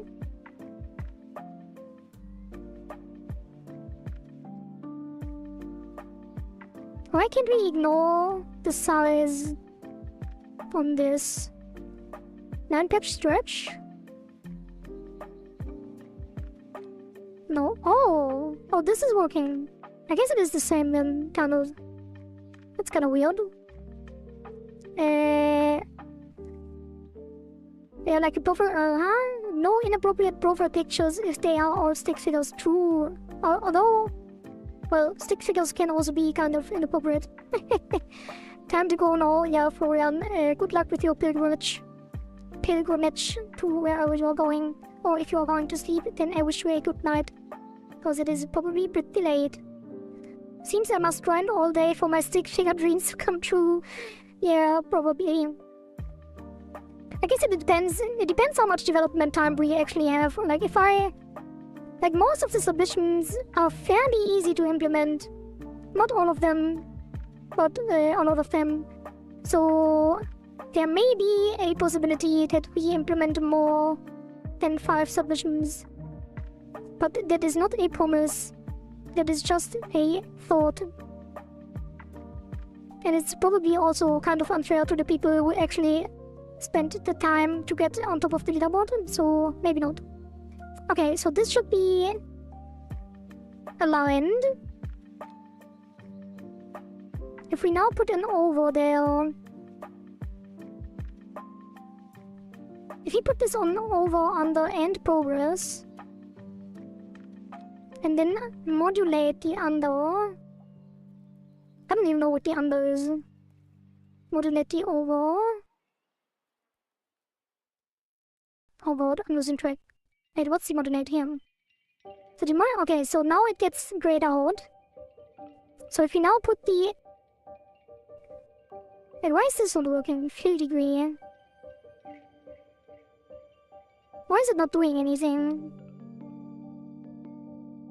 Let's put them to give different colors. Just so we can see if there's anything happening at all. There isn't. Maybe I should look up how these things work. What if we do left to right? Stretch margins. Where's the progress? There's you. I'm so confused. What if we do radial again? Initial angle. Value? Yeah, I need to look this up. How to use texture progress. Good old.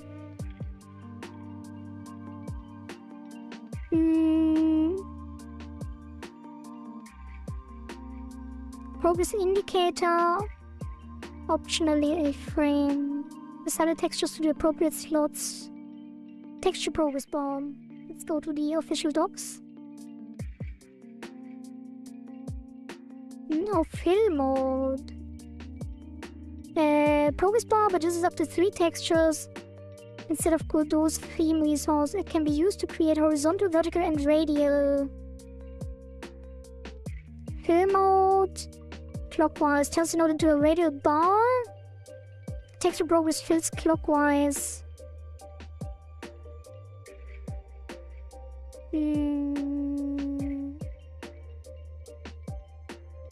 Fill direction. Godot treats the bar textures in 9 patch. Use the stretch margin to set the 9 patch. When using radial fill mode, the setting will only enable stretching for texture progress, while texture under and over will be treated like 9 patch. Upper limit for the fill. Oh. So this is just the upper limit. And the initial is the...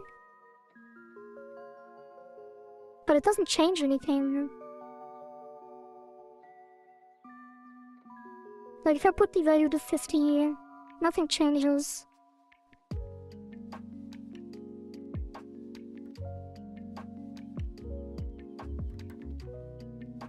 I don't get it.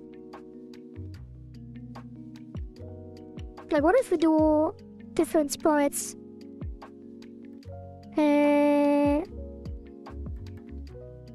Like if we put...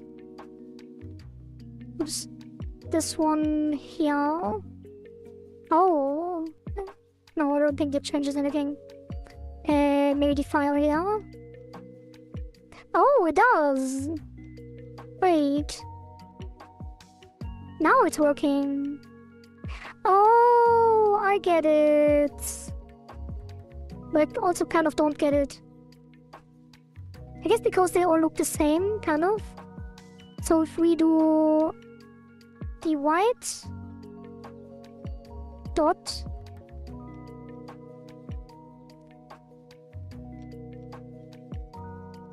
and then have no over. Okay, So I guess it will be, but it should work with the other ones as well. So that is weird. Maybe it's because I didn't use the value to test it. So it should be under the fire aura should be the under, and the under should be dark. And then the because the over hides everything else. Why? What is the point of the over? Draws over the progress bar. How to add highlights? Okay, so we were hiding the entire thing by using an over. So we only want over, only under and progress.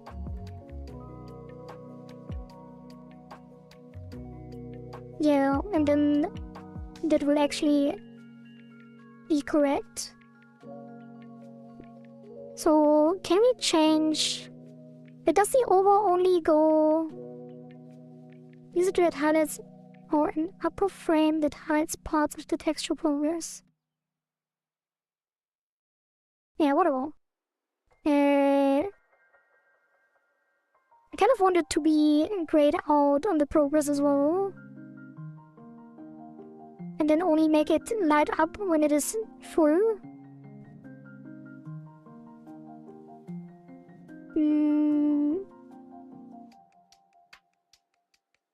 Which I guess we have to do in script then.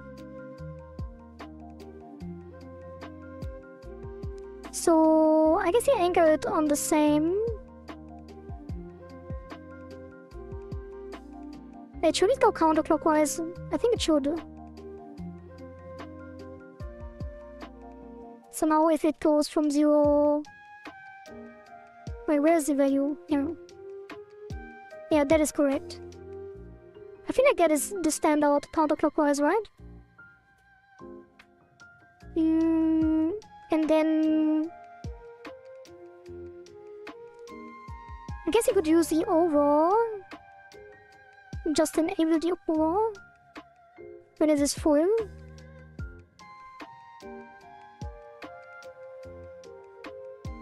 Or something like that. So set the over alpha to 1 when it's full. I guess it doesn't matter. I guess you hide the progress bar. Yeah. So instead we will put the progress bar in here. And then the texture progress bar will be under the cooldown. So we have a bit more neat order in the code. And then the texture progress bar, there will be a funk process. I think pilgrimage not in context. Maybe the right one is visiting the graves of loved ones. I think my English is very bad though. I think it's a cultural thing.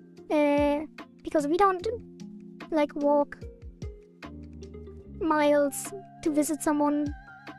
We probably would only go to like a graveyard for an hour or so to meet.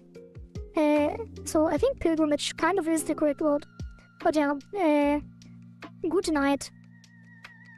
So process. And then texture progress bar value equals skill cooldown timer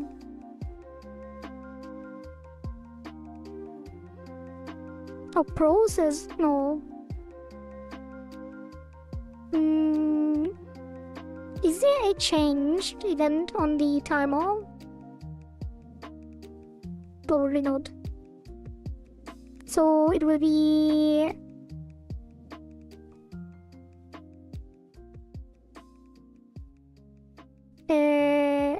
remaining time left divided by skill cooldown wait time times 100. thought actually it will be 100 times. I guess we just make this 1. No. Why is that the thing? I guess it's an integer, isn't it? The value? No, it is a float. So that's fine then. And then if skill cooldown timer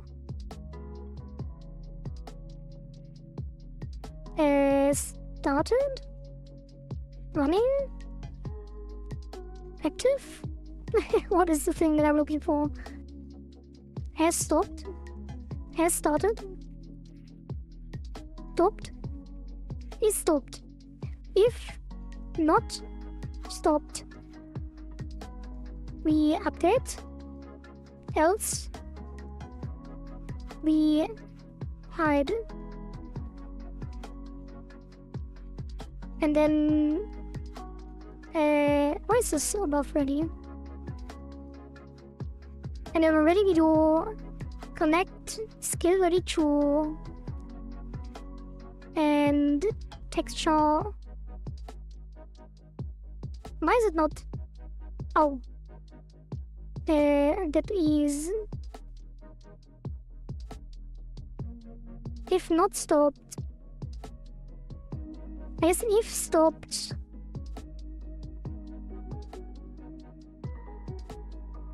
Hide, else update. Wait, if the cooldown if the cooldown timer is stopped, then the texture bar hides. And if the... I guess you could do... If... it doesn't matter. Hide, and then here it will be... Timeout. I guess it would be timeout hide, actually. Because why not? On timeout hide...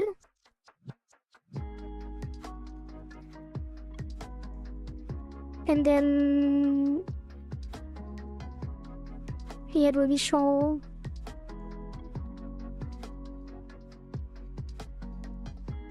If not stopped.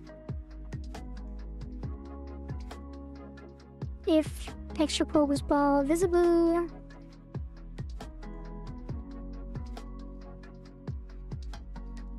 If not visible, show. Then update the value.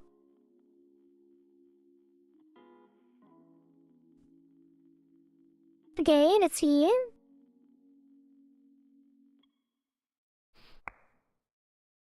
And then we probably need visual effects on the button as well, so the player gets notified when the skill is ready. Wait, why is it? Oh. For some reason, the skill cooldown is starting even if it's ready. So... Timer start. It shouldn't auto start. Which it doesn't. Oh, one shot. That's the important part. Yeah, it only starts when called. And then... Progress bar hide. When the timer runs out. And show when the cooldown timer stopped. So it shouldn't be visible in the beginning, right? Actually it is. This will not.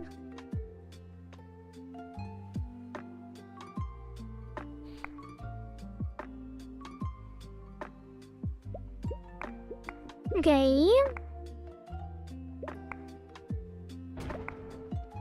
Hey, why is it going the wrong way around?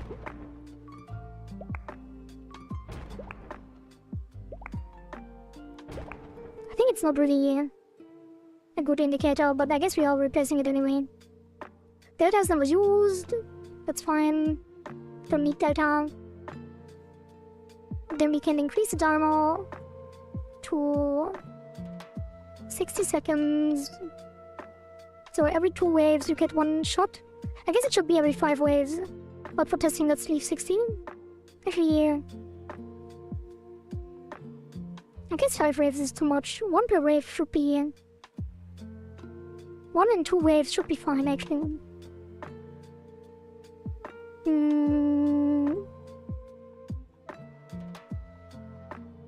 Then for some reason, it is not very visible. I guess you could make it bigger as well.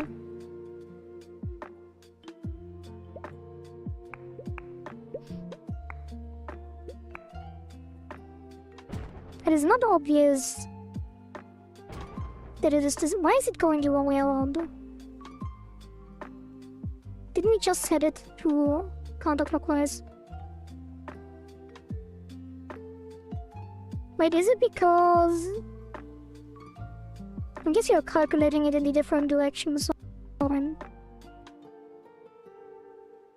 I guess you don't want to... We don't want the progress to be... Wait, I'm confused. Why is it... It is the wrong way around, isn't it? Like, the dark is the one that increases, which is weird. It should be the light one, because the progress is the light one.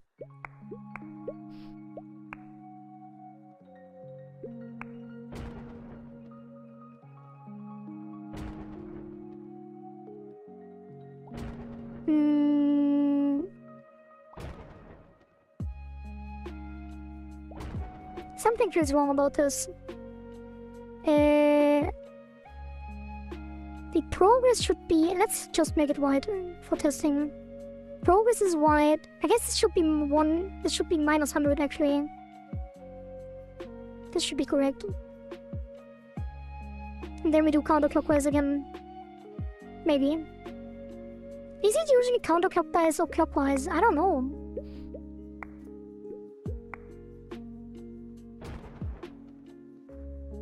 Wait, now nothing is happening. What?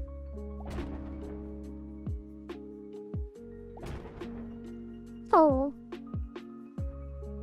Maybe not do that. Maybe we just do this. This will be a percentage. Let's do this. And then times 100. Oh, it should be 1 minus. And this times 100. So this. So we take the inverse. And then multiply by 100 to get the percentage.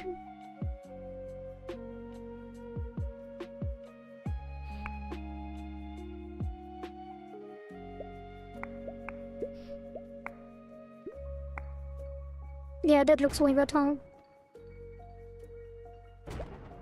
Definitely can refine that as well.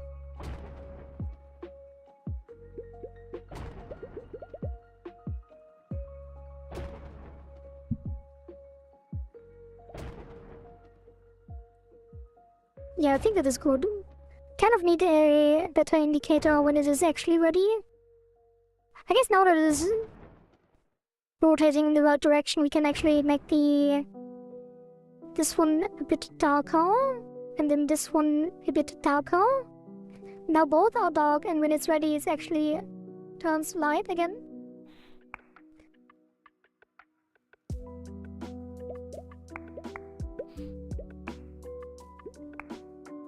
Yeah, I think that will be good. So now it is very distinguishable, although it is not very visible. Because of this sprite, but we will replace this sprite anyway.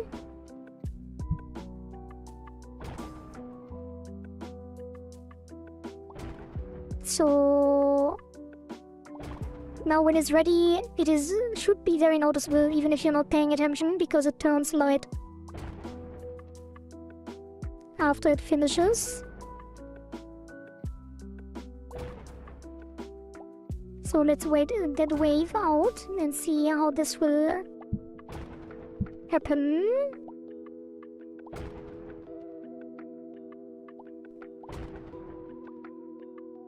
Couple more seconds, maybe like 10 seconds. Maybe you should have put a timer as well. Usually it's better to layer these in multiple ways. Yeah, it is very noticeable. That's good. Okay, let's make the thing bigger. Let's make it 250.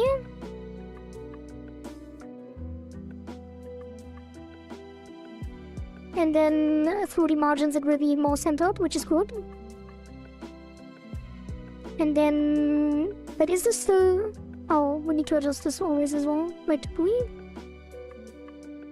No, we just need to max it out. And then... The light one, I guess, can be a little bit lighter. We'll still be able to see the difference. And then... we can display the timer in a label.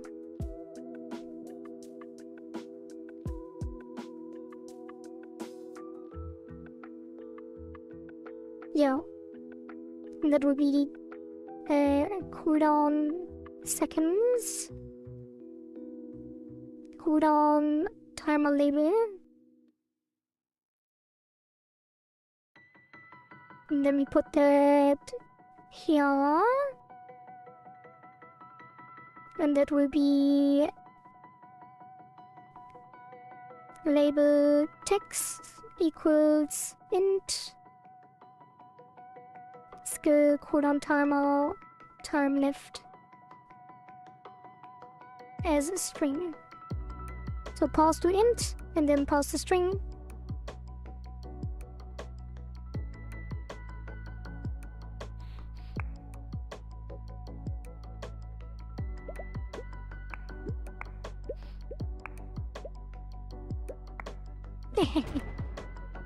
Right.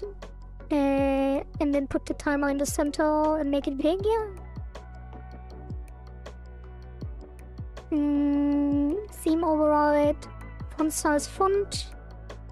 Font size will be 64. 60. Why is it not center? Center. And then the font will be bolder. Actually, the size can be bigger even. Let's do 120. Yeah, why not, right?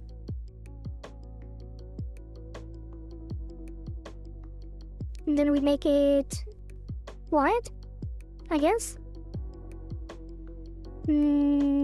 Color.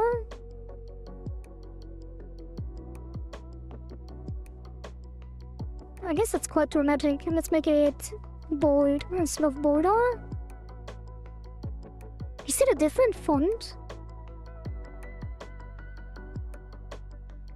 Damn, I didn't know these were so different. Wait, they should be the same font. It's just the font weight that should be different.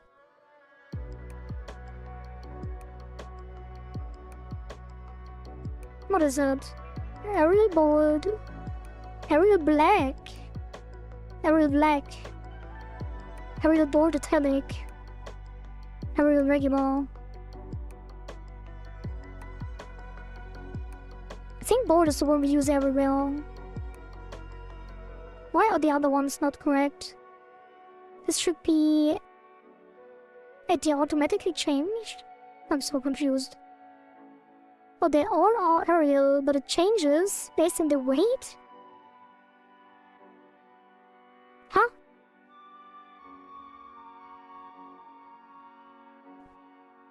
I guess it is. Arial black. Even though they are all the same Arial. That is crazy. Anyway...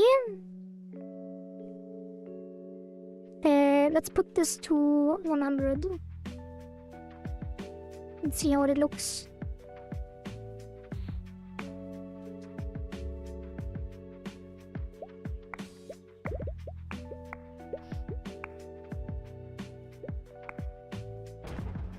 It's kinda weird. kind of don't like it at all.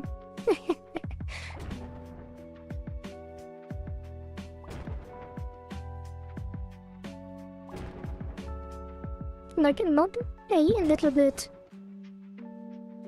I guess it kind of contrasts with the usual only black. So we probably want a black outline or something. Or put the timer in the corner. I guess it should have an outline or a shadow. So what would the outline look like? Put an outline... Outline size 8. 32. And then decrease the to 80. Maybe invert the colors.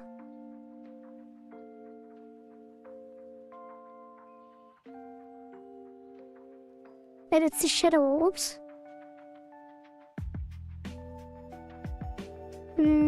16? No.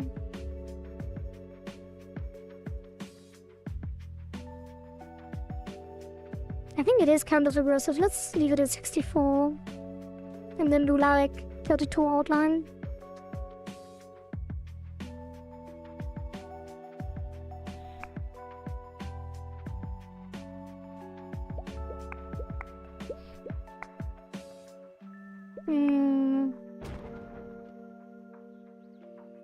I don't like it. Something feels off. I guess you can adjust it some other time. I think we will just put it on the default color. And then put it in the corner. With the default font as well. And then do like bottom left. At 32. And then left top, left bottom. And then remove the outline.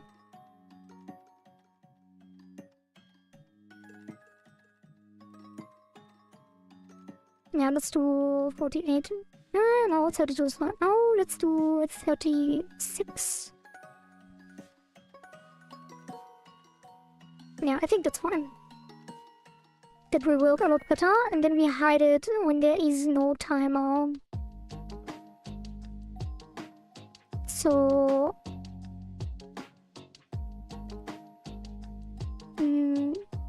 cool down, timer label hide. And then... cool down, timer label, so...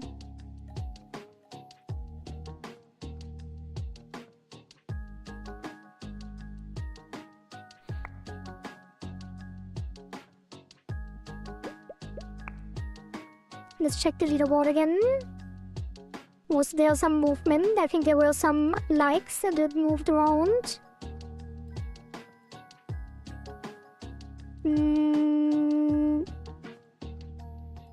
But other than that, I think we still have the same people around.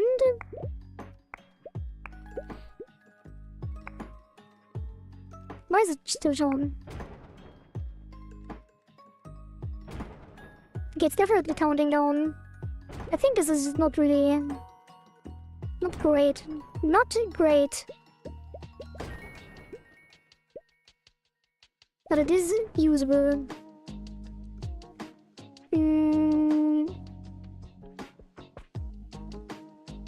I guess now we do want it border. So let's change this to border. And then hide it on start.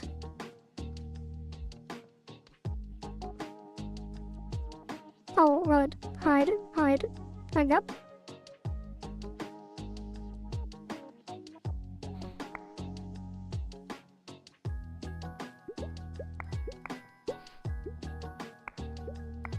Yeah, now it's working. It still feels weird. I guess if we have a standardized... if you would have a standardized icon scheme, we could make a space for the timer and it wouldn't look weird. We could also slightly blend it on the background. There's many things we can do, but I think this is good enough for now. Let's use it one more time when the time runs out to make sure everything is working correctly. And then I think we will pivot over to the gaming section and have some fun at the end of the stream.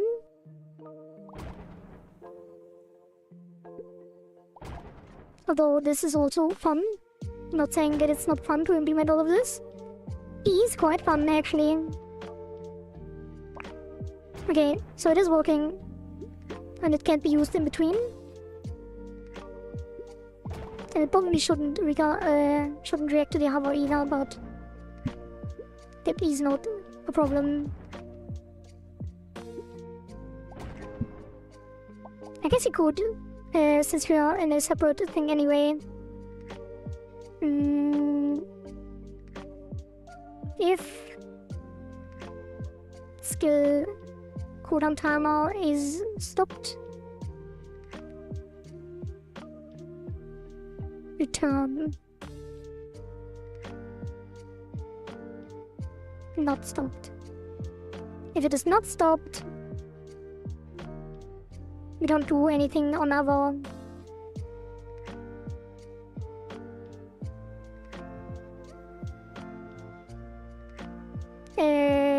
I guess it wouldn't be I guess it would be. No, it's fine. We do want to grab focus probably, although that will only be relevant when we implement the controller support. So now it doesn't react at all, which is good. Okay, I think that's fine. Yeah. Okay, let me actually... No, it's fine. Alright, let's push this. That is the... not sure what I changed there. Probably some weird Git stuff.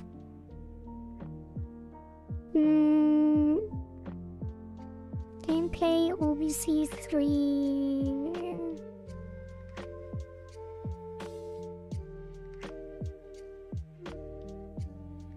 What is that? Oh yeah, the shockwave skill button, shockwave skill, active skill button, active skill button, shockwave skills, shockwave skill. So all of this is active skill bar and placeholder shockwave skill, initial shockwave skill with placeholder assets. I guess that's fine.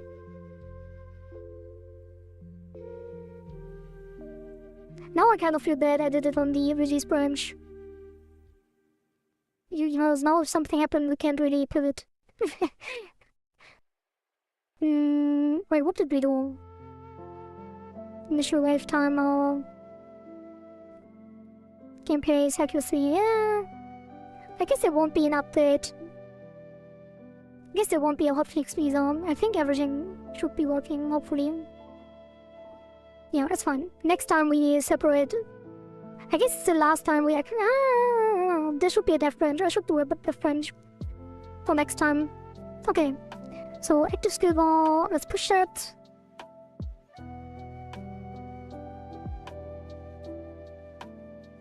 And then...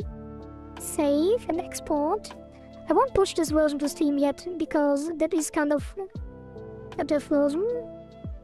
Still... I guess this would be 0 actually. Now that I think about it. 110. Export.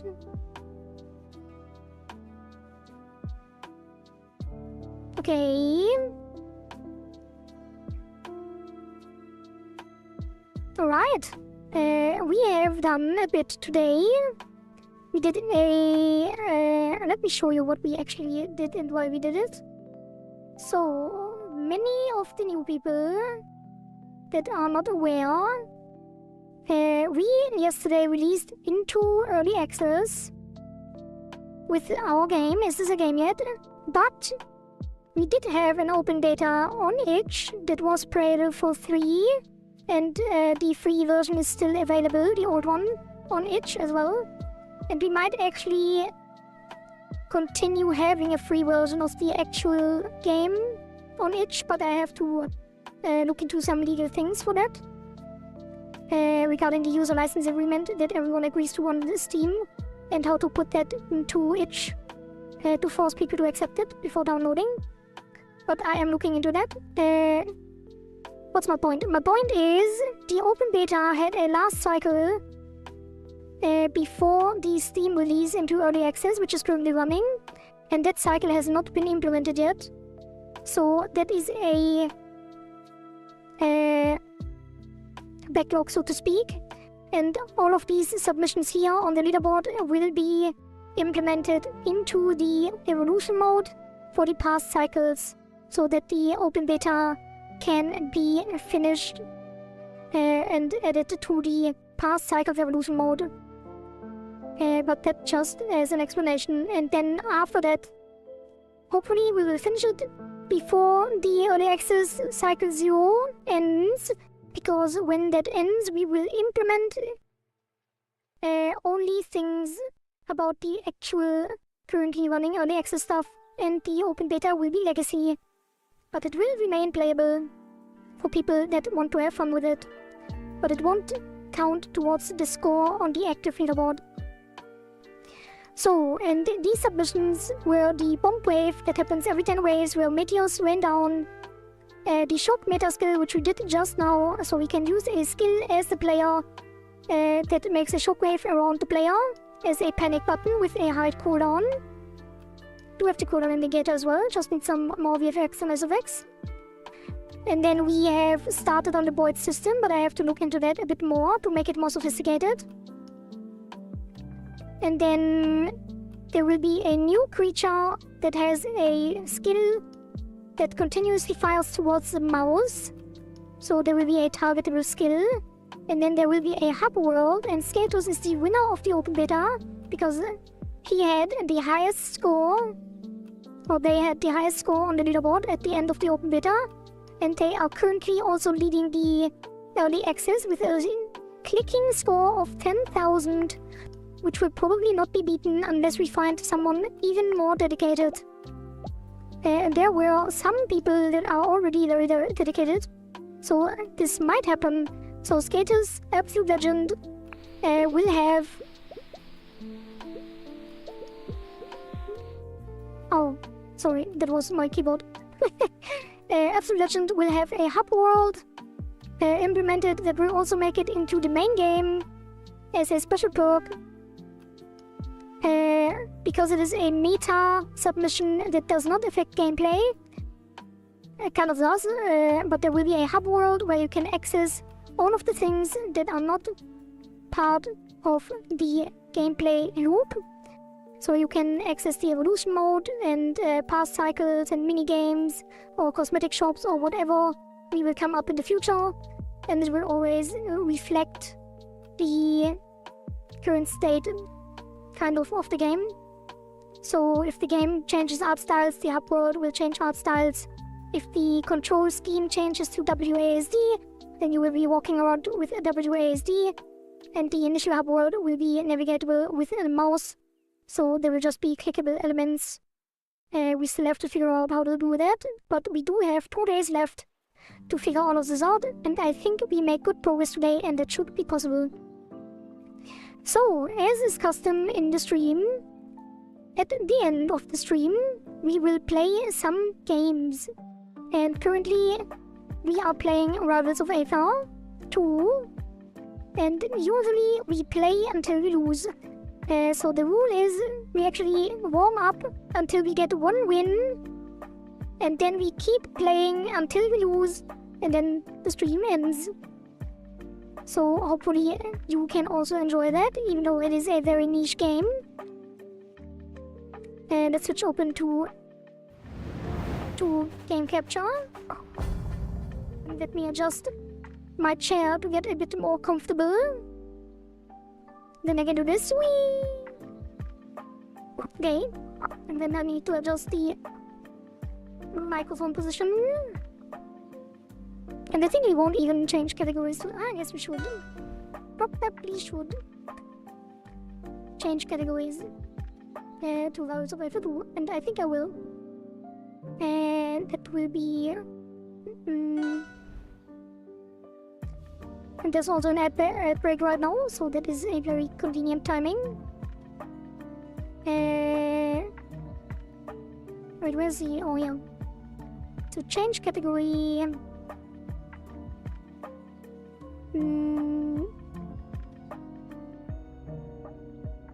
to rivals of Aether 2. And then on the other one... as well. Rivals of Aether 2. Okay, let me get to the corner of the corner. Zooming around. Alright, let's get into it. So, I am currently learning Absa, which is why we are in silver. As usually we are a Claren Platinum player. Or Platinum Claren player, I should say. But I did want to try a new character, and Absa looked really cool. So I thought, why not try learning a new character, get off my one-trick pony, and try something new. And then it turned out, and there is a color scheme on Absa that was in the shop the day we started playing, which has basically my colors, which is very cool. So I'm very happy about that, because she also has a similar face pattern and white hair and horns and stuff like that, and red clothing. So it is very cool to see that that fits so well, and she's a lot of fun. She's very creative and very difficult to play,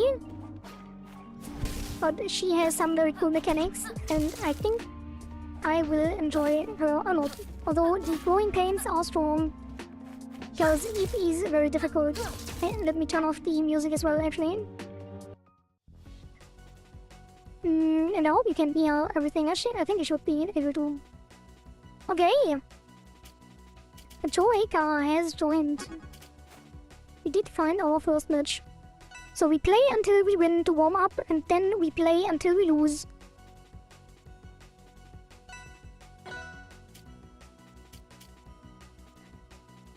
And I think since we are in silver, things will probably be not that difficult, but still difficult, because we still don't understand the character at all. And I think since we don't play very often, other players have gotten used to her already. Although this guy is unranked, so let's see where this goes.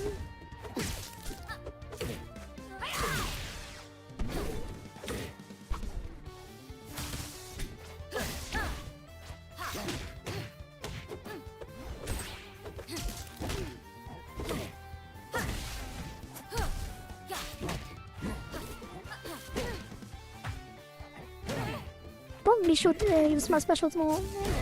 Oh, that was very insane timing.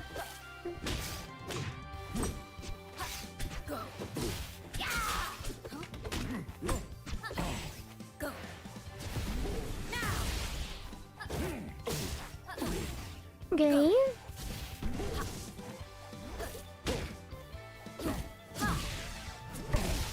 That is... oh, I did think... I really thought I would get him there.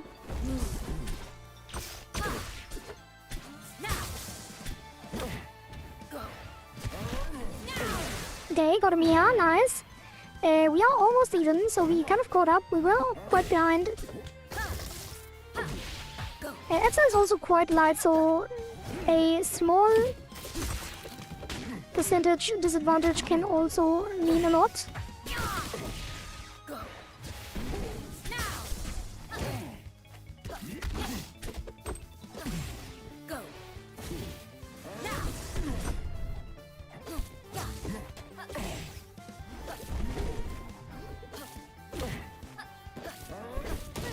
Oh, didn't get him there. Oh.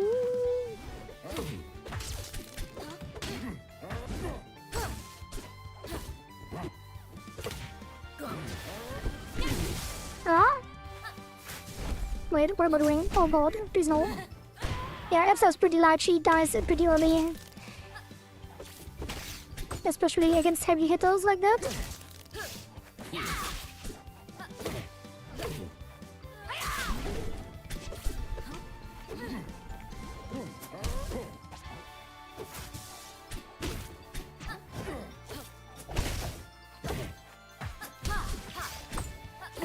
Okay, good spike. Good tipper. Oh no, it's not really a tipper, it's sweet spot. Yeah, so we are quite behind. It is territory already. But I think we can make it back actually. Bring this back. Oh, possibly.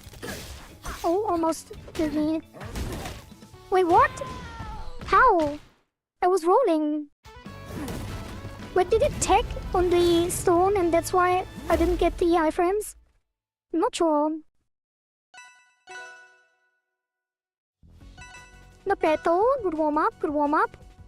First round lost. But it's fine. We can catch up, I think. What are good Absa stages? I think this is first stage actually. She did get revealed on this stage, I think.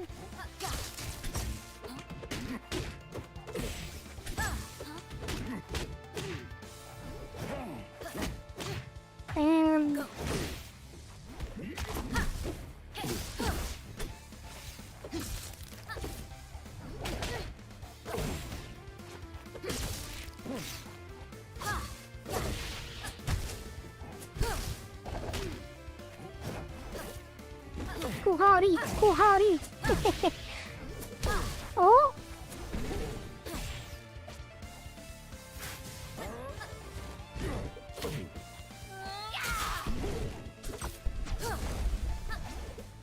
Wait, did I? Oh, I canceled my jump. I'm so stupid.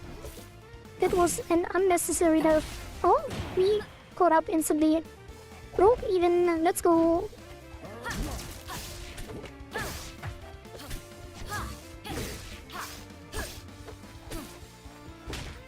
How was that not a parry?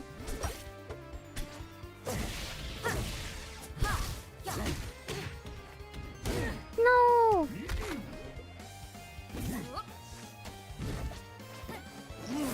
Wait, how was that not? Okay, I still don't quite get the attacks. I thought it would hit him if the cloud hits him, but I guess it's just on the ledge actually. Okay, nice, delayed. Okay.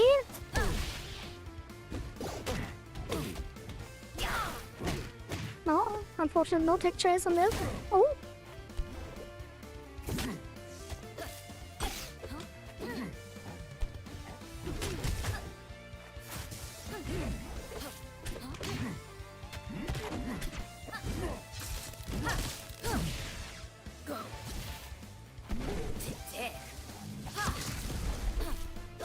I should use the down B more, the on special more often.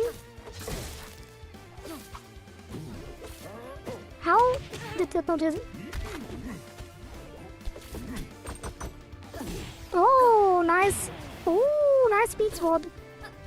That is very powerful. Like the back air is juicy.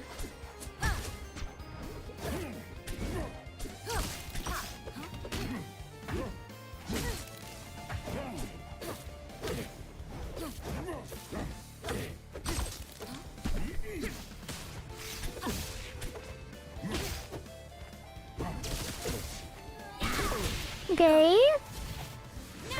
Nice. Nice follow up. Oh, almost got him. Oh. Oh, almost got him. Oh, the berry. Hey? What? How did the Sander line not hit his pillar? Does it not actually hit the pillar? Hey, we won the round. One more. It is 1-1. We are even. Can we get our first win on the first match? That would be very nice. Although it would also mean that the stream is shorter. Because we play until we win for a warm-up, and then we play until we lose. So if we win our first match and then lose our second match, that would be the shortest stream we can have here.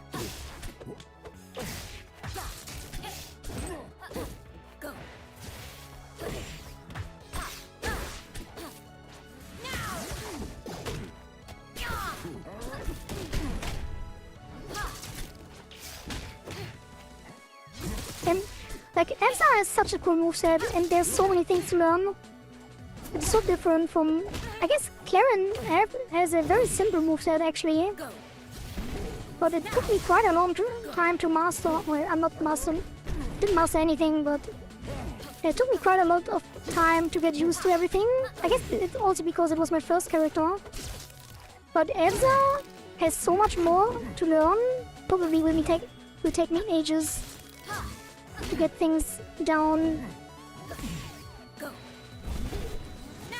Oh, I should have just short pressed.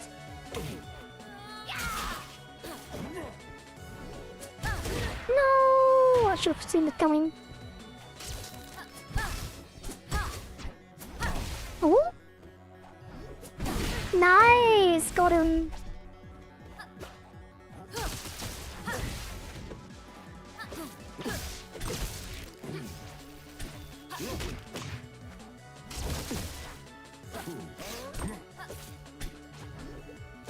No.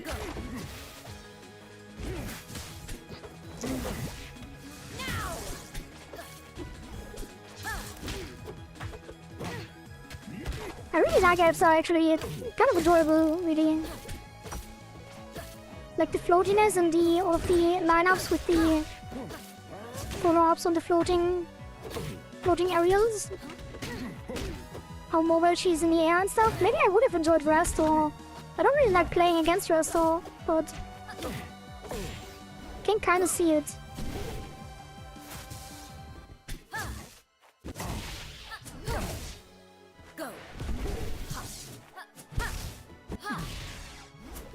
Hey, the up air is so strong. Like the floating up air is crazy. Oh, I shouldn't have done that. Oh no. It was so predictable.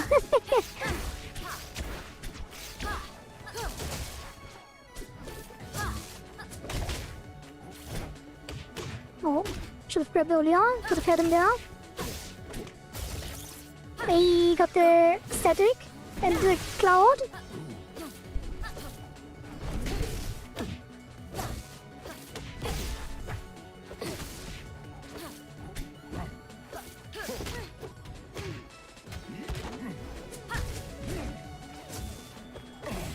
Okay, good spacing.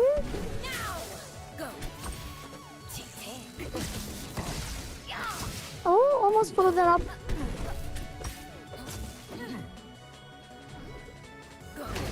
Oops.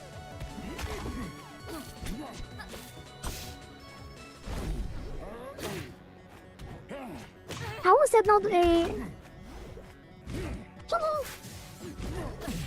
Damn, that was a dance with death. Wait, the cloud can't hit the pillar? I guess it is countering. Hey, that is it. Nice, first win, let's go.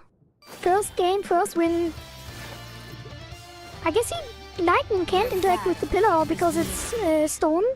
Like lightning weak against stone kind of thing. Which would make sense, in a way. GG indeed. So she has some really cool mechanics, like if you do a fast forward jump at the same time, she will do this gravity jump downwards, and then you get back your jump, your aerial jump. So there's probably cool things you can do off the ledge, like jumping down like this, and lining up attacks, and then jump again. Well, if you're not bad like me, and then the up air, the up special does have some mechanics as well, where you can cancel the special fall if you fall off a platform or have contact with the ground while you are using it. It's the same person. Alright, maybe we can get gold. If we win again, we are actually in gold.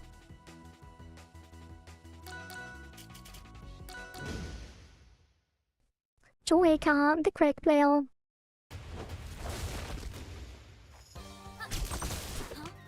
Wait, the crowd swing?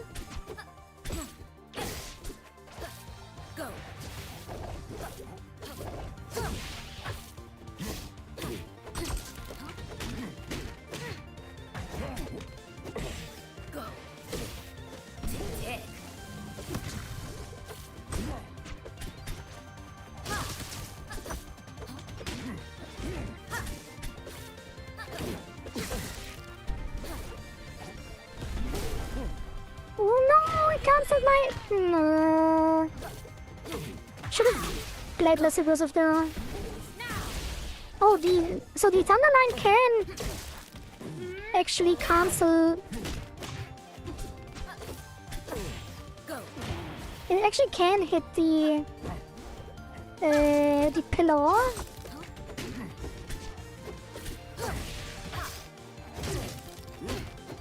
But probably not if the cloud is inside.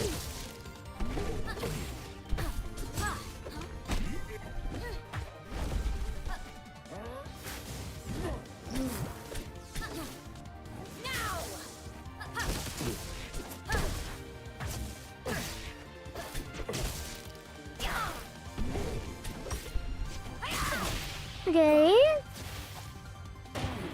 Oh, messed up his recovery for some reason. Oh, interesting.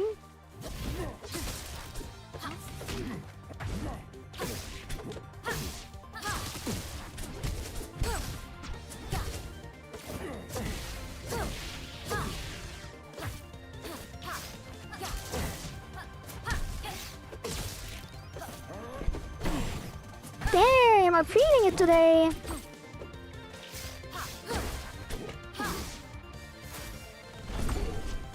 Oh, I blocked that. Yeah, unfortunate.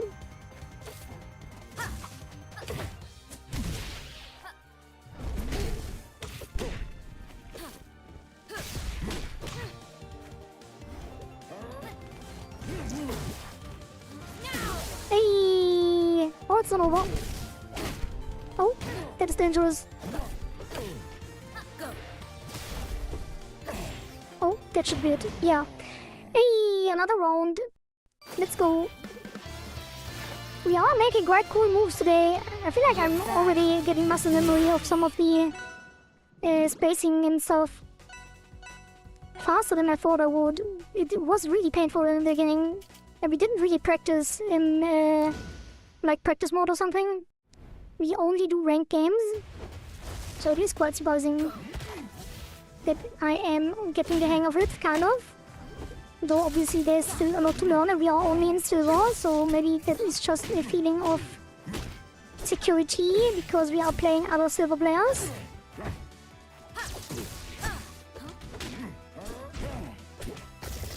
Okay, static. Get the cloud in.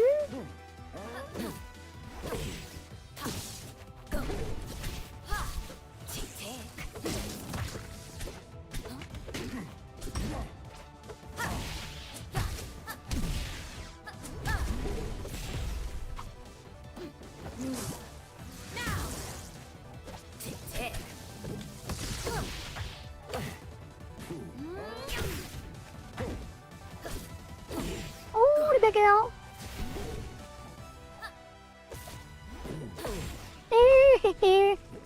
Another back out.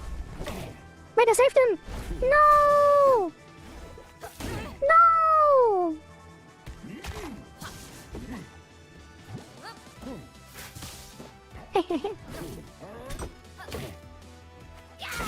Hey, the max range! Forward strong.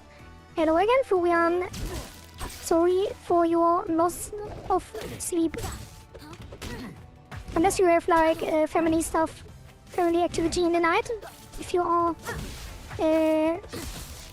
on like a journey and stuff. Not really a journey, but kind of.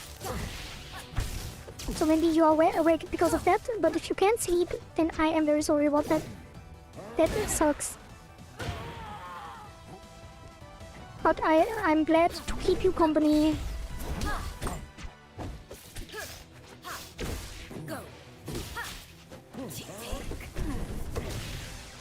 Oh! Oh, you can! You can kill the killer with the cloud. Not sure why it didn't work then earlier.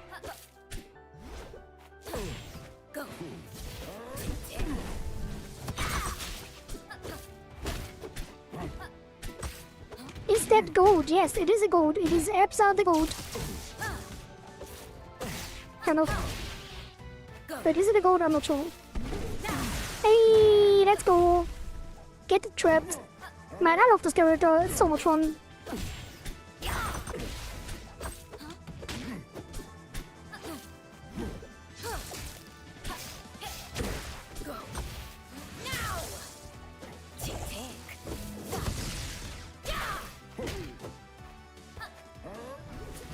Oh, that was... I walked right into that. Okay. Almost catch him there.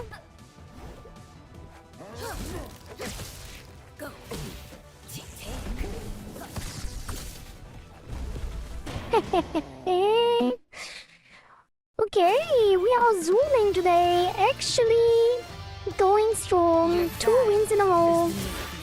Our first win streak with Absa. And we are now a gold player. Very nice.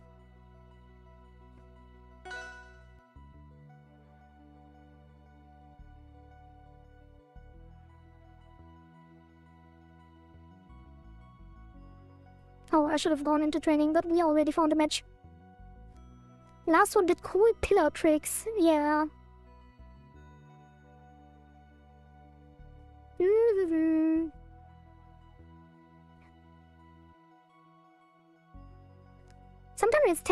Sometimes it takes really long to get the match started again if you already found one. I'm not sure why. Probably because the other player has trouble to connect. Oh god. It's a platinum player. That guy would probably destroy me even on my main. Have you ever experienced a dark system, like always having a losing streak? Not really. Like, we lost a lot in the beginning when playing Absa because he didn't know the character, but it's not like we have... Actually, kind of. We did have a really long losing streak with Claren once. That actually brought us into into low gold.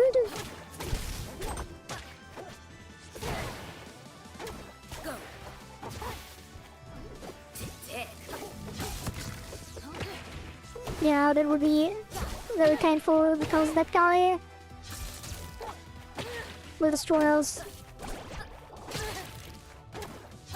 I don't even know how to play against Arcane with Claren and with Absa.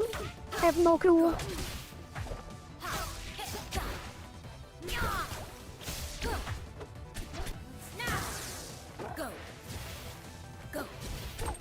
Oops.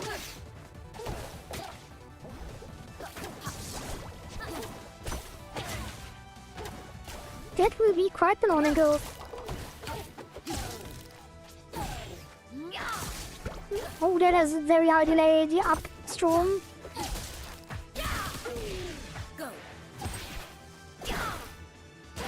Damn. The leg on the down strong as well. After a parry. I guess it doesn't matter if they parry it anyway.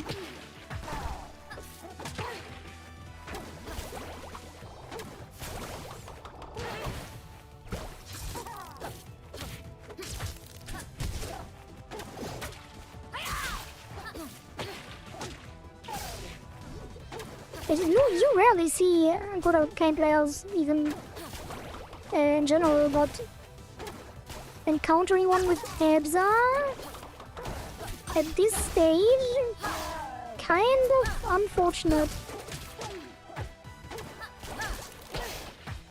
I feel like I have no idea what I'm doing, really. in this match.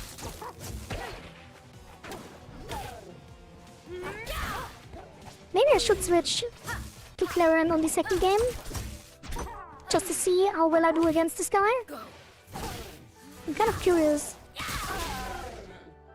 And they are so heavy as well.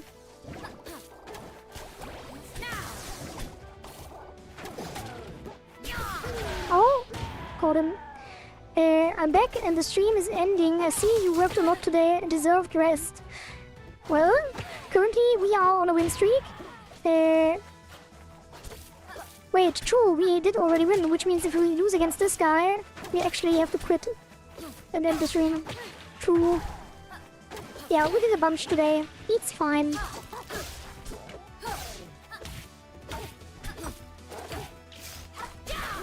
Oh.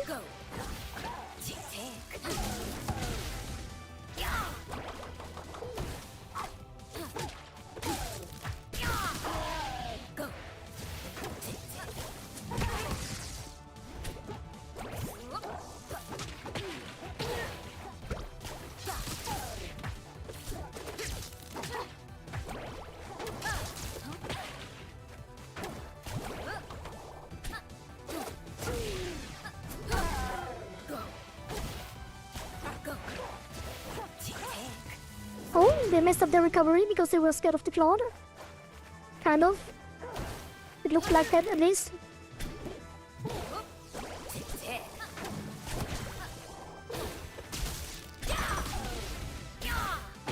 Oh, that was almost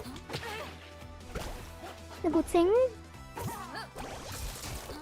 That didn't hit on the multi-hit. Unfortunate.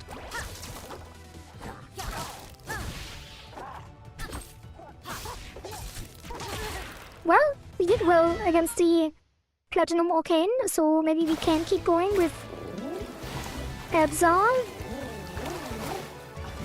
What the hell, this one is a speed demon, yeah, Arcane is quite zoomy. Although they are very heavy, that character, it is very hard to kill. Oh, they're switching characters. Should I switch to Claren? Kind of want to. And then switch back to Abza afterwards. Wait, that's the new palette.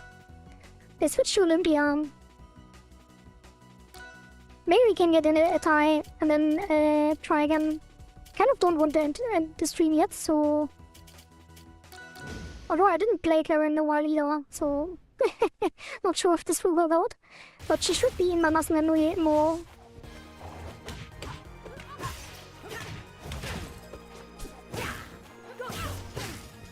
Oh god, no, this definitely feels unfamiliar.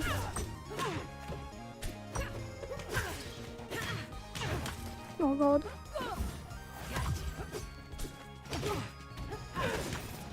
I should have probably stayed with Abza. Use the unknown factor.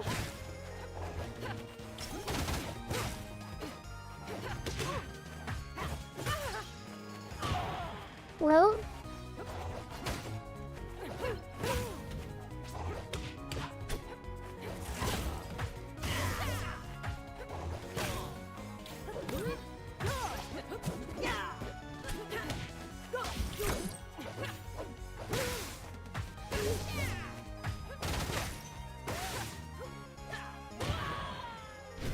Okay, almost even.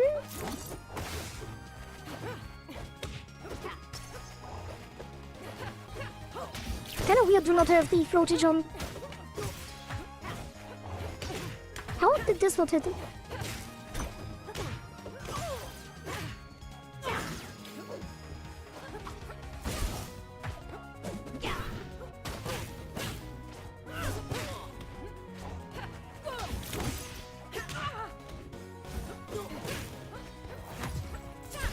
Oh no, what a thrown away sock.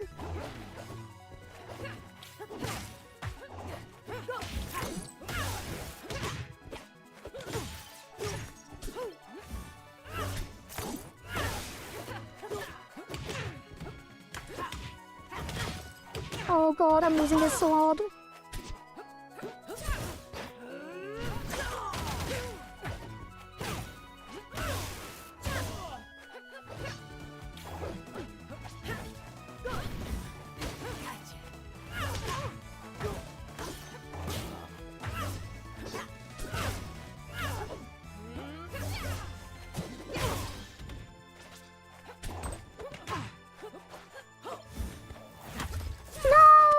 messed up. Well, I should have played Epsa. Oh god, no warm-up on Claren. That was unfortunate. Well, that has been it. We did win a game and now... Wait, was it? Yeah, that was it. Alright. We did win a game and now we lost. So we do play until we win and then until we lose. So that is it. So, it has been fun. Thank you all for being here, for watching, for playing my game Is This a Game Yet? We had a bunch of new leaderboard submissions. We had a bunch of new chatters as well. Bunch of new participants. And we implemented a bunch of things for the remaining open beta submissions because currently the Cycle 0 is still running, so we can't really start on that because we won't know what to implement because we don't know the winners yet. So, yeah, I think what did we do? We added a meteor wave with no enemies that spawns every 10 wave on the open beta Cycle 3. We added a button to click to make a shockwave that kills enemies around the player or does heavy damage. And we... What was the other thing we did? Oh, we started on the void system, which I have to look up tomorrow, and hopefully we figure out some proper physics for that or some proper logic. And yeah. That is it. What more is there to say? Oh, tomorrow. What will we do tomorrow? We will continue on the open beta stuff. Hopefully we will be able to finish tomorrow, because if we do, then we can also finish the hub world, and then we can on Sunday potentially even start on the Cycle 0 submissions. But we could also play another game, maybe something new, but I don't know yet. I was thinking of doing some Minecraft streams as well, but I don't know when or if even. But yeah, probably we'll focus on the game for now. This is again it, for the people that are excited about it. And yeah, that will be the focus for now. So on Sunday, I think if we didn't, if we finished everything of the open beta remaining stuff on Sunday, then we will probably start with some of the submissions, and then we will maybe even be able to implement more than 5. Although I'm still thinking about that, if that would be fair towards the players that put so much time and so many clicks on the buttons, so probably not. But yeah, actually let's check one last check on the current leaderboard on the live build on Steam. Maybe we have something new there, but I think currently it is still the same people. And for some reason, alright, the highlight is not in the actual build. Yeah, nothing new there yet, so let's see if there will be stuff tomorrow. Alright, that has been it. I wish you all a very good night, good sleep, a good and restful weekend, relaxing weekend, and enjoy the rest of your night, or morning, or day, wherever you are. And don't forget to put a honest review on the game if you have bought it, and otherwise buy it. No, you don't have to, but don't be pressured. But if you want to be really nice and support the game, then a review would make a world of a difference. So yeah, that's it. I mean, I can't talk anymore. Bye!